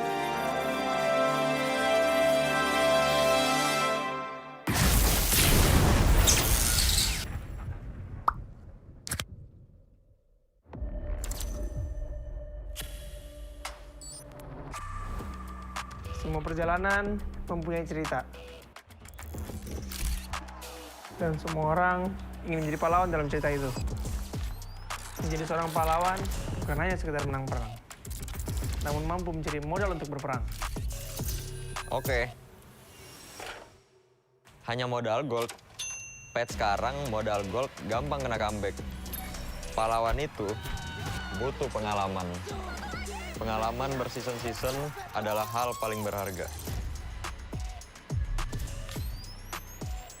Alah, pemain tua, mekanik tua, masih ya main raja-rajaan. Orang bilang gue jadi pahlawan cuma karena hoki. Gak gitu, bro. Masihkah hoki? Hoki, faktanya gimana? Untuk menjadi pahlawan, harus bermental baja biar bisa menghadapi segala kondisi. Mental baja? Berarti gue udah bisa jadi pahlawannya dong. Gue baru masuk aja, udah dapat Rookie of the Season.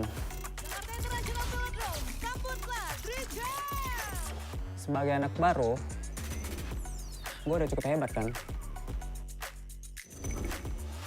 Hebat kata lu, dalam hal apa? Kill banyak. Untuk bisa memberikan itu, perlu sosok pahlawan. Kalau sosok itu nggak ada, tim lu nggak bisa apa-apa. Hah? Cut! Rani doang, hanya bikin mati konyol. Masa pahlawan kayak gitu? Kita juga harus bisa menjaga tempo, agar semua bisa berjalan dengan lancar. Lah, talent gua kemana? Kak, cukup, Kak? Oke, thank you. Gagal lagi jadi pahlawan di MSC. Ah, iya ya. Keburu pensi nih. Tapi, setidaknya gue masih di atas lo.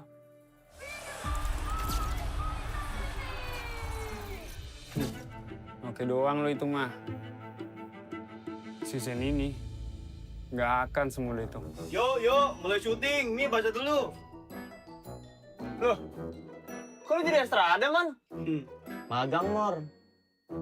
Wih, serius kita bakal main di sini? Yes, approve.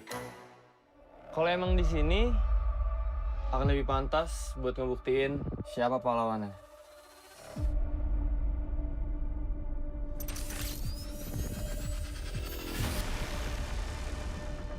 Persiapan kita cukup.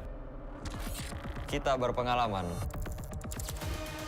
Kita harus sesuai target. Kita punya mental. Kita nggak butuh waktu lama. Kita memiliki inisiasi. Kita bisa mengatur tempo. Kita punya banyak cara. Kita yang ngatur permainannya. Mari kita lihat siapa yang pantas.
cultured by Todak.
Di tim yang paling susah itu nyatuin semua di tengah perubahan yang nggak ada habisnya. Kami bukan lemah, kami cuma belum searah. Menang atau kalah itu biasa, tapi ingat satu hal, kita itu keluarga. Waktunya konsisten saling percaya. Sejak kapan Navari jadi CEO? Hah? Lalu dia Ming. Mending lihat ini. Yang ini murahnya beneran. Bantu kita naik level barengan.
Divine judgment!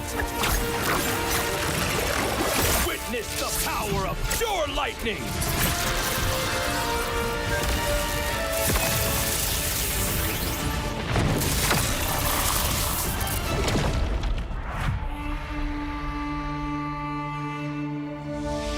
All that lies below is under my vigil.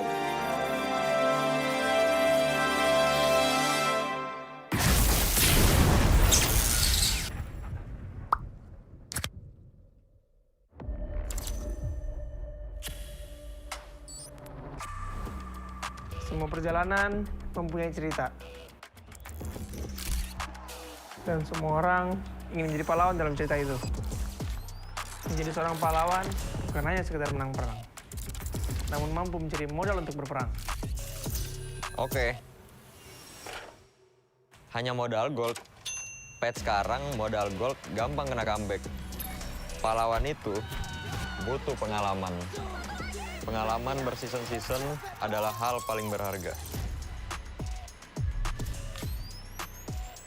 Alah, pemain tua, mekanik tua, masih ya main raja-rajaan. Orang bilang gue jadi pahlawan cuma karena hoki. Gak gitu bro. Masihkah hoki? Hoki, faktanya gimana? Untuk menjadi pahlawan, harus bermental baja biar bisa menghadapi segala kondisi. Mental baja. Berarti gue udah bisa jadi pahlawannya dong. Gue baru masuk aja, udah dapat Rookie of the Season. Sebagai anak baru, gue udah cukup hebat kan? Hebat kata lu, dalam hal apa? Kill banyak. Untuk bisa memberikan itu, perlu sosok pahlawan. Kalau sosok itu nggak ada, tim lu nggak bisa apa-apa. Hah? Cut! Rani doang, hanya bikin mati konyol. Masa pahlawan kayak gitu? Kita juga harus bisa menjaga tempo, agar semua bisa berjalan dengan lancar. Wah.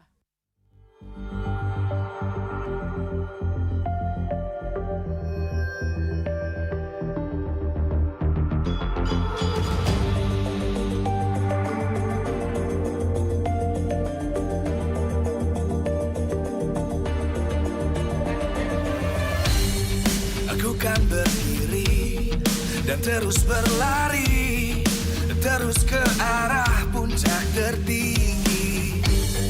Ku takkan berhenti, hanya sampai di sini.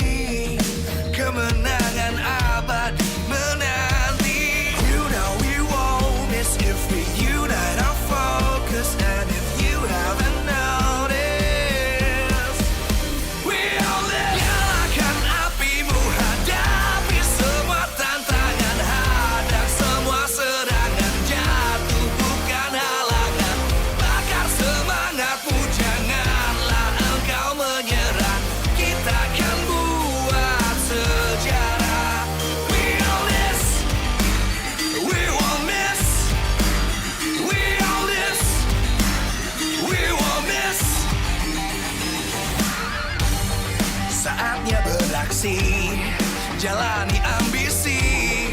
Aku kan menyawakan hari ini. You know we won't miss if we unite our focus. And if you haven't noticed, we all live. Nyalakan apimu, hadapi semua tantangan, hadang semua serangan, jatuh bukan halangan. Bakar semangatmu, janganlah engkau menyerah. Kita akan buat sejarah. We all this, we won't miss. We all this, we won't miss. We all this.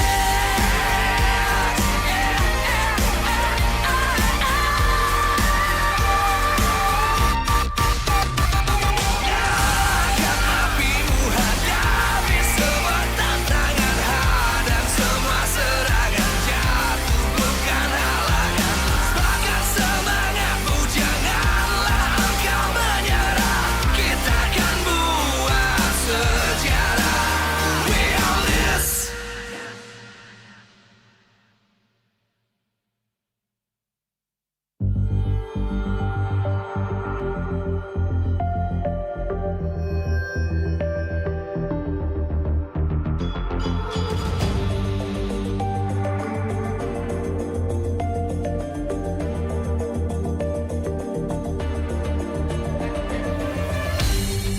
Aku kan berdiri dan terus berlari, terus ke arah puncak tertinggi. Ku takkan berhenti, hanya sampai di sini. Kemenangan abadi menanti. You know we won't miss if we unite our focus. And if you haven't noticed, we all live. Nyalakan apimu, hadapi semua tantangan, hadang semua serangan, jatuh bukan halangan. Bakar semangatmu, janganlah engkau menyerah. Kita akan buat sejarah.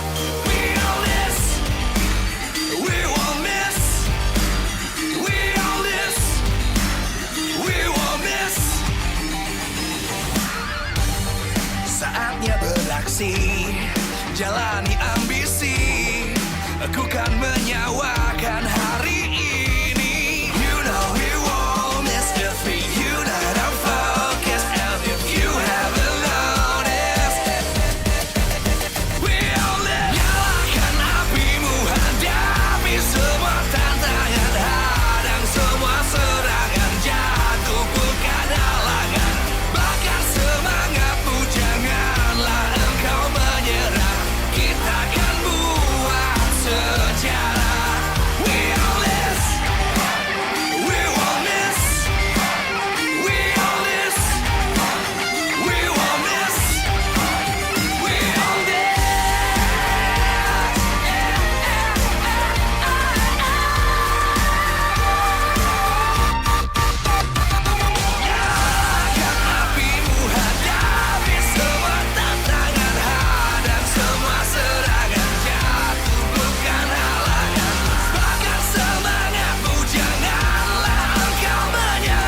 terus berlari, terus ke arah puncak tertinggi. Ku takkan berhenti, hanya sampai di sini. Kemenangan abadi menanti. You know we won't miss if we unite our focus. And if you haven't noticed, we all live. Nyalakan apimu, hadapi semua tantangan, hadang semua serangan, jatuh bukan halangan. Bakar semangatmu, janganlah engkau menyerah. Kita akan buat sejarah. We all this, we won't miss. We all this, we won't miss. Saatnya beraksi, jalani ambisi. Aku kan menyawakan hari ini. You know we won't miss if we unite our focus. And if you haven't noticed, we all live. Nyalakan apimu, hadapi semua tantangan, hadang semua serangan, jatuh bukan halangan. Bakar semangatmu, janganlah engkau menyerah. Kita akan buat sejarah. We all this, we won't miss. We all this, we won't miss. We all this.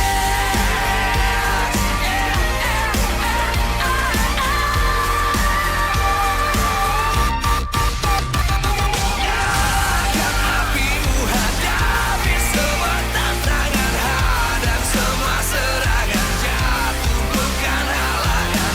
Bakar semangatmu, janganlah engkau menyerah. Kita akan buat sejarah. We all this.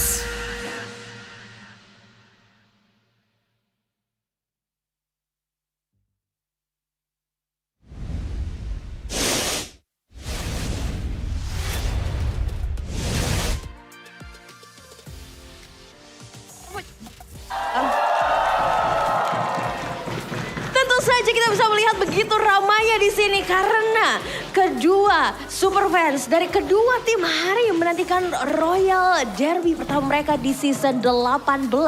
Kita tahu bahwa Royal Derby ini mencetak sejarah dengan tim-tim yang selalu berprestasi di kancah internasional. Namun track record juga mengatakan bahwa RRQ sudah absen selama 2 musim untuk di babak playoff di MPL Indonesia. Jadi kita akan lihat apakah kali ini RRQ bisa kembali berjaya ataukah kembali mengulang keterpurukannya. Namun tentunya di sini Alisa pengen bagi-bagi hadiah dulu nih bersama dengan super fans yang udah datang di sini. Kira-kira ada yang mau hadiah di sini?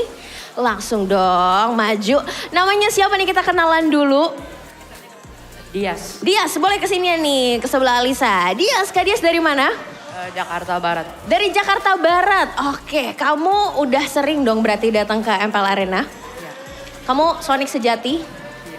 Kalau gitu bisa jawab dong pertanyaan-pertanyaan dari Alisa. Udah siap? Siap. Oke, kalau begitu kalau MPL adalah panggungnya dan pro player adalah pemainnya. Kalau gear pro player as official gaming phone MPL yaitu? Infinix GT50 Pro. Lengkap banget, bener banget. Lagi Sonic boleh gak sih kasih semangat nih buat Dias di sini ya? Kita lanjut ke pertanyaan berikutnya. Nah, kalau ngomongin soal smartphone, gaming flagshipnya Infinix kayaknya udah tertera juga nih ya kan? Kalian pasti udah gak asing lagi dong seri apa nih yang jadi andalan Infinix dan dipakai buat bertanding di MPL season 18. Infinix GT Series. Bener lagi dong, keren banget sih Dias. Ini adalah pertanyaan terakhir sebelum aku kasih hadiahnya ya. GT50 Pro bisa kasih pengalaman gaming hingga 144 FPS di MLBB. Tapi FPS ini sebenarnya singkatan dari apa sih? Apakah A, face player speed, B, frame per second, C, first person shooter atau D, full power system? B, frame per second. Jawabannya benar banget lagi, langsung aja kita kasih hadiahnya persembahan dari Infinix untuk Dias. Boleh dong unboxing dulu, kita kasih lihat ke kamera ya. Nah, ini kamu udah punya belum di rumah? Belum. Jadi kamu mau Coba kasih lihat dulu. Nah, kita unboxing ini dapat earbuds ya. Mau kasih pesan-pesan apa nih buat Infinix? Udah kasih kamu earbuds spesial nih persembahan Infinix. Bilang sesuatu dong ke Infinix, kan kamu udah pakai Infinix juga nih merchandise-nya. Kasih. Kepotong senyap. Terima kasih Infinix. Ikutin Infinix. Yeay, terima kasih banyak Dias. Semoga kepake ya buat gaming bareng tentunya. Jangan lupa juga gamingnya pakai Infinix, oke? Terima kasih banyak dan itu dia tadi keseruan kita. Kalau kalian mau dapat hadiah juga langsung aja datang dan mampir langsung ke MPL Arena. So kita akan lihat di match penutupan di hari yang kedua. The Royal Derby antara RRQ melawan Onyx. MPL Arena mana suaranya?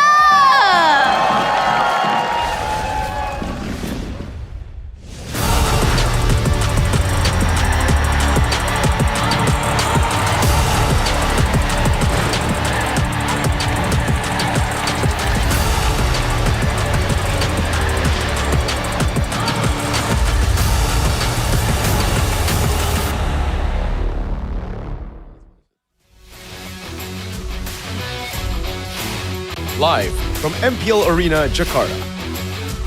MPL Indonesia Season 18 is powered by Muntah. Supported by Esports Federation of Indonesia. Presented by official gaming phone, Infinix. Official e-wallet, GoPay. Official gaming chair, Toda. Partner in esports, Aqua, Telkomsel, Bayou, IndyHome. Good time, so good. We own this.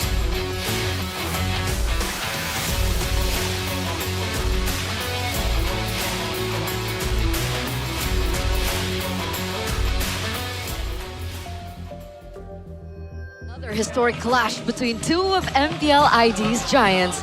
Recent history has seen the Sky King dominate the hierarchy. 7 consecutive meetings have ended in favor of Kyrie's squad. Onyx enters the day with confidence, looking to continue their winning tradition against RRQ. But they must stay alert. The King has come over from momentum, looking to find wins of their very own. They've tasted victory, and every match will be another step toward perfection. This is going to be the ultimate test and a chance to prove themselves for Demon Kite, Hajirin, Said, Arthur, as well as Joshua, as we welcome you, ladies and gentlemen, to the 41st Royal Derby here on the English broadcast. Back with me, Eterna, alongside Virgo and Sheffit. Yay! We're hyped. You can definitely see that the fans here are hyped as well. RRQ, if they started their first week 0-2, there will be less hype coming in this matchup. But luckily, they were able to find their form in their second matchup against Dewa. It was a win. Demon Kite came here, sat right there, spoke to us, talked about how there were still jitters in the first week, and that now he is ready. Onyx, though, they're still Onyx. Yeah, unfortunately, as informed as RQ is, it is still the impenetrable Onyx unless it's BTR, man. Against Alter Ego, I thought Alter Ego has a slight chance, to win it out against Onyx, just the way they play in the first day of the season against Na'Vi. But unfortunately, it was not enough at all. Even when Yasuke wasn't a Fanny, Kyrie and crew just told him, hey, you do not pick Fanny against the Fanny God. I love it. I love it. I love this matchup because, we're talking about the junglers, we're talking about, the mid matchup, the roam matchup, and one thing that really stands out to me in particular is how the gold lane matchup will be. Because technically, Arthur or Sotsujin, he has been a veteran in his own right, but not in the gold lane. He was a jungler and he has experience in the jungler. And with that being said, we do want to know what you guys think. Right now, obviously coming into this, it still looks like it will be heavily Onyx favored. But what do you think that RQ needs to do to win against the Sky Kings? Do you think A, they need to prioritize Moscow for Arthur, which was a hero that he popped off on last week? B, limit Kyrie's farming space? Or C, win the mid lane duo matchup? I don't know about prioritize Moskov for Arthur though. I feel like Moskov has been most of the time for other teams out there, it's always a plan B, just like Geek Fam, where they're not winning the early game, they fall back to the Moskov. So I'm more leaning towards the number B and number C, which is kind of like the same thing. When you limit your, when you win out on the mid-trio matchup, mostly Kyrie will not have enough space to farm. Mostly he will not be able to utilize his hero to perfection. So maybe just play a better tempo than Onyx, which is asking a bit too much, especially with the way that Sajirin and Hajirin and Saeed. It's okay. We're still getting used to it. Hajirin and Saeed is synergizing so far in this early season. I agree. I agree. There's going to be a lot of pressure if we're talking about that for both of these players. And there's also a lot of history between these players too. History. So this is, I would say, one of the biggest on Royal Derbies, in my opinion. One of the biggest derbies, or after everything they've been saying to each other, about each other on social media, this is gonna be like the ultimate test and like the ultimate moment that they prove themselves. Like Wait. Walk the talk. Yep. You gotta, fill me in though. Like, what did they say? You guys know. Okay. Wow, no. This is also Adi's first time against his former team, Onyx, after leaving Onyx last season. We thought that maybe they would be able to meet in an international with AC, but Adi failed to qualify to the playoffs with his lineup of AC. And now he's back in Indo with RRQ, entrusted to be at the helm with Caleb to try to beat Onyx. Now, yeah, I think very low odds for RRQ this time around, right? Onyx still look like Onyx. Yes, they have been beaten by Vigatron, but it's still Onyx. They're still really good. We're still playing that, huh? What do you mean? And you're never gonna let Onyx live this down, huh? What do you mean? What do you mean? The fact that they lost to Vigatron? No? No, I already moved on from it. Like, it only happened twice. MPL ID, season 8, 17, and, the previous tournament. He's listing it, guys. In both the grand finals, 7-2 record. Anyways, let's move on, guys. Let's move on. Let's talk about my goats. Yeah, we want to talk about, Arashi's goats. We have Arthur here on screen, a player that, like I mentioned earlier on when we were talking about, the votings, that he really popped off. A lot of people were doubting, especially his first game. But, like, the next game, when he picked up the Moskov, he really showed the level that is required here to keep up with MPL ID teams. I think one thing that Arthur's lacking compared to Kellera is that killer instinct. Kellera knows how to play with the margins really, really well. He knows when to play with his flickers, the outplays and all that stuff. We see it over and over again in internationals, especially with Onyx PH. Ever since joining Onyx ID though, it feels like no trophies at all so far for Kellera. And that might change at the end of the season if they beat BTR. Just letting you know, Mirko. But the stats for Arthur is not really that bad as well. Number 1 GPM, pretty good for a debut gold lane, and also damage per game, number 1. King Arthur from the court of Camelot. Yes.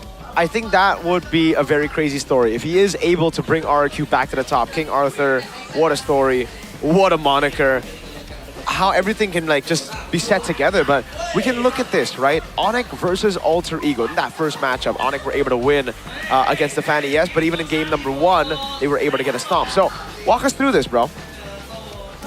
Is this the game? Oh, it's Onyx versus Alter Ego. Yeah, the one that sticks to my memory is the second game because it was so good. But you can see here the brilliance of the micros from Sans, from literally every member of Onyx, especially Kyrie as well. Multiple times an attempt was made by Alexander the Great with the Red of the Dryad and Flicker, but it was to no avail. Every time it was always dodged, frame perfect. So it really feels like they are just the usual impenetrable Onyx.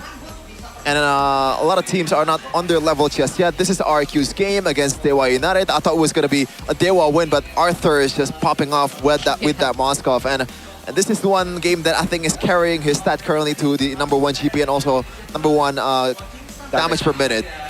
So yeah, Arthur might be legit in a gold lane. Let's see what happens if he gets different heroes, right? Because we've only seen him perform at this level on the Moskov.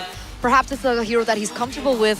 And if we're talking about heroes and, how comfortable they are, we've been talking about how strong Onyx is, and I hate to bring this up, but therein lies the problem. I mean, Kellera still, he himself has admitted that he's much more comfortable on the marksman. So if, let's say, RRQ can draft in a way that they force him on a hero that's, maybe a fighter and so on and so forth, maybe we won't see the Onyx at Onyx Prime. But we actually talked with Kyrie about this, I believe, last week when Onyx played their first match here in Season 18. I think people are underestimating Kelra's fighter potential because there's been barely any evidence of Kelra playing fighter itself, you know, because it was not necessary for Kelra. Well, MSD Kelra himself admitted he was like, I don't really... To be fair, I'm much better on the... Kyrie is his boy, so, you know, might be... So I guess we'll see. Obviously, we haven't seen everything that Kelra has to offer. There's definitely still heroes out there, and he's probably put in more practice as well. Looking for more comfort as well on these fighters. Maybe that's where Kyrie's coming from too. But therein lies the loophole, in my opinion.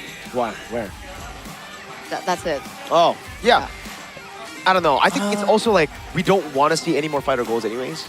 We haven't seen probably it. Paquito. Except Freya and Paquito, but even Paquito, usually you just see it in the jungle, right? Freya, always banned out. So I don't think that's going to be a problem now, unless then RQ try to propose that trade. Maybe they don't ban the Freya, but I think it's still too big of a risk. Because again, it doesn't matter how good you are on marksman. If you get a prio pick like that, it's still going to be very difficult to win the game. And I think right now RQ, instead of trying to, you know, assume or try to make those kind of moves, they'd much rather focus on their own game. Because it's not like they are a team that have 100% understood the meta. I think their drafts have looked very shaky as well. Yeah. So they still got a lot of room to improve here. And therefore, I think sticking to their own plan would do them a bit better.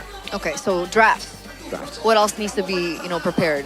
Oh God, a lot. I think in game there's more to prepare than drafts. At this point, it's just taking it step by step. You know, I think in the back of their minds, they don't really expect to win against Onyx either. If they wanna, even if they don't wanna admit it, right? It's Onyx for a reason. And to expand on your point, Mirko, apparently Hajirin so far in his season 18, he has played 5 different mid laners in 5 games. So number 1 in Unique Heroes played. Unfortunately, the wins is just not coming for RQ until match number 2. So this is in a way one of the strengths of RQ. They can play it a bit more flexible in the mid lane or even in other lanes as well. But unfortunately, it's also an Achilles heel that Onyx might be able to abuse because that shows the lack of identity that RQ is struggling with. I think they're still looking for it.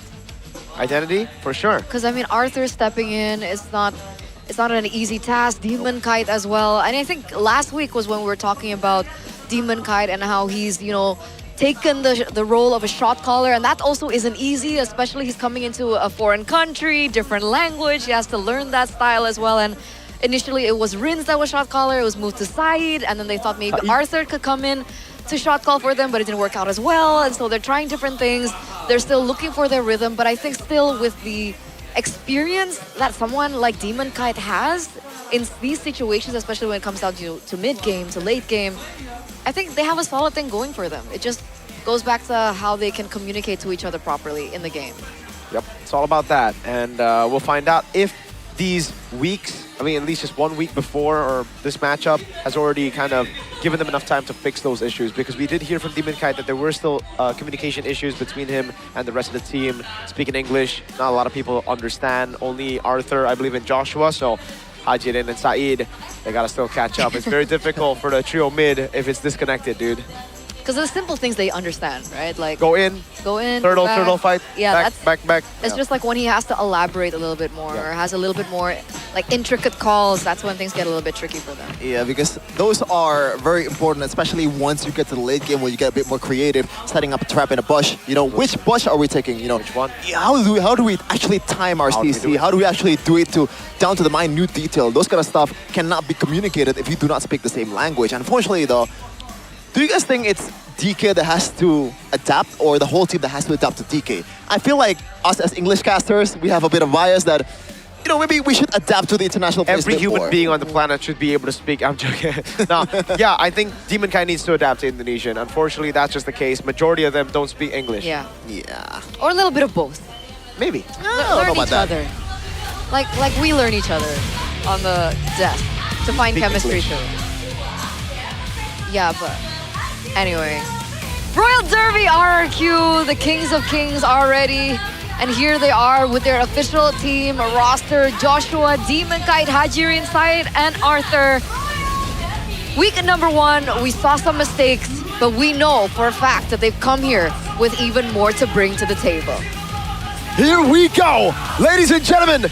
welcome to the stage, the Kings of Kings, with King Arthur leading the pack. It's RRQ Hoshi. Unfortunately, Royal Derby does not feel the same anymore if RRQ is not at their strongest. Still looking to recreate their past glory when they were dominating this region by a landslide. Now, the other side. It's the Sky Kings. Back to back to back for the longest of times. Unfortunately, runner-up last season, but it feels like it's feeding fuel to the fire. Kelra in the gold lane alongside Lutfi, Kyrie, Sans, as well as Keyboy. They're looking to find momentum of their own, hoping to finally make it back to number one.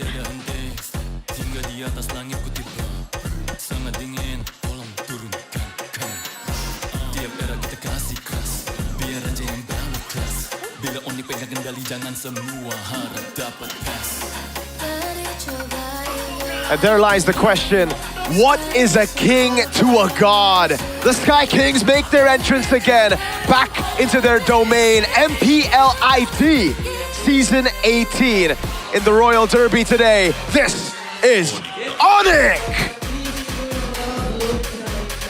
It is factual to say this is their playground, or it used to be their playground. 8 MPLs in 17 seasons. Looking to make it 50% once again here in Season 18. Still with the same flavor, Kyrie, Keyboy, and Sans being the main pillar. But this time around, Kelra and Lutfi on the side lanes. They're not, or they're also that strong either. I think it's also important to note that Paddington was transferred down to MDL. So no Beloyski up on stage alongside CW. It looks like it's going to be a 1v2 situation. What the heck? How will that impact Onyx performance today? Whoa. What's going on? I think Adi slapped something, down below, but yeah. It's the history they've had with each that's other, the I would culture. say. Yep culture. The culture that has been, strengthened over the course of the years. Adi ain't no stranger to the members of Onyx. And herein lies the audience topic voting results. 48% limit Kyrie's farming space. All right. Let's roll with this for a bit. To limit Kyrie's farming space, how would that be achieved? I think the objective is not to play against Kyrie head-on. It's to somehow make Keyboy and Sans does not have the space too, because it's gonna be contagious. If your mid duo cannot secure those bushes, cannot secure this river, then I think Kyrie will not be able to do at least the vertical jungle. His option will be a bit limited in terms of his creativity, in terms of pathing as well. So I think it starts from that. Obviously easier said than done. Multiple teams have tried to do that over a few years, but didn't manage to do that.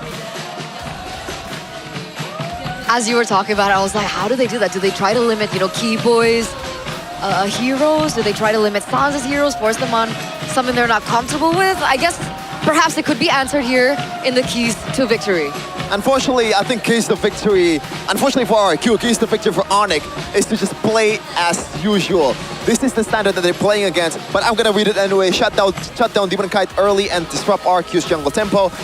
In a way, they always do that over the course of history, Not really being super conscious about it either. It's just built in their DNA, their instincts at this point. They are playing as a unit. They know each other very well. The experience is there. Everything is working out for them. Leverage the flex draft to win key matchups and secure the win condition. Onyx is one of those teams that does not abide by the rules. When the meta says it's a pick that's the most important, Onyx usually goes for option B and option C for some reason. Might be just a curveball, might be just a way to throw a wrench to the opponent's way of thinking, but it is Onyx, so we can question their methods to get to the victory because they've been the most victorious team in MPL ID history. Meanwhile, for RRQ, this is where it's very, very important because the odds are against you. With Demon early game tempo to shut down Kyrie's rotation. Unfortunately, Demon Kite, this is not really this meta, but he has to learn some way, somehow, how to play those very early tempo hero like Pakido and Hirara well enough to have a chance against Onyx.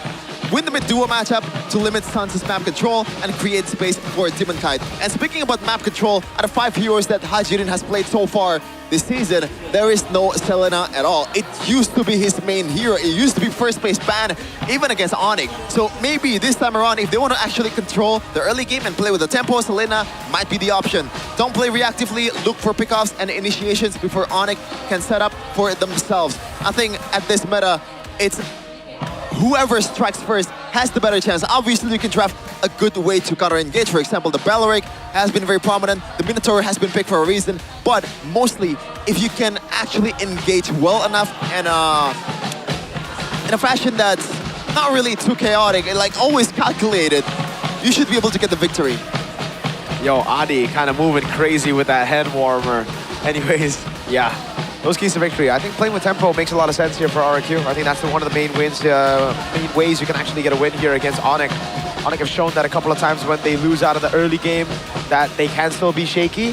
That's why they try to dominate the early game. But also, this is a little bit more elite level, sorry. Bigatron, when they beat Onyx, they play to the late game. They go for the Novarias, they go for the Melissas, they scale up. They even go for the Mias sometimes, right?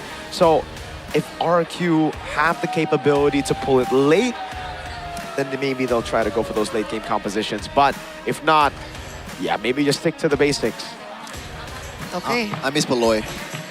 By the way, I just want to shout out to, you know, the Sonics and the Kingdoms right now. This was a full house, completely sold out. Of course. As we were walking to our caster desk, I actually met some Filipino fans. Really? Who flew all the way from the Philippines just to watch Onyx play. Wow. Just to watch Onyx or just to watch Kyrie? Yeah. No, I'm pretty sure Kyrie Onyx. and Kelra, probably Kyrie Probably, and Kelra. yeah. Okay. And yeah, and Beloy's. But shout outs. I love that passion. Yeah, that's crazy. This is like regular season. This is not something that we would expect. I think maybe playoffs, we'd be like more, okay, Hey, that's cool. MLBB's getting bigger and bigger. Season. I mean, I think we know from EWC as well. We got a lot of, you know, French viewers, a lot of people watching offline. It's getting big, bro. MLBB. I think we also As had, always, you most know, hours watch. Yeah. Peak viewers. Number one. At EWC. Yep. Number one. Who's second? We don't know him. shout outs to Kingdom as well. Was it last week? Fans from Argentina? Yeah, and Chile. And Chile. We're going global.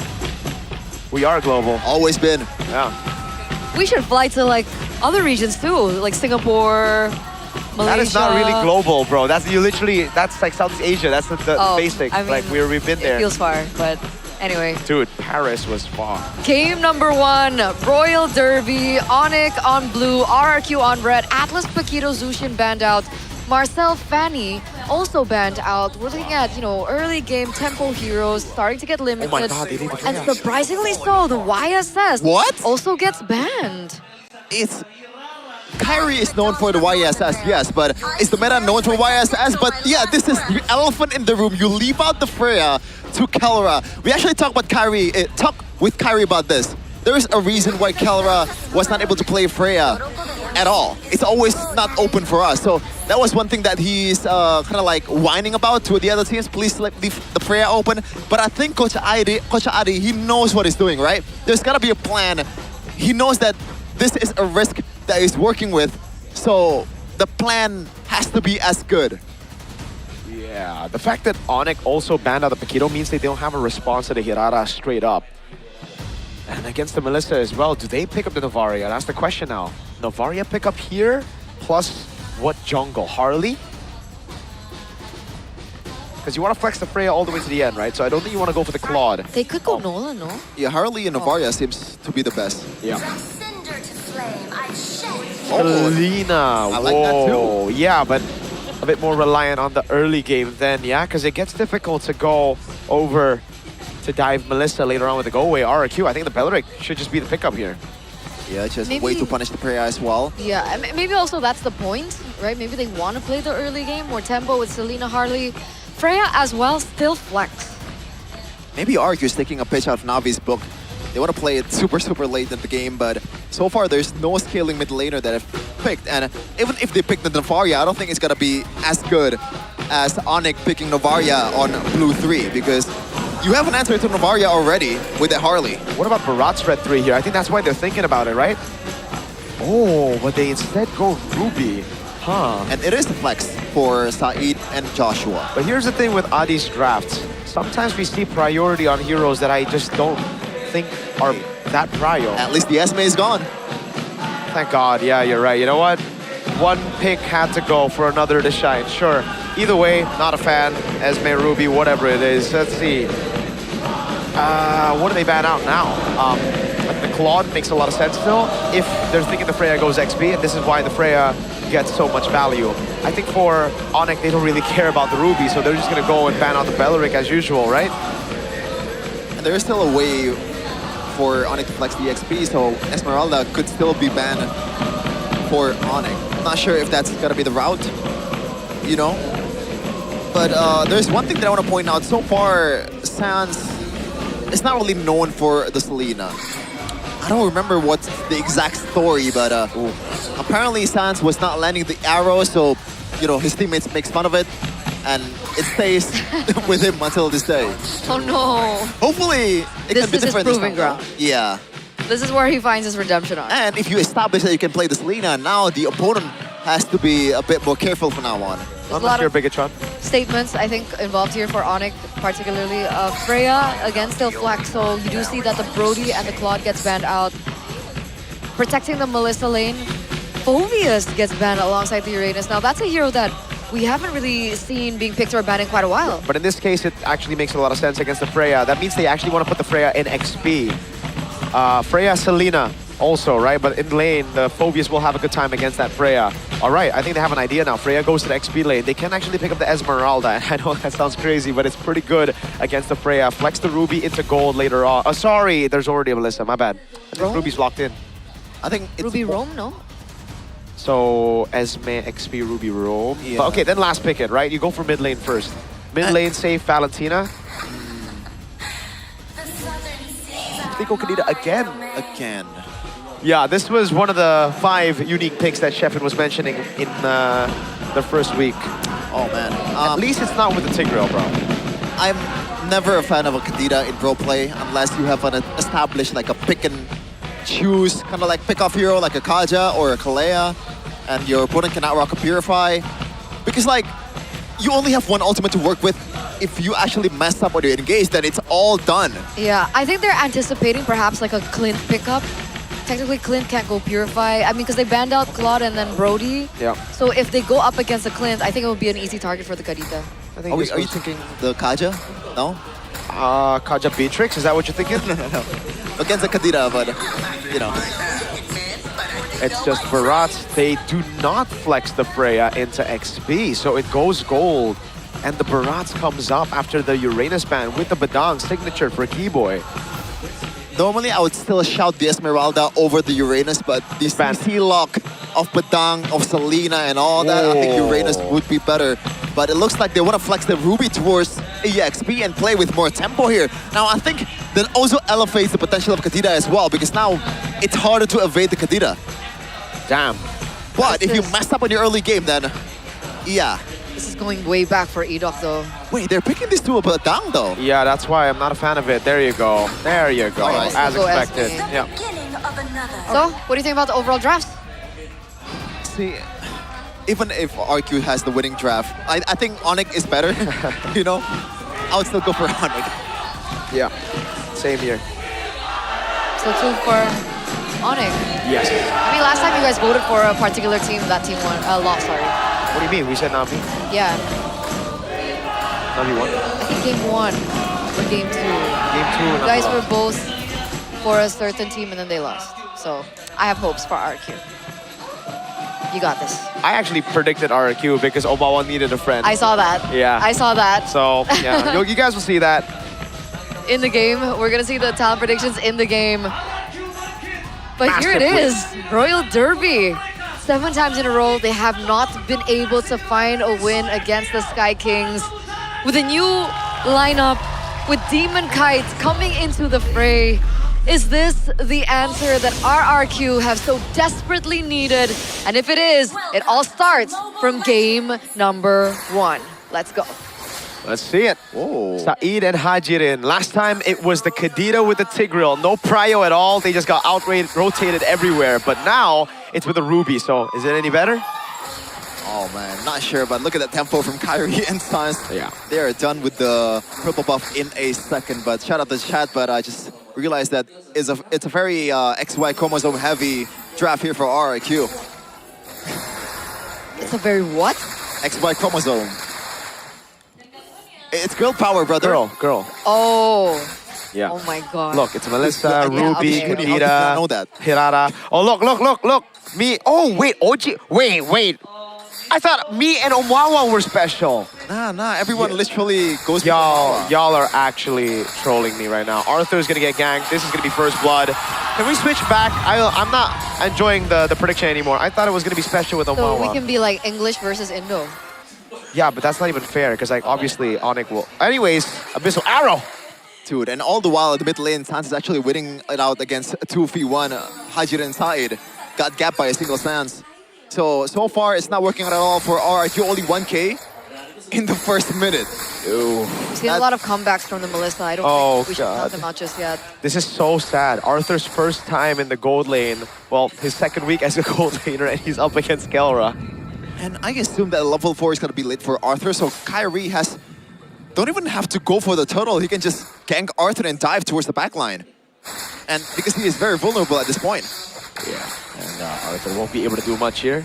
Kelra just cuts the wave. This is going to be free neutral objective with Sans and Kyrie, but if they decide to fight, there's going to be a big Kelra coming in. Not even the red tree.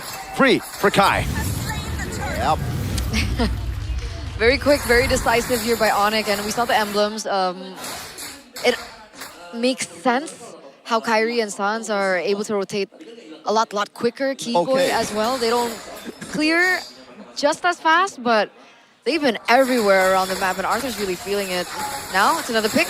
Bang! First kill on board for RRQ. That's 1-1.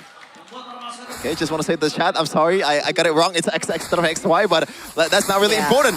Now, what's important is the idea. Look, P got taken down.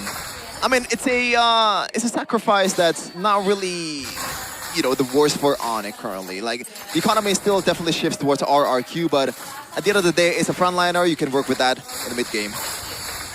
And the mid game is what they're going to be aiming for. Still a little bit of a gold lead here for Onyx. We do see that Kelra is doing just fine as well. He's ahead by quite a bit, but Arthur now has level 4.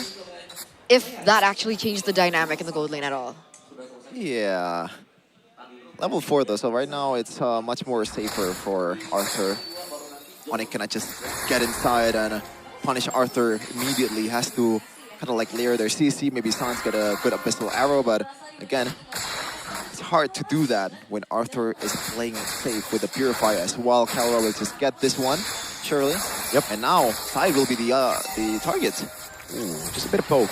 Not too much. Oh! Like that. Take a Abyssal Arrow. Now the trap as well. Sans under turret forces the go away from Arthur.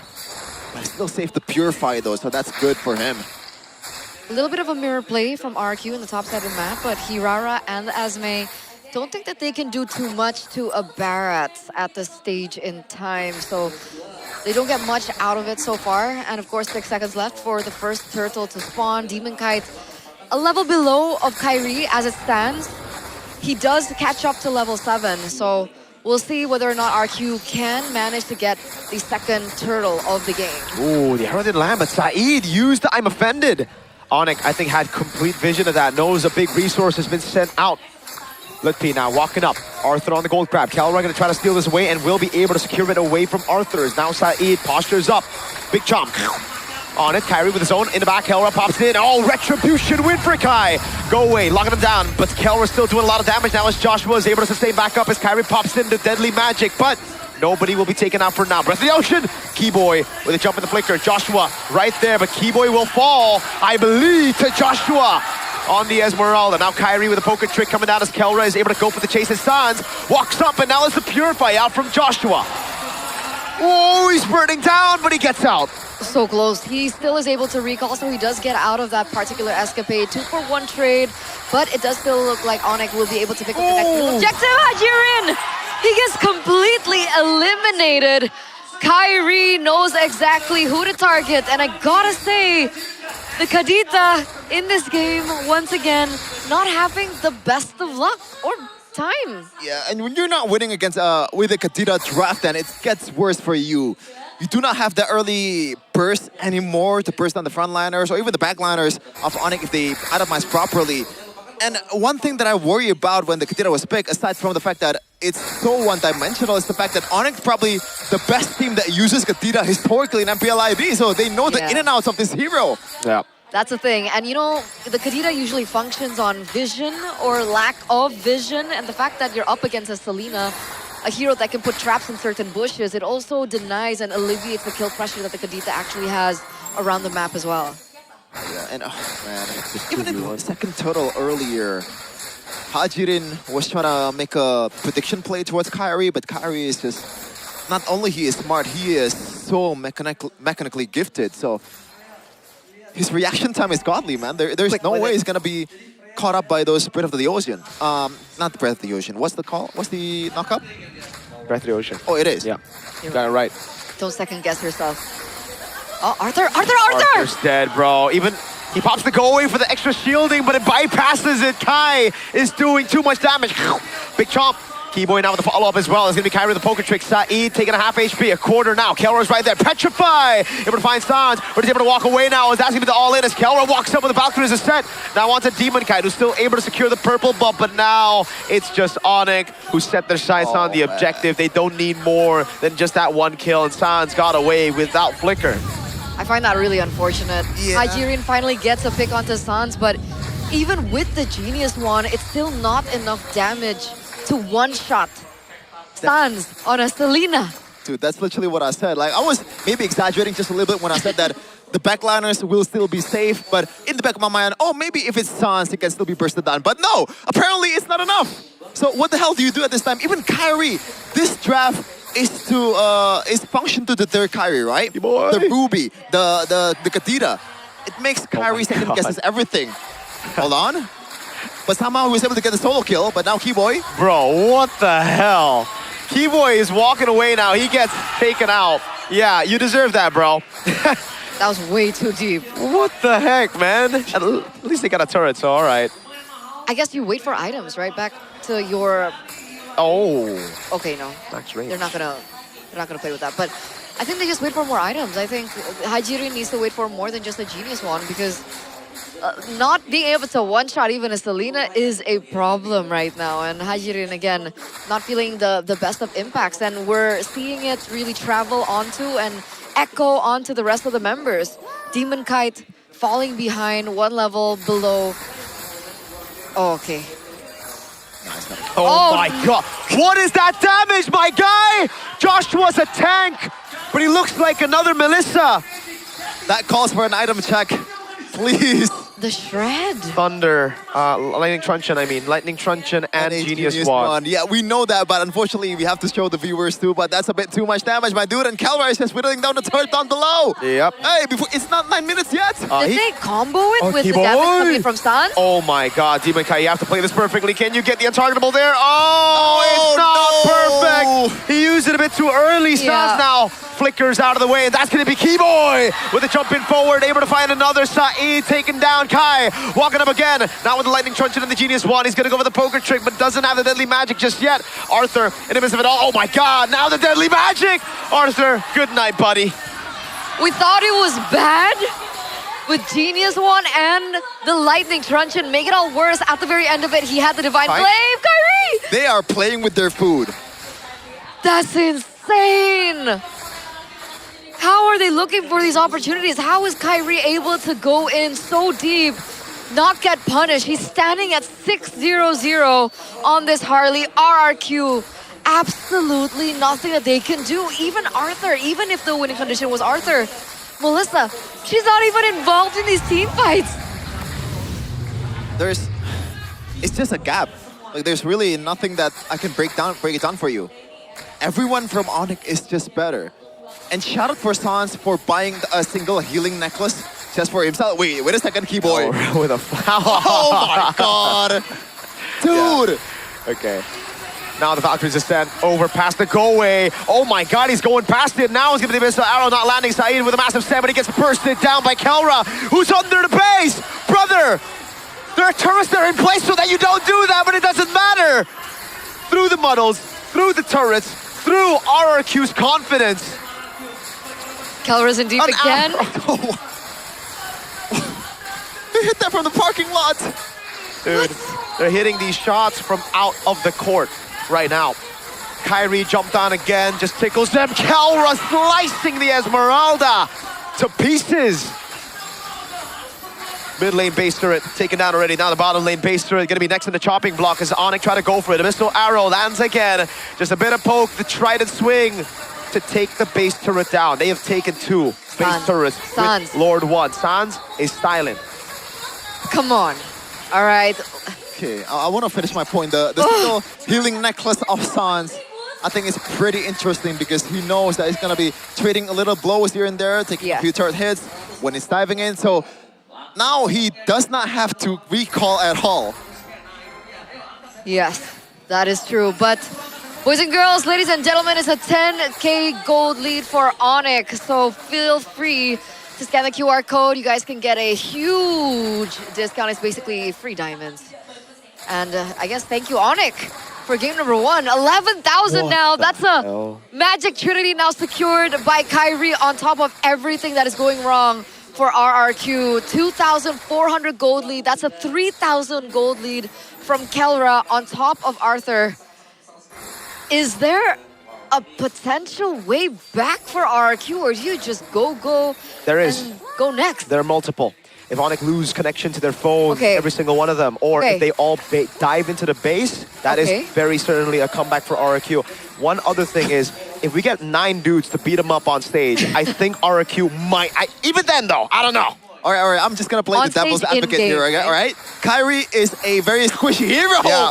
Screw your devil. Oh my god, let's pay! Jumps into the back, Sans walks up. That was gonna be Kelra surviving, past the Purify, getting away. The poker trick as well, as the arrow doesn't land, but Arthur is able to escape. Now they get the base red. Kai with the poker trick. Oh my god. Hajin almost disappeared with just the poker trick. Now the abyssal arrow. Again in the back. Boy with a set again. Killing spree already. Screw your devil. Screw your advocate. No chance. Yep. That's why it's called Devil's Advocate. Wow. Not a single breath for RRQ. No objectives, no turrets, no towers, no turtles, no lords, no nothing. 12 minutes was all it took for Onyx to look for that snowball. Harley Kyrie is something else alongside Sans on the Selena. We were talking about the Selena in the drafts, and that's what he's able to do. Kelra as well on the Freya. Man, that was a dominant game number 1 by Onyx. Yeah, I mean, oh my lord. You know, as a coach, at this point, you have to, one of your job is to somehow, you know, elevate the team's morale, make them believe that you actually can win against Onyx. But as a player, how am I supposed to believe that I can do it against these guys, bro? Like, maybe start with a draft. Yeah. Like, what is this Kadira? Dude, I'm the biggest Kadira glazer of all time, okay? I love playing Kadira. I got 46 kill in a ranked game playing Kadira, but I would not pick Kadira in MPL, all right? Oh, it's God. very, very conditional unless you have a Kaja, unless you have a Franco, maybe. Like, the combo needs to be certain, I think, for Kadita to work. But I'm still thinking, like, Kadita early game, Genius 1, gets the procs in, but cannot kill a Selena? Like, did something happen to Kadita's damage early game? I think usually it's not a single full-on burst down, even if you land the initial hit on the rough waves, okay? You have to somehow land the second phase of the rough waves as well. And so the Chance also built magic shoes that gives him a bit of HP too to work with, and that's why I don't think the burst didn't happen. Yeah, unfortunate. So 2 times I picked the Kadita, 1 with Tigreal, not with the Ruby. Didn't work. Maybe like move on from the Kadita? Nah. I really do still think that the Kadita came in because they were trying to like no Climb. I think it's more like, so Kadita is, believe it or not, one of the safest mid laner that you can pick, all right? Okay. in a way, you can play very offensively, you can play very defensively as well. But unfortunately, it is, in a way, Kadira is built to play offense. And when you can really get those kind of like burst down, when the opponent has like crazy micro that can dodge literally every skill shot that you're pouring on, then what the hell is Kadira there to do? Yeah, there's no value in the Kadita. Kadira is literally user now, watching water. What? Watching water. I love water. Yeah. You're quiet. Are you trying to be me after the second match, or what happens, bro?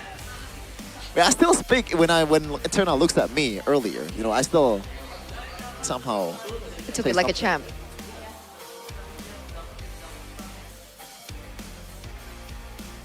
All right. Are you like? Is there like an agreement that I'm not aware of with the viewers or something? No, no, no, no. I'm just nodding because like, I guess they didn't lose connection of their phone. Yeah. Right. MVP though, player of the game, goes to Kyrie 704. He wasn't taken down once. Just with 2 items alone, he was able to kill like literally everyone on the map. 885 GPM, and what's really impressive is a 92% team fight participation as a jungler on the Harley, which means that most of the times when there were kills on the board, he was the one a part of it. Yeah, this is very intelligent. Normally, as a marksman, you don't really expect the opposing jungler to actually go for a gank towards the gold lane, but Kyrie does it anyway because he knows that Arthur can only play safe once the go away is there. The Purify cannot get him out of trouble, but this is a good move by RRQ, just punishing Ludwig's overzealous, but it's probably the only thing RRQ gets in this whole entire match. Yeah. And I want to go back just a second here, just to see Kyrie's movement in the turtle fight. All right, where is it? It might be a bit too far. Okay, you know what? We'll do that later. But the damage from Kyrie is insane. The Sans is just, look at this, bro. Look at how many members they can literally stun Kyrie or like shoot away Kyrie, make Kyrie second guess himself every time he wants to dive. You have a Kadira, you have a Ruby, you know, and it's actually only 2, but it's all in the mid lane. They are there to do that, but somehow Kyrie just bursts down all of it, or like get through all of it. It is just not fair. Kyrie always abuses every opportunity that is presented. Keyboy, I think this is one of his, you know, mishaps, you know, in terms of, if you want to make a brilliance play, then there has to be some stupid play as well. Okay, yeah. I agree. You know, it's just the boy. Oh, dude, this was so unlucky, man. He tried to time it. He needed to do that anyways, right? Because the basic attack was flying. But it is just, oh god. Keyboy read the conceal. He read everything. Yeah. He even waited in the bush for so long, and I think knew he was dead at that time. That's why he just walked into enemy territory. But yeah, this is, I think, very unexpected. Uh-huh. What you want to think? Yes, pause. Wait, where is it? Oh, is this the moment? No, I think this is the moment where why is it coming up again? Sorry. I'm still. Yeah, I know. No, when you go back, it goes back like quite far. So it's like no. I think at this moment here, Kelra was actually trying to go in towards the fight, and he somehow baited out both the first skill of Hajirin and also Petrify as well. And Kelra did that while Hajirin was on a conceal, you know. So he's playing with a third eye. He spots that. He spots everything. Onyx spots everything. I don't know if it's the comms or it's like individual prowess, the mechanical skills or anything like that. But everything just went perfect for Onyx. We are just in full glaze mode at this point because there is really nothing to talk about in terms of RRQ because they did nothing in that game. And I can't blame them, but still, Onyx is too good. Yeah, for sure. I mean, I'm just disappointed from the start, right? Like, didn't really feel like they had anything to fight back with, right? Like, what were they supposed to do to make this composition work? Let's say, no, they don't get mid-prio, right? Again, that's why I said, like, okay, the Selena first time they picked it up was, the Kadita first time they picked it up was with a Tigreal, no prio mid. Yes, you have a Kadita, cool. You have a Tigreal, cool. But what are you gonna do when you can't roam anywhere and you're stuck under your turret because the minions just keep on getting cleared, right? Yeah. Here, they go with Ruby and Kadita. So it's like, you still have the same issue, fam. Yes, you go Concussive Blast, but it's against a Badang and a Selena that clearly just clears better. And even then, you get picked off, right? They get gang spawned. Like, I don't know. I think it feels like this is also a problem for a lot of teams out there. I think I spotted, especially with Geek's draft for the third game, it seems too optimistic. They expect all the CCs to land. They expect for all the players to play perfectly and land those CCs in a certain way, so they win out the team fight, and that makes up the lack of the mid prio. But it just does not work like that, especially when you're up against Onyx. I'm starting to sound like a broken record. Like it's just full glaze over and over again. Hey, now you know how we feel when we analyze these kind of stomps. Okay, you've been talking about how great Onyx are. Agree. You've been talking about how RQ did not do anything in that game. But the question is, why did they not do anything? And then you start touching about the drafts. So maybe we can break down the drafts a little bit more.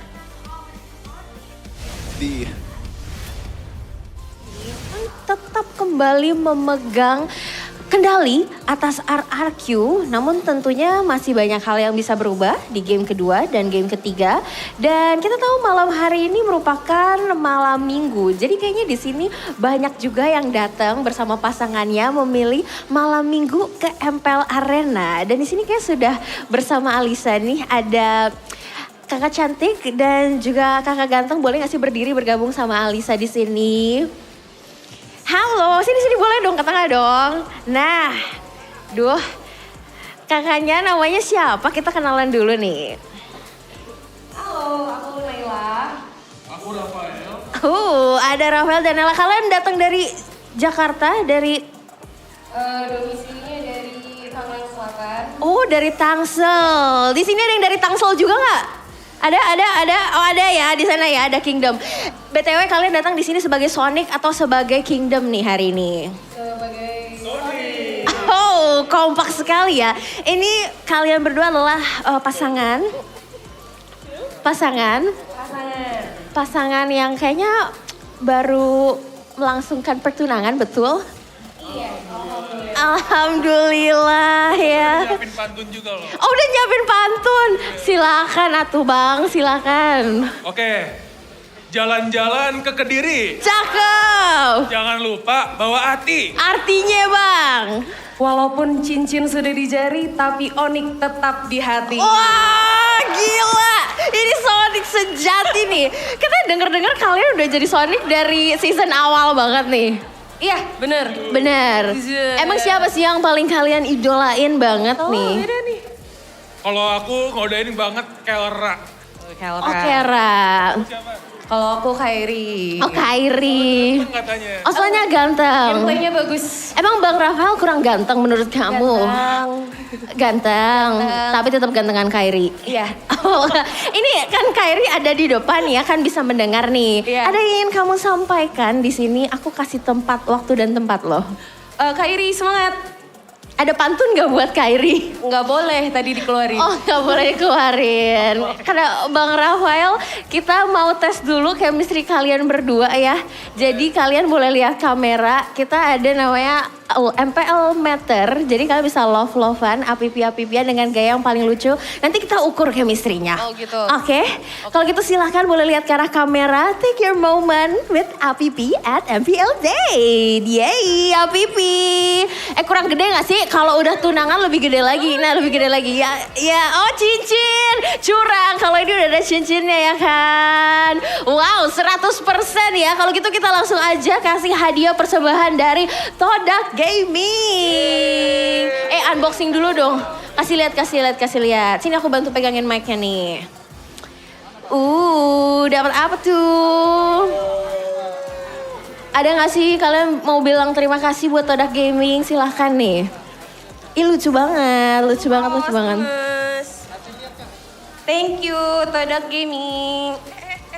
Jatuh ya Kak ya. Ada lagi? Thank you. Terima kasih banyak. Have fun ya dengan MPL date-nya. Nanti kalau misalkan mau ada lamaran lagi ya kan MPL, kita tunggu tanggal nikahnya betul. Enjoy ya Kak Rafael. Bye-bye. Alright. Kita juga kayaknya gak mau menggerebek satu pasangan aja ya. Tapi jadi kita pengen juga cari yang lain. Tapi kayaknya kita udah siap dengan next gamenya. So, caster, be ready and please take it over. Bye-bye.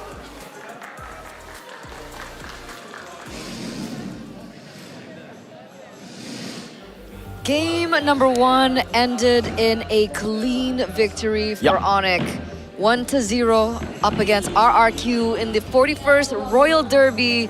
0 objectives, no turtles, no lords, no turrets. No maidens. Yes. Now, how do they come back from such a difficult loss? RRQ game number 2. How do the drafts need to be different for them to get some ammunition for them to fight with up against Onyx in game number 2? Okay, the Hirana Melissa, good. Red 3 Ruby. Someone give me a soundboard right now. Even if you want to prioritize the Ruby, right? Like, why would you even pick it in Red 3? Exactly, brother. Red 3, brother. Who the heck bans Ruby in phase 2? Ay, ay, ay. Ay, ay, ay. I don't get it, man. It feels like they are playing on a different patch. What now? They're playing on a different patch. That's true, but I just want to make a cool analogy, but I don't really get it. It's okay, we'll wait. We'll wait. It's like playing with a sniper with 1 ammo, and the ammo is incredibly inaccurate, and your opponent is not really staying still. So your opponent's really far away. You have to aim with no scope and 1 bullet. There's a lot of wind as well. There's a lot of friction with the water that's coming down from the rain, you know. I love water. Also, there's also people right around you, so you have to be very careful about not getting spotted up. Yeah. Sometimes I miss Midnight. We got Midturna. No, I'm Aether Wolf. Midturna. Sometimes I miss Wolf and Midnight. Because after these kind of games, usually we would just talk in Don't the you guys town room. chat on your Infinix phone? Just, yeah, for sure. But like, I want to keep them away from these picks. Okay. What's your profanity? Yeah. All right. So are we going to first pick Ruby? I hope we do. I don't know if RQ want to swap sides first. Oh, they do! Let's go! All right, you know what this means, folks. Freya gets banned out with the Uranus. Whoa. Barats? Yeah, Onyx want to respond with an instant Barat. So if you go for the Hirara or Paquito, instant Barats, I think is what they're thinking. Unless RQ wants to Barats for themselves. Maybe. They banned the Paquito. Oh, they want the Barats, but then the Hirara is up for grabs. And I don't think giving Kairi a Hirara or a Fanny. Oh my god. The Melissa ban now the it becomes even more complicated. Oh god. Oh gee. You know what? If it is a Fanny, I'm actually a Ruby fan. You know, like just to stop her. Yeah. Oh man. It is gonna be Barat, obviously. Yeah. So Hirara Beleric. Should be the case. But, you know, Onyx is known to play with their food. And Onyx is known to not play the usual way. Do you think they would go for Fanny? Not here. Not here. That's the Beleric. But the Fanny itself is actually pretty bad against the Barat, so I think it's gonna be a Hirara Beleric. That's Barat why. and Hirara. But sometimes Onyx, I mean, they're thinking about it right now. Whatever they're thinking about, they're... Okay, still the Hirara. Nice. That's Hirara's voice for sure. W. I've heard that multiple times. Many times. And RQ respond with a Harley. Cool. They're trying to copy the same draft now. And oh, I thought Selena. Oh, by the way, I just want to point out the fun fact. Hirara's voice actor, the English voice actor, is Indo-American. Shout outs to her. Lilia pick right here. And then they win the game. Cool fun fact. Win the game. Pick Lilia, win the game. Right now. Coach TW, I know you. It answers a lot of stuff. It answers everything. It's a Sun special. Pick it up. It's his Coach. favorite hero. He Do dives not- under turret with it. I swear to Black God, shoes Coach. out. I know you, Coach. I know you. Come on. CW, you're one of the only coaches I can read drafts for, right? Me and you, buddy. Lilia. What if it's something like Selena again? That's fine. They want high execution, fine. Oh yeah, that's really left out. I think the Lilia would have still just smacked the Rafaela and the Barats, but alright, they go Navaria. Sure, they want a little bit more high skill ceiling. Makes sense. Completely secured the mid-trio here. Yep. Mid-trio for Hey, Onyx. Beleric might go XP. Oh, that's true. That's completely true. Good flex. And now for RRQ, they need to ban the side laners here. Considering they already secured an EXP lane, they might want to ban the XP laners of Onyx. Yeah. I love the respect though. They saw Arthur have a good game on the Moskov. Yeah, no, take that out of the way. Love that. Adi. Whoa! A deep Carmilla ban. Yeah, that is a deep pull. Without the Sicilian open, by the way. Yeah. Or like the Sicilian not being able to be picked up. Unless it's a Sicilian gold. Rafaela can be flexible. Yeah. All for them. So it is a lot of possibilities still for Arthur. here. Arthur's picked up Claude and Brody. Those are the two heroes. Don't think Brody's gonna be the choice here if you wanna play a hero that can still somehow be a bit more elusive against the Novaria. It's probably gonna be the Claude. But what else is there? Yeah, like but overall, any marksman is just bad against Novaria, but still, Claude might be better than any other options. They ban the Eudora. They take away that one-shot potential. Remember, Eudora, Harley, Barats, that combo still exists. This Rafaela could also be a mid lane, by the way, so we'll just find out in a bit. But here we go. After the Carmilla XP ban, what are we seeing next? Another XP ban, probably. I think the gold makes more sense, right? Banning on some gold laners here. I'd honestly try to take away Brody, I think, from Kelra. I know you have proper ways to deal with it. Huh? Despite all these picks. Yes, but it's Kelra. I think I'd still respect it. It's fair. It's someone that brought Brody against an Akai. Yeah, nice one. At least Adi respects the Brody. Thank you. Thank you. Let's go. What do they go pick up first? Do they want to use the flex all the way to the end is the question. That's all I have. They do. They do. They pick up the Clint. Cool. Now, if you go Claude, you're kind of chopped against the Clint. What can you go for against the Clint? And the Belleric and this comp. You're kind of forced to go Claude. There's no other pick. Bruno? Nah. No. Yeah. Chip? Beatrix? So that's why they banned the Carmilla, but now it's even the last pick. It's already... Just Badang, no? Yeah, I think so. I think... Badang or Minotaur? Yeah, I was about to say Minotaur. Belleric Rome makes sense too. Minotaur to Chip, Minotaur to Claude. They can go for another XP lane, by the way. They don't need to stick to the Belleric into XP and go for a different roamer. What XP though? CC, a lot of people. No. Oh, CC as in crowd control. Okay. Alice? Ruby? Oh, you know what? Oh, Alice is not that bad actually. The Alice is pretty solid, I think. It's also a signature pick for, well, not really, but like a pick that we've seen from him. They go Terizla. Ah, okay, yeah. AoE, CC makes a lot of sense. Didn't really think about the Terizla, but good pick. Yeah. Interesting. I'm usually not a fan of Terizla because once again, it's very much kind of like Candida on EXP because you really rely on your ultimate. And there is barely any movement speed going on for Terizla. I was thinking so Sora. damn slow. I was thinking Sora.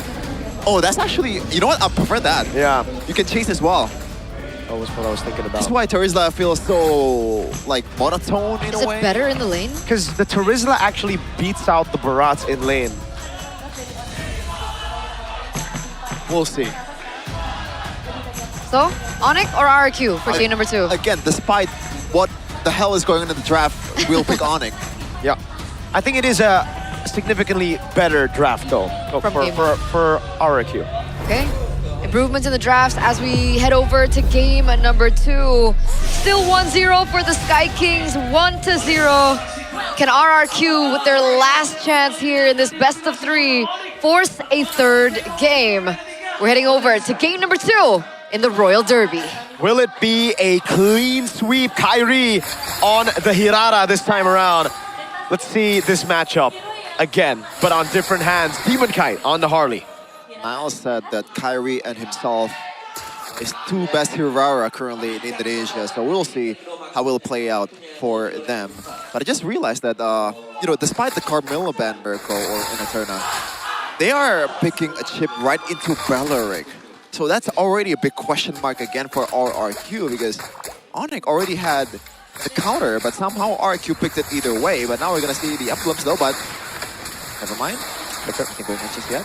Yeah, emblems looks like it's gonna be Rupture for Demon Kite. He knows that he's gonna be able to burst down the frontliners much easier, but Saeed getting burst down more. Boom, Star Shatter, first blood to Kai. Oh my lord. They burned Flicker mid. I thought that was already a win. They get a first blood on the other dude that still had Flicker. Man, that's, you know, I can still, like, bro. It's a bit too easy is what I want to say. Hold on. Yeah, this is what I'm talking about. The Terizla beats out the Barats in lane. They show it here. Joshua getting gapped in the XP will have to recall, I believe. No way he stays, right? Okay, he stays. But that means he won't be able to contest turtle anyways. Yeah, so it's already really good tempo being brought in by Onyx here in the second game of this best of 3. Technically, we're still waiting on that level 4 power spike that Side will have. We'll see whether or not it has an impact. But so far, Onyx playing it quite well. Demon Kite though, level 4. Kyrie level 4. Let's see who gets the turtle. Yep, good shot. Saeed in the mid lane trying to go for the zone on Kyrie now. Gets the stun as well. That's going to be penalty zone onto Joshua. All in as well. He's going to get taken down by the Star Shadow. Red Tree on Kai is on point. Now Keyboy with the Wrath of the Dryad and the Flicker to lock Hajin out of the way. Now he goes on Saeed. And the whole team comes corralling over onto the purple buff. Demon Kite, no retribution, has just lost it earlier. Saeed, no level 4. Kyrie with the immobilization. Able to get the killing spree now. Onto the purple buff he goes. Still no retri on both. And it will be Joshua who secures the purple buff for RRQ. 2-0 trade. Onyx get the neutral objective. Technically, they don't pick up the purple buff, but it still goes to Side. It is, sorry, Joshua. So it's not in the hands of Demon Kite. It's not something that they can utilize in the early game. And I really do think that Demon Kite really needed that purple buff. Really good re-engage coming from Onyx. Chef, can you break that down for us? I don't even want to, man. Like, but that was a really good engage though from Lutpi. He knows that the way that Kyrie wants to play, he wants to eliminate the biggest threat, that is Joshua, out of the map. And shout out for Sans as well with the ultimate to make the hitbox even bigger. But now, against the Terizla. They go all in. Body of Smith, not enough to keep him alive. Gets taken out at the end of the day. Now the Astral Echo reveals Joshua.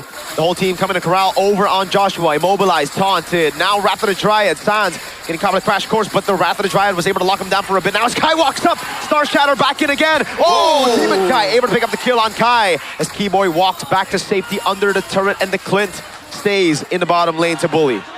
Yeah, that was actually brilliant from RRQ. I completely forgot they have a chip, so that's why I was questioning, why do you want to go for Terizla? Oh yeah, the whole team can just come up in a second, in a flash. Yeah. But also the damage control as well, that I thought they were going to get punished, but yeah. Kyrie was a bit too overzealous there, just trying to play with the immunity and also the iframes, but it was not enough to deter the damage coming in from RRQ. Finally, something going on. Finally, some good trade. Absolutely, because this time around, RRQ, they're working with a little bit more beef with them, right? They have the healing coming in from Hajiri on the Rafaela, and that's something that they really need to pay attention to.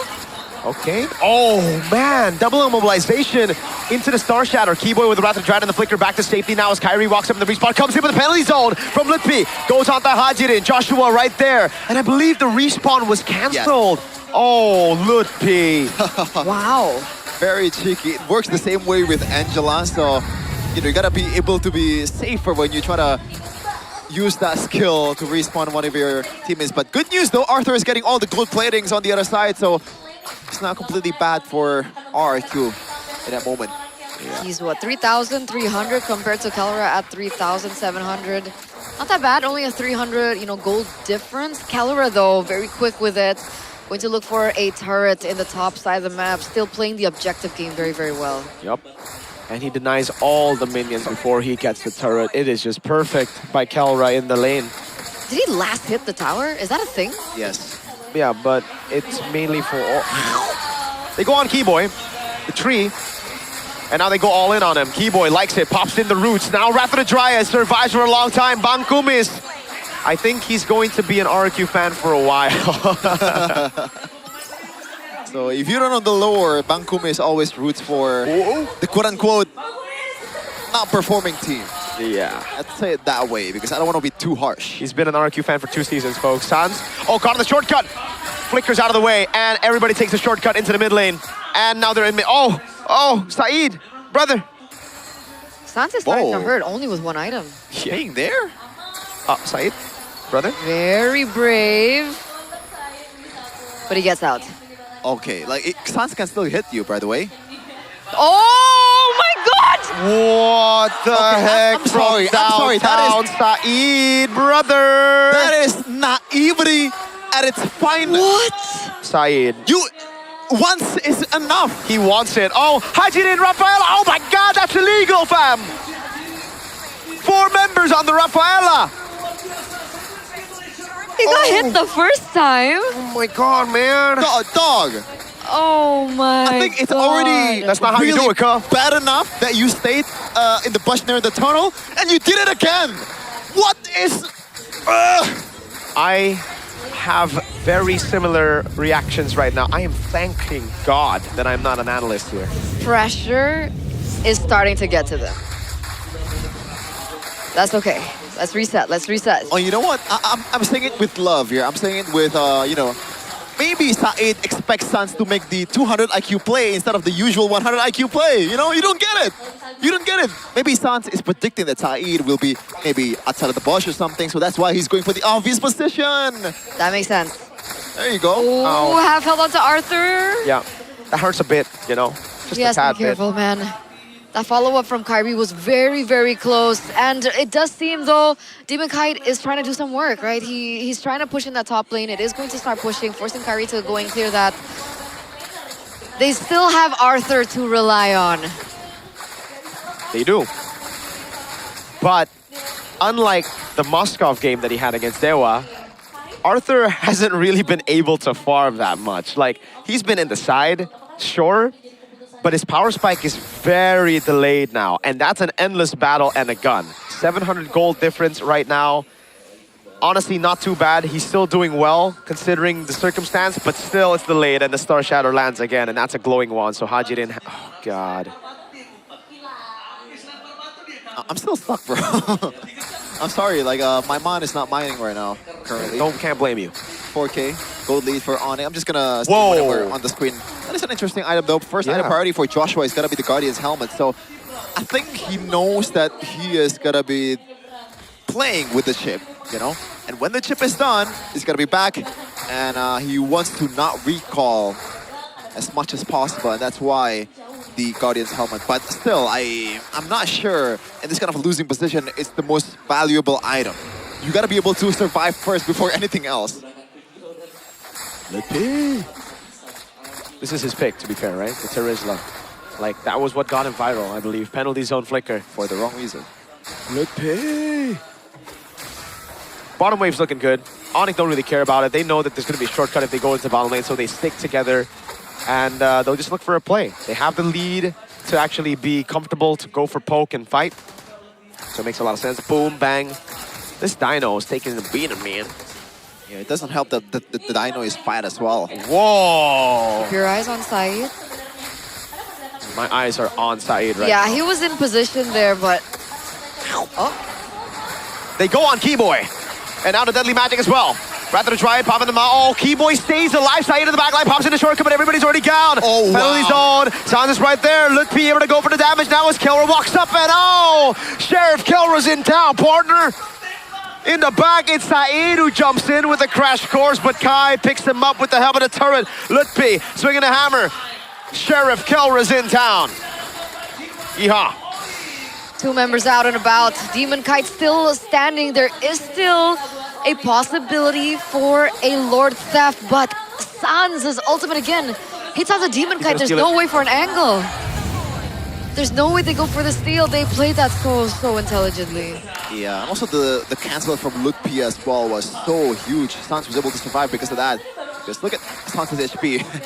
It's super low, Yeah. but you can see RRQ's way to win right now. Unfortunately, the window becomes even close, you know, smaller from now on because the turret's gonna be falling down left and right after Onyx uses this one. I think it's probably gonna leave maybe a couple, you know, second tier turret if it's not utilized properly. Best case scenario for Onyx, all the second tier towers are gone, and they have a lot of range to play with the Novaria. All you have to do is to watch out for the flanks coming in from Saeed, because that is still very lethal. What I want to say in the first match, in the first game when Onyx was winning is Kairi is squishy, Sans is squishy. So if there is any single mistake that they made, it's gonna cost them a lot. And this is also true currently with Kelra as well. What you're talking about is that 38%. The 38% chance for them to look for an opening like that. So the Lord is going to be Marshall. Oh, those Suns. This is a one-shot if he can't dodge it, but he does. Oh, a breath of relief, bro. A sigh of relief. Okay, Onyx can't bang on Joshua. Demon Kai walking up on Lutpi. That's about it. And now there's a shortcut boy in that bush. But I don't think you want to go shortcut on that. On Keyboy again. Oh, what the heck, dude? Oh, Kai with the other turret. Star Shatter. Suns! Oh, Demon Kai tried a body block, but he got shot in the crossfire instead. Kelra gets taken up by Hajirin though. So that's a trade. Run, Chip, run. Run. By the way, he still has the ultimate. This might be a turnaround. If I don't think you want to ultimate, yeah. Wow. What a great escape by Said. At least they get Kelra. At least they get some value out of it. Isn't that huge? Was that a shutdown? No. No, it's not a shutdown. I think Kelra got... they don't have any shutdowns got except for hit Sans. by the last hit of the third aggro in the mid lane. Just unfortunate. He tanked a bit too much hit. Trying to go for the flicker play, but that gives also like paving a way for Sans to be able to use his long-range artillery to actually connect. So in the end, it's a trade-off, but I don't think it's a good trade-off for Onyx. But there's a lot of structures falling down for RRQ. So it is still decent for Onyx.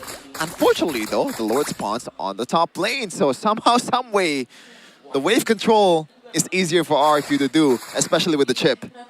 They have the chip, they have the Claude as well, high mobility, can rotate quicker as well. They just need to be careful about, you know, if Kairi is the one that's being sent down. But that is the Magic Trinity now secured in for Demon Kite. So that's something that Onyx really needs to be aware of. Yeah. Another shot over. That bottom lane's looking pretty good. RQ are actually doing quite well here. Again, this time around, the drafts weren't horrible. They have some win conditions, but Joshua's getting poked down. Big chomp, Said with a conceal in the back line now. Kelra needs to be careful. Sans flickers out of the way. Kelra's going to be caught with the crash crit, but Sans is able to pick up the kill on Joshua now. As that's going to be the Lord very low. Demon Kai wins it out. Arthur plays into it!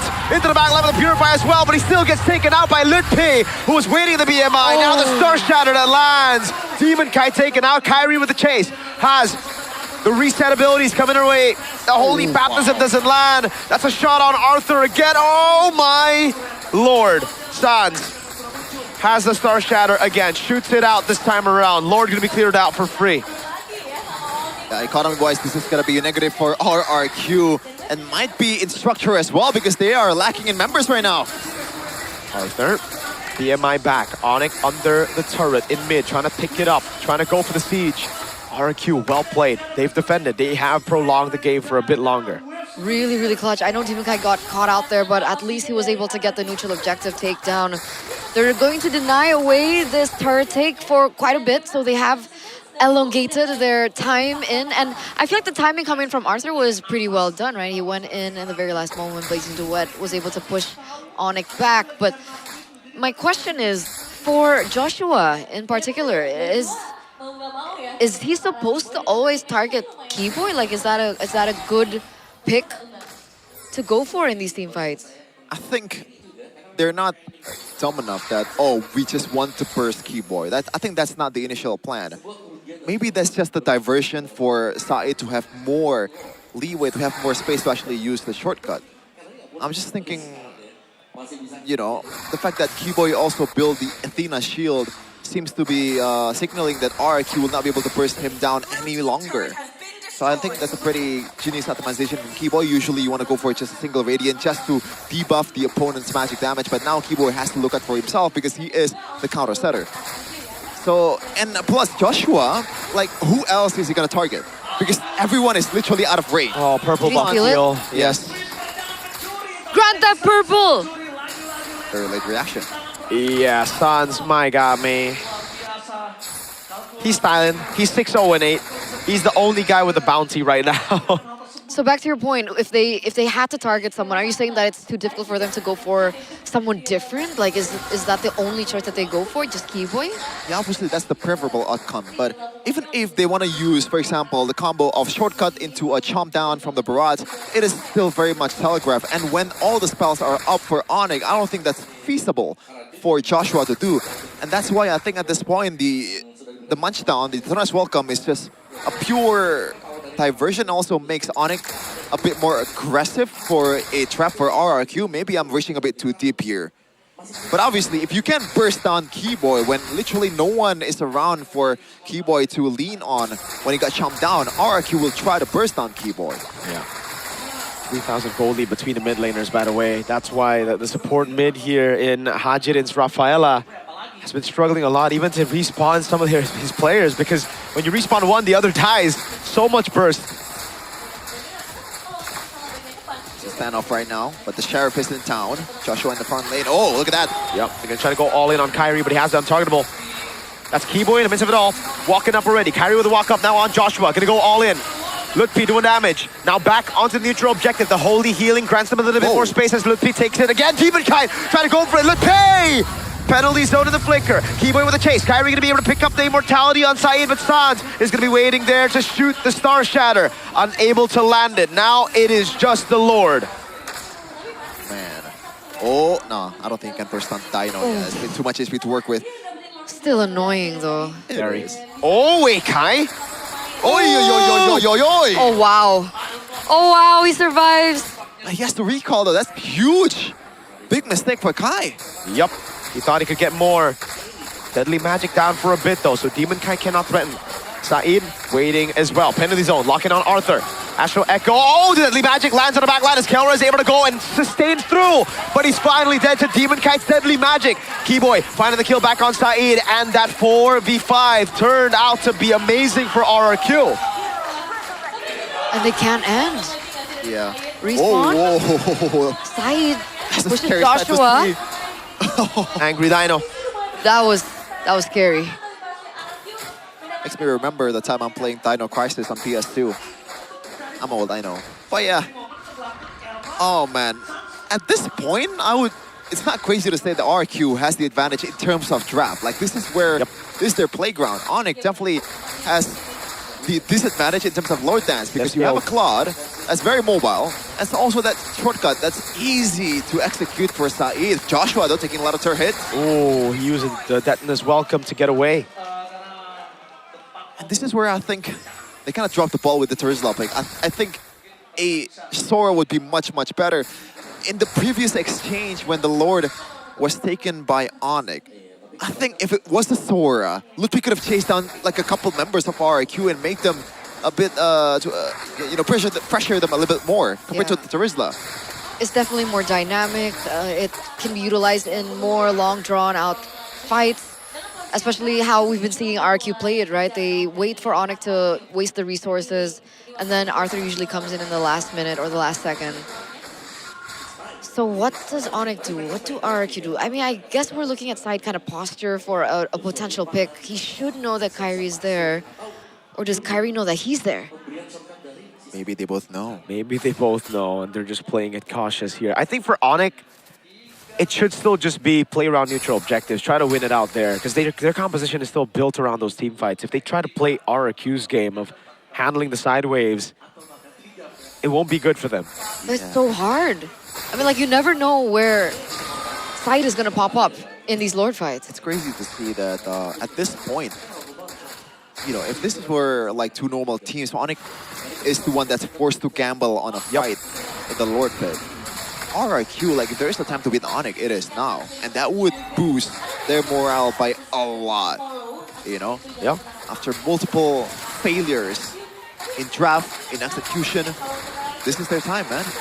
Good shot, man, onto Joshua. They still have Holy Healing though, so that's what is giving them the comfort and the confidence to keep on playing it this way. Hajin finally gets shot, but he also has Holy Healing. So as long as the poke doesn't get too crazy to a point where, he can start one-shotting people, this is okay. RQ like this. RQ want this to be the case the whole time. Saeed's got a crazy position, and Sans He's gonna spot it, bro. I trust Onyx. He just used his Astral. Oh my god, he just used his skill too. Wait a second. I don't think he knows. They don't know. Keyboy walking up again. Kyrie. Who's gonna be the guy? Oh, it's gonna be Kai.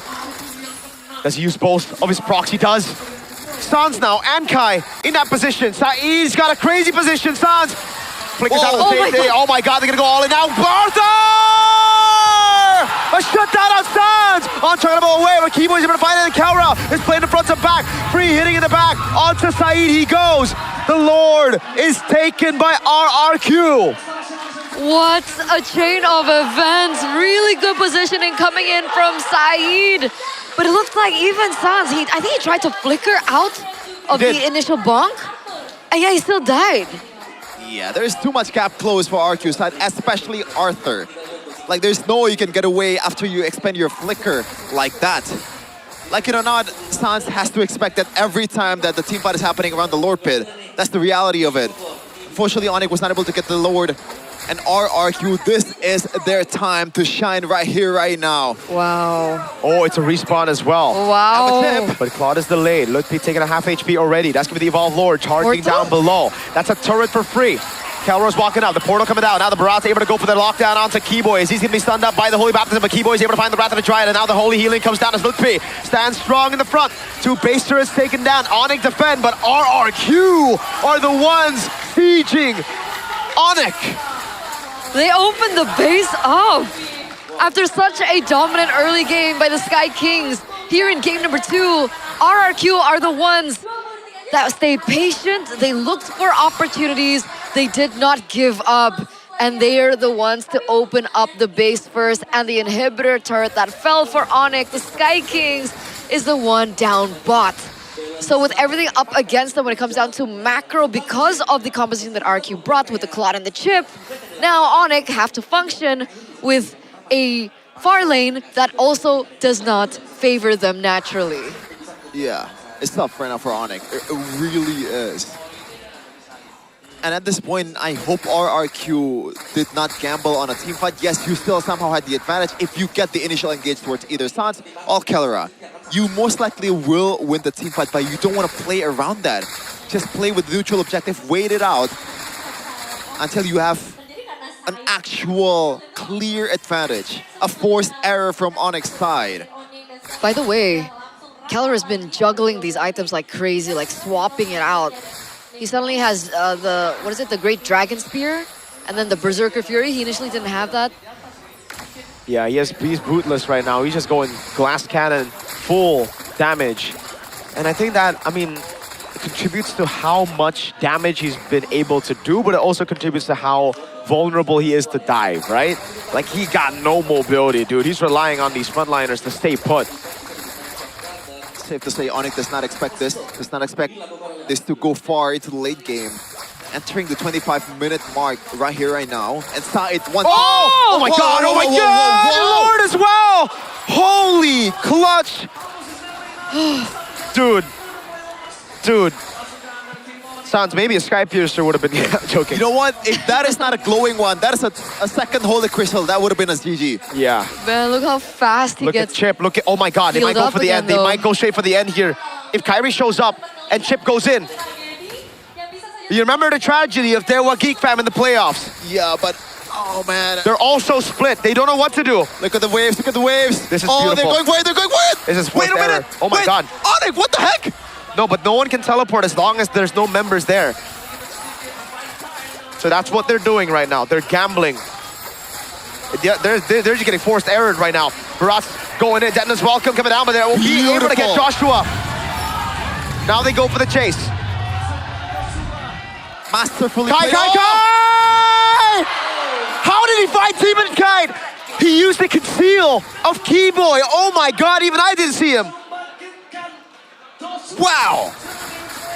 That was a masterfully played Lord Dance by RRQ. There were a lot of hesitation, but more hesitation on Onyx's side. But Kyrie pulled that out of nowhere, making something out of nothing. Yeah.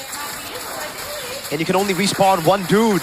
So they got two at the end of the day. That was actually incredibly smart by Onyx. Again, Chip can only teleport people when there's a target down below. He cannot just randomly drop the shortcut. So the Chip being there means nothing. He can't end the game. Wow. What are we watching? 26 minutes. We're getting into the late game. And I feel like this is really putting Onyx to the test. With so many things like up against them, do they have what it takes to problem solve? Even CW's like backstage, maybe he's also kind of sweating. I think it remembered me of Game 2 of Geek Fam versus BTR. Late game, Geek Fam had the clear advantage in terms of macro. It's an easier way to execute in terms of composition. Yep. But BTR was super close to actually winning it out against Geek Fam. This is the test. Are you clutch enough? Are you actually calculative enough? Are you creative enough in your approach? Because that's probably the biggest test out of all things. Yeah. Creativity. At this point, this is RRQ's game to lose. They have the far lane base turret. They have a Chip and a Claude.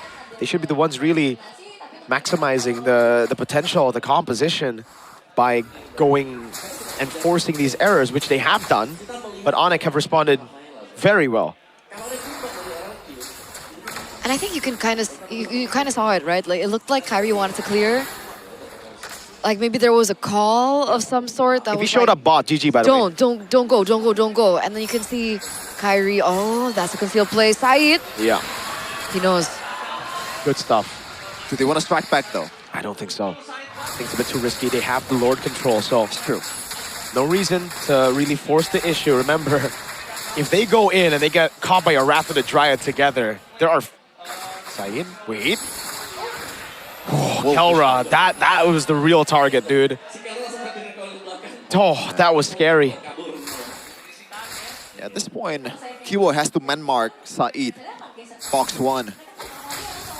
Gotta know where he is all the time. Oh, Arthur. Whoa. It's a tough job. No BMI, that's info. Said in the mid lane. Might be it. Gonna go for the entire road flank.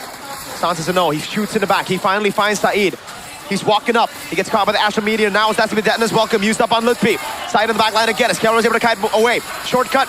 Gonna be placed down. Kelra with a nature. Able to kite away from Arthur now. It's has to be the Lord fight. Coming down. Kyrie with a walk up now. Does he go for the Retribution? Keyboy fighting and Kai winning the Retri battle. Untargetable Kelra is able to go for the free hits. Now he goes on the Dino. He's small. Kelra won't flicker. Oh my god. Demon Kite almost caught Kelra lacking. Almost, but almost is never enough. And this time, RRQ have failed to secure the Lord. Onyx come back in the 29th minute of the game. We're going to 30 minutes. Will this be the final push that Onyx needs to close this out? This is why Kyrie is Kyrie, man. That was so good. Right eye on a team fight, left eye on the objective, and he somehow performed on both. He somehow made a difference in both sides. Now Onyx is knocking on RQ's door. Arthur on the other side, looking for a Hail Mary play here. Yeah, he wants to go for the end. Now who realizes and what do they do? Arthur recalls. He's not confident enough to make that play happen. They make the call, but oh my god, it's the hesitation. He's recalling, he's not. He's recalling and he's not. And now he's finally back in, but the Wrath of the Dryad will be able to land onto the Raphael, and that's gonna be the Dino. Taken very low. Star Shadow lands on Arthur. Penalty zone from Lutpi. The holy healing, but the Lord is still there. Now the blazing duet out to Keyboy, but he's able to take up so much damage, and Kai finds a double. It's the slow shots down. It's the clean sweep in the Royal Derby for Onyx. 2-0, 29 minutes, almost hit that 30-minute mark. But man, oh man, RRQ did not want to go down without a fight. They pushed Onyx to their very limit. They pushed Onyx to the very end. But unfortunately, with all that effort, with all that sweat, with all that blood being shed in game number 2, the Sky Kings still prove and still show that they win against the hierarchy. That's the experience, that's the clutch factor, that's what makes them the ruler of Indonesia.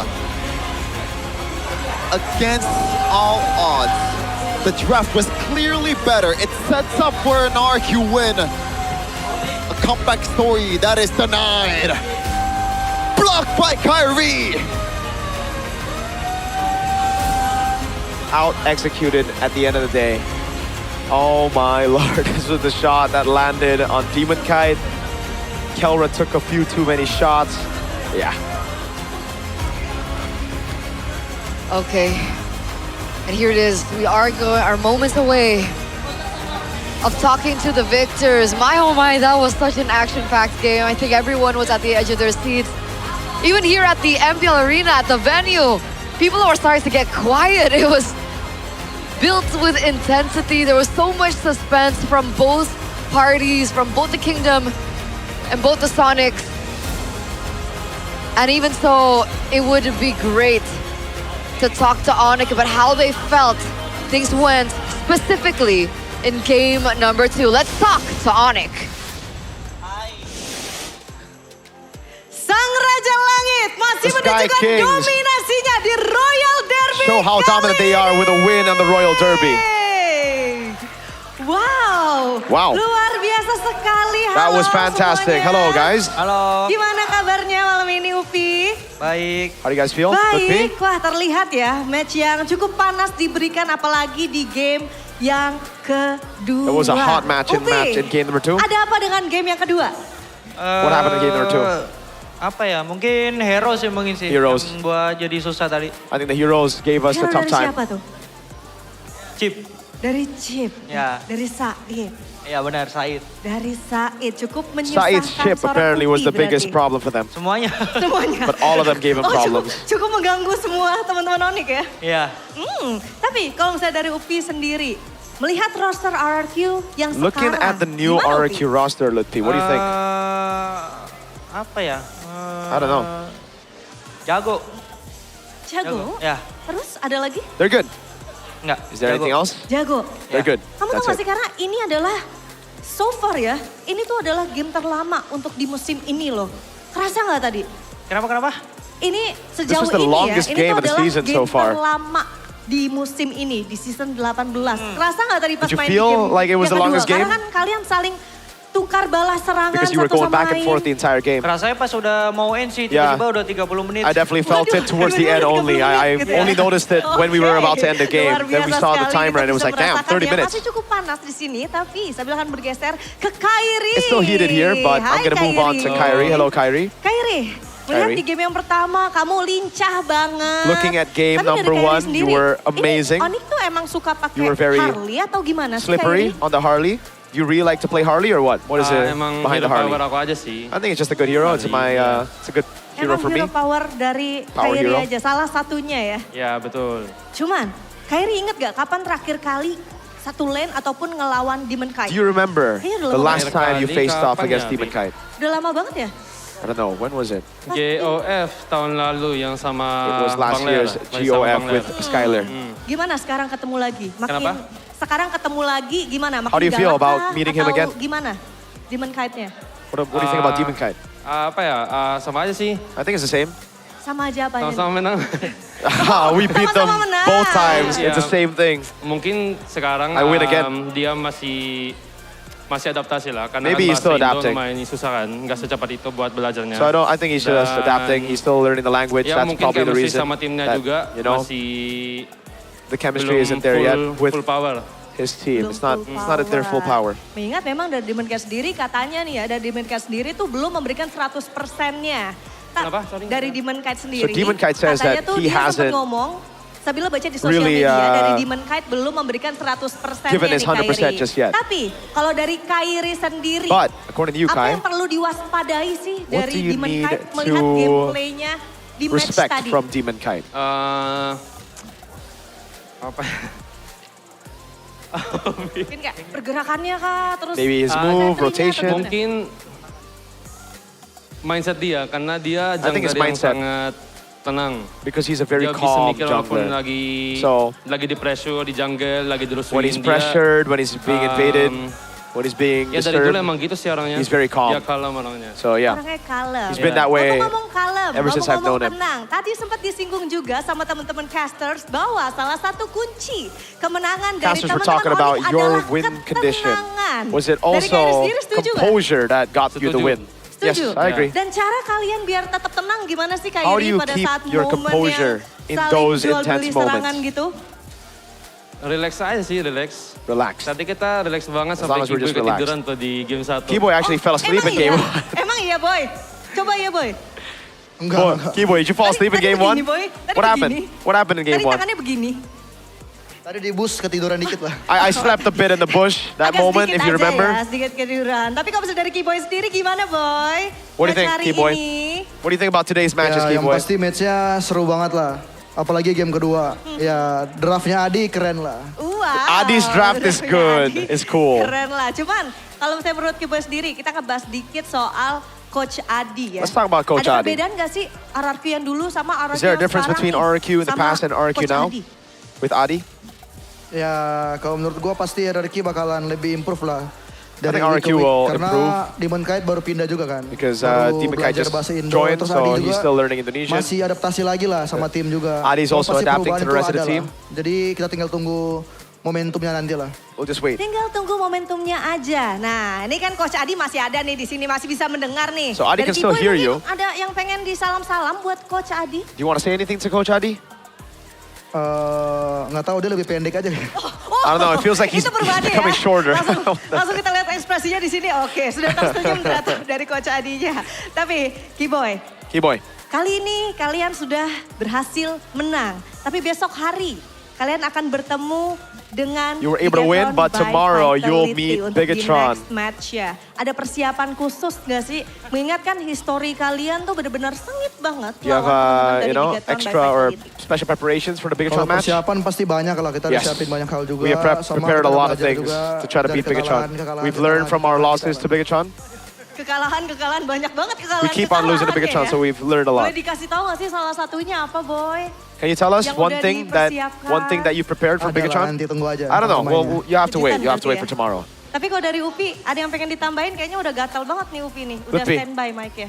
What do you think? Tambahin apa? Untuk persiapannya besok, Any extra preparations set for Ya semoga Bigatron? menang aja sih. I just Soalnya hope we win. kita bayang kalah kan lawan BTR. Because we always lose to Bigatron. We've always lost to Bigatron as of jadi late. persiapannya masih rahasia, ditunggu aja besok ya. So we'll just wait Masih rahasia. for... Tunggu besok aja. Okay. Oke. Just wait for Dan tomorrow.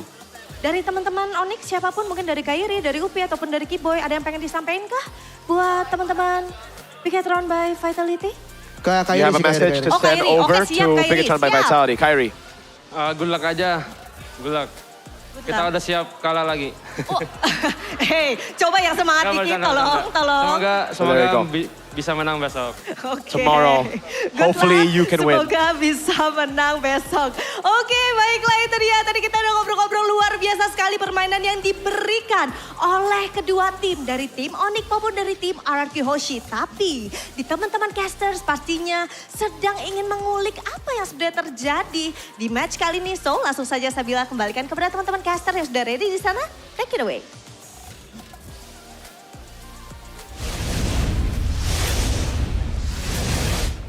Go in the interview. Dude, I don't know. He was missing the thought he entire was- time. I thought I was translating Kelra earlier. I'm so confused. Like, what do you think? I'm not sure. It's Kelra! Hello, he came out from nowhere. Kelra. Did he conceal? Okay, I'm What's sorry. up, God in the gold lane? No. No? No? He doesn't think he's the god in the gold. He thinks it's still Ohem. But can you accept gold standard though? No, no. No? Wow. So what are you, Kelra? Are you the Kelra. Filipino Just Kelra. savage? Just Kelra. Kelra. Just Kelra. Just Kelra. Just Kelra now. Kelra, who doesn't like interviews. Yeah. Oh, no. I don't like it. Are you more nervous here or that 30-minute game? Be honest. I'm not nervous anymore in interview. Oh! He's learned. So you want interviews now, okay? So we'll request I'm you just every kidding. time. He tried to play it cool. He had us in the first half, not gonna lie. No, but I'm actually quite curious as well. Like, how did you feel about that 30-minute game? Like, did you expect it to go that long? I really expected because they use chip. Okay, he expected it because they used chip. Okay, so I have a question way back to game one first. Kelra, we finally got to see you on a fighter gold lane again. It's been a while, you know? Yay. It seems like you said in MSC that you prefer the marksman, right? Yeah. But Kyrie told us that, no, you're equally good on both fighter and marksman. And fans seem to say, earlier in the audience prediction as well, that if you want to beat Onyx, you have to put Kelra on fighters. We need What do you think clarification about now. that? I agree on that. Really? Yeah. So why didn't RQ win?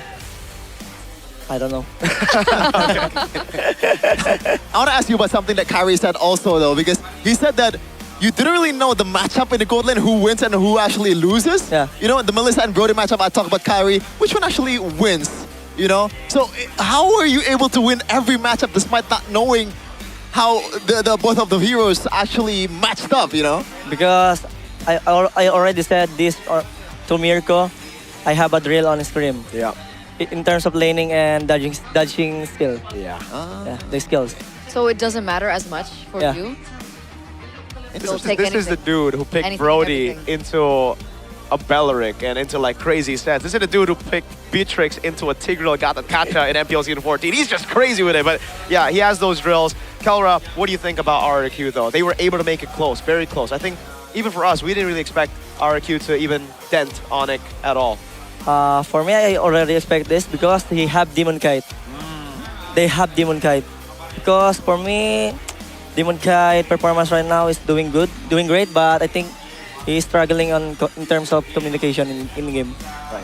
But if he already adapt, I think RRQ will be the top teams.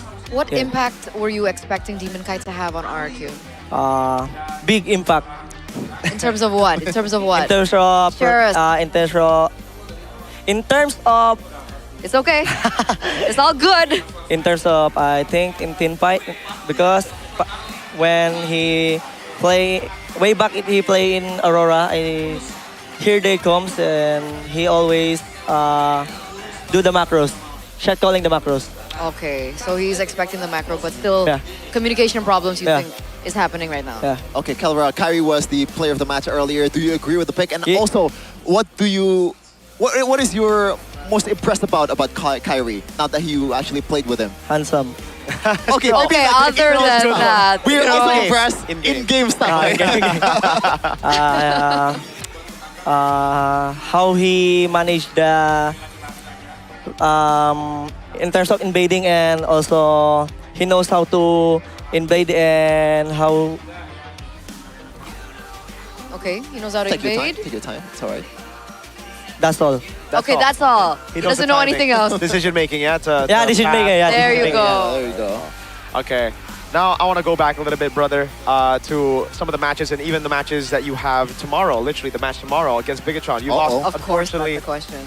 twice in a row in the finals. I'm sorry to ask you this question as a Bigatron fan myself, but what are your preparations? We heard the team, but now I want Kelra specific preparations for tomorrow. Our preparation is ban assassin. Ban assassin. Whoa, you're playing utility? Yeah. Let's play utility, Niall. I play jungle tomorrow. Let's do it. So Kyrie Gold or Kyrie XP Lutpi Gold? Samuel Gold lane. Samuel! Oh. Kyrie out. Kyrie out. Wow. Okay, interesting. I want to ask you about the gold lanes though. I want to try to farm some clips out of you. Now, you're going to be up against Eman tomorrow, but aside from Eman, who do you think is the hardest laning matchup currently in MPL ID? And do you even consider Eman to be hard in the Yeah. I agree on Eman and I think maybe. Maybe? Yeah. Whoa. In terms of laning. In terms of laning? Yeah. Just pure laning? Pure laning. Okay. What about overall? Who's the second Eman. threat? Outside of Eman? We know that. Wait. Yeah, MPL ID. Arthur. There's Arfi, Arthur. Kevin, Kenziski. Kevin, I think Kevin. Kevin! I really excited to face Kevin. Oh, there you go. Kevin and Kevin. Kevin and Kevin, yes. They have their own KK combo, Yeah, KK combo. Keb combo. Do you want to change your IGN to Kyrie maybe? Maybe Kelry. Kelly. Oh, Kelly for Kyrie. Oh, interesting. All right. Any last questions? No, that's it, man. That's I don't want to. Nice. Do you have a question for us? No. No, he just wants to go. He wants to go. Keller wants to go. It's okay. We'll let you go. Thank you for this interview, Thank Kelra. you. Hopefully we get to see you in the next one because we are going to take a listen to what you guys say. Yeah. We have your mic check, bro. We can hear your You comms. swear? Okay. In your comms? What? Do you swear? No, right? No. Everything's No. clean. Oh. Okay. PR trained. Because we're checking now. Yeah, just take it. Okay, we'll check now. Let's go. If you swear, you're getting fined, bro. He's gonna get fined. Let's check. Double TMM. Go. kuat bawah sini ya. Lihat lagi. Aman. Aman. Gak ada tarik. Depan. Awas kena betri bay. Golti semua. Masih aman gua. Robi guys. MM ya abis itu MM ya. Tarik Des. Udah puri MM. Lihat gua MM nggak? MM. Kes aja sih ini guys, gak bakal kalah Mau ini. diamsul tetap sulti. Short time dulu. Dua dapat MM nih. Dua. Satu lagi tuh. Tor. Sudah mati, ada mati. Golti. Cip. Lakar. Kalau gitu. Midnya ada. Aman sih midnya. Cip. Masih aman gua. Nanti gua yang recall. Ada dapat lor. Masih apa? Gas lagi. Ada gua bisa gol. Mati dia. Guys, dapat lor gua guys ya. Lor aja. Oke. Gua flicker nih guys. Oke, balik. Gak dapat. Baras. Bisa dia ya. Low dia. Udah juga dapat. Gol ini. 3. Udah Ulti di gua habis dia. Tower nggak? Masuk katain. Ya. Depan aja. Gua tahan. Mati satu. Tower. Mati dia aman rata. Oke. Rata. Nice. Nice lor kai. Serem banget Cip.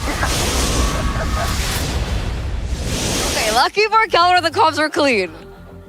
Lucky for Kelra, you win this time. Yep. But we'll get you the next time. Yep. I know how you talk in your streams, brother. I thought a little bit of that was gonna come out, but no, he was locked in. He was locked in. I mean, Good. he even admitted that it was quite challenging. Yeah, there's challenging what? What's challenging? Game number 2. Because of the chip, he says. Yeah. But I don't know. Half the time, man's being sarcastic. Yeah, I can't tell with Kelra sometimes. Like when I do these interviews. It's also Carl. You know, Carl. He's very sarcastic. I like it. I like the sarcasm. I love it. But the sarcasm for Carl is a bit dry, right? I mean, so people don't really know that he's actually... No. People on the internet are just idiots. Okay. They don't know how to tell. This is very cool things. You'll get used to it. It's okay. That's why you guys love him. So. Or hate me. Or that is true. It's like legit opposite spectrum with Mirko. There's no in between. But there was no in between as well between Onyx and RRQ. I think again in this Royal Derby, Onyx just outclassed RRQ, even with a difficult composition to pull off in the late game, especially when it comes down to like macro. Onyx still. What was this? Onyx still. It's macro now. Find a way to win. So congratulations. Parmigiano. Whoa! No, I'm just trying to I'm just trying to instigate, bro. I shocked what? I was shocked. You shocked? Who did you I shock? shocked. Who did you shock? I shocked at the cam zone, but Shocked the cam zone? Phoenix. There's Malati Damn, you know a lot and of friends. Wow, you only know one person. You only know Malati and friends. Prepare to be posted on TikTok. Yeah, the dark side of BAs. Careful. Okay, I don't careful. want to get too Careful. specific. Oh my you God. only know Malati? That's kind of crazy, y'all. That's kind of crazy. Yeah, that deserves a bonk. Dark side. That's a bomb. That's a bomb. It's scary. That's a bomb. It's scary out here in the MPL arena in these dark times, yo. I would love to get to know everyone else, but as it stands, because I met Malati in Paris. Of course you did. And you didn't meet any of them. Probably didn't say hi to any of them either. That's another bomb. But let's take a look at the updated standings. Is BTR still up top? I don't want to look at it, bro. Let's go! I'm so happy. I'm so excited to look at this. Standings presented to you by the official game phone Infinix GT50 Pro. Oh. What even is the point of this? Wow. Dog, we lose all the matches 2-1. Are you serious? Yeah. Are we serious, Pum? Yes, well, you are Geek Pal. Yeah, that's what I said. That's what I said. That's oh my God, okay. Okay, sorry.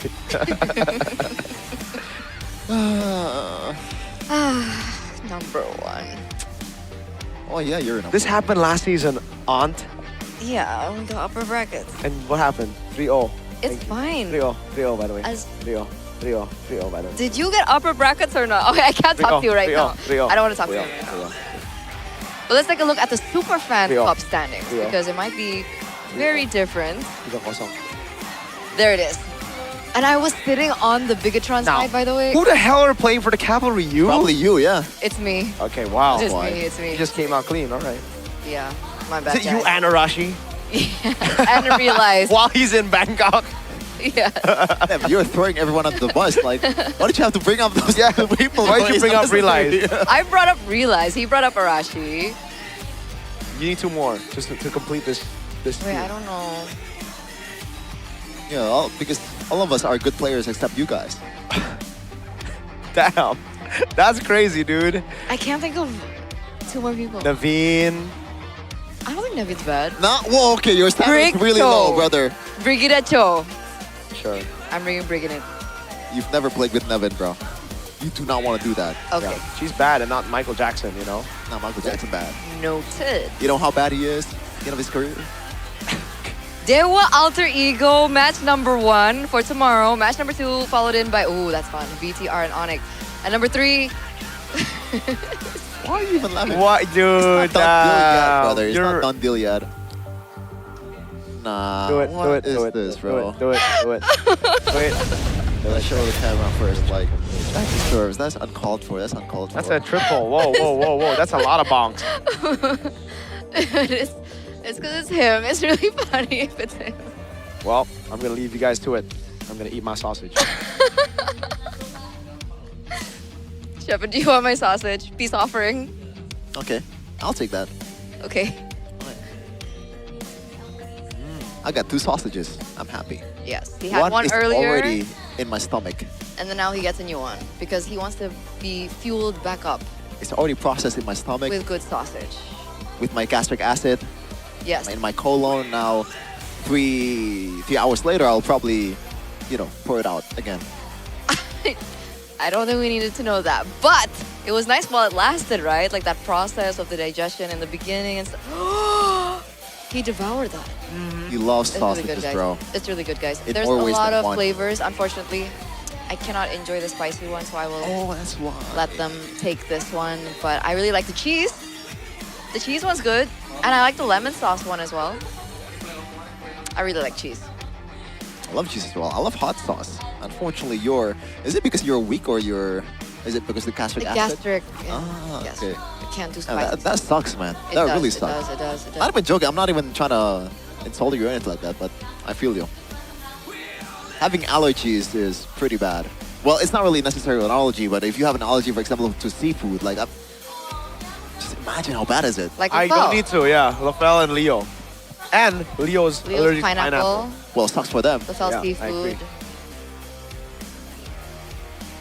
It's really weird when he's like nice. It feels weird. Dude, Feels eerie. you need a haircut, Sheffin.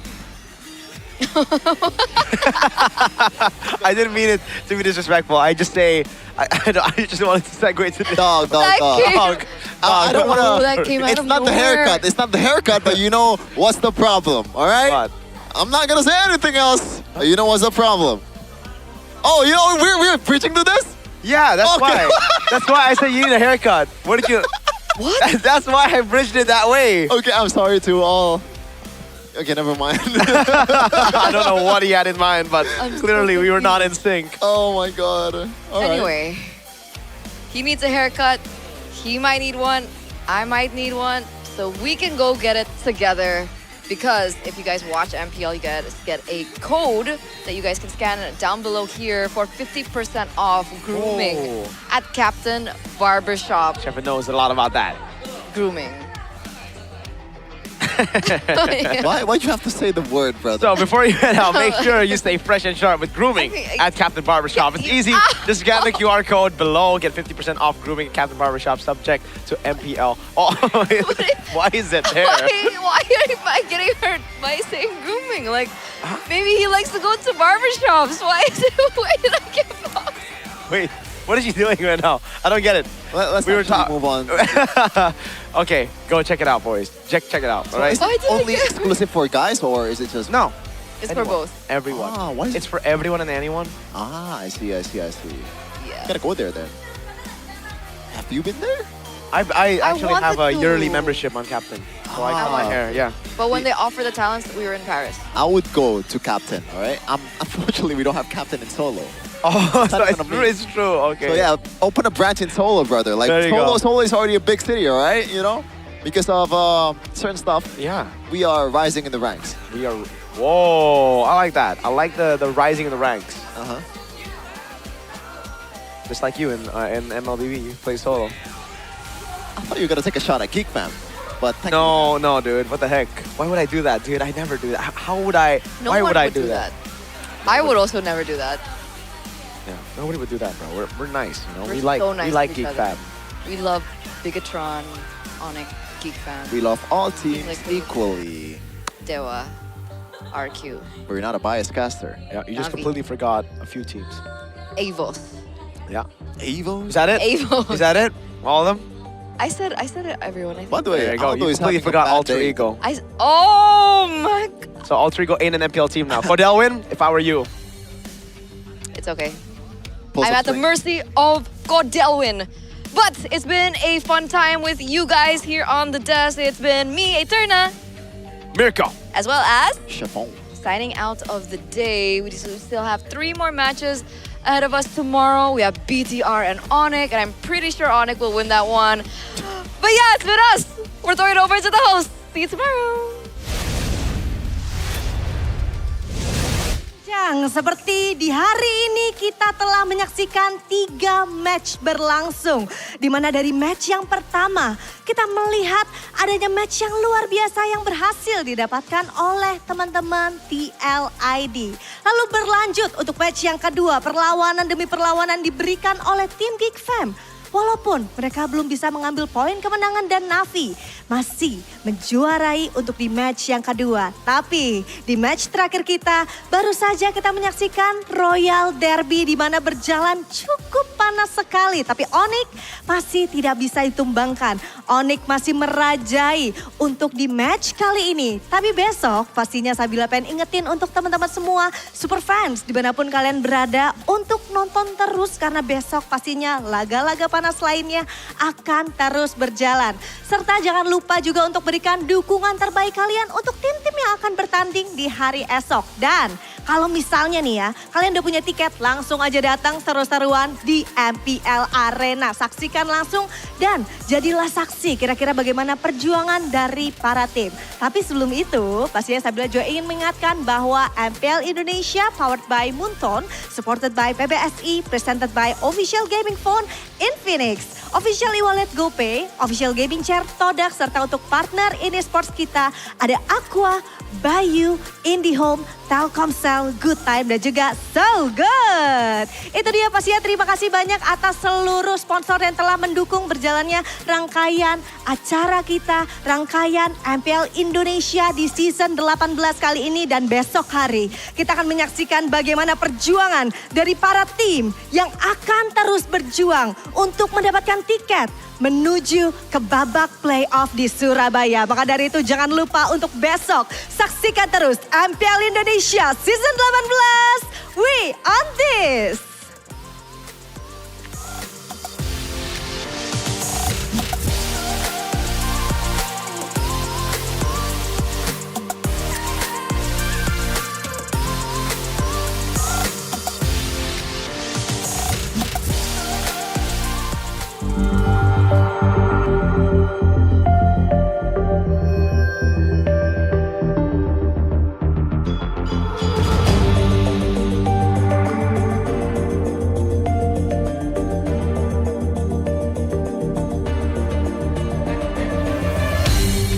Aku kan berdiri dan terus berlari, terus ke arah puncak tertinggi.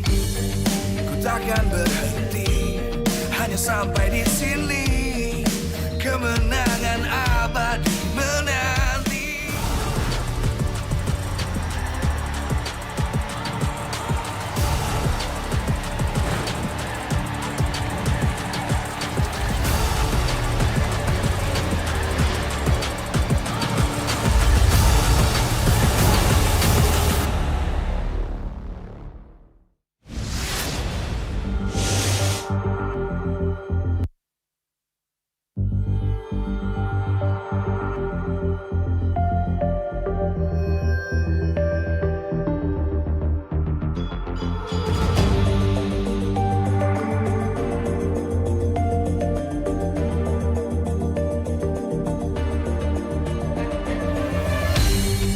Aku kan berdiri dan terus berlari, terus ke arah puncak tertinggi.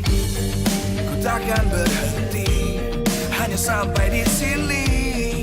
Kemenangan abadi menanti. You know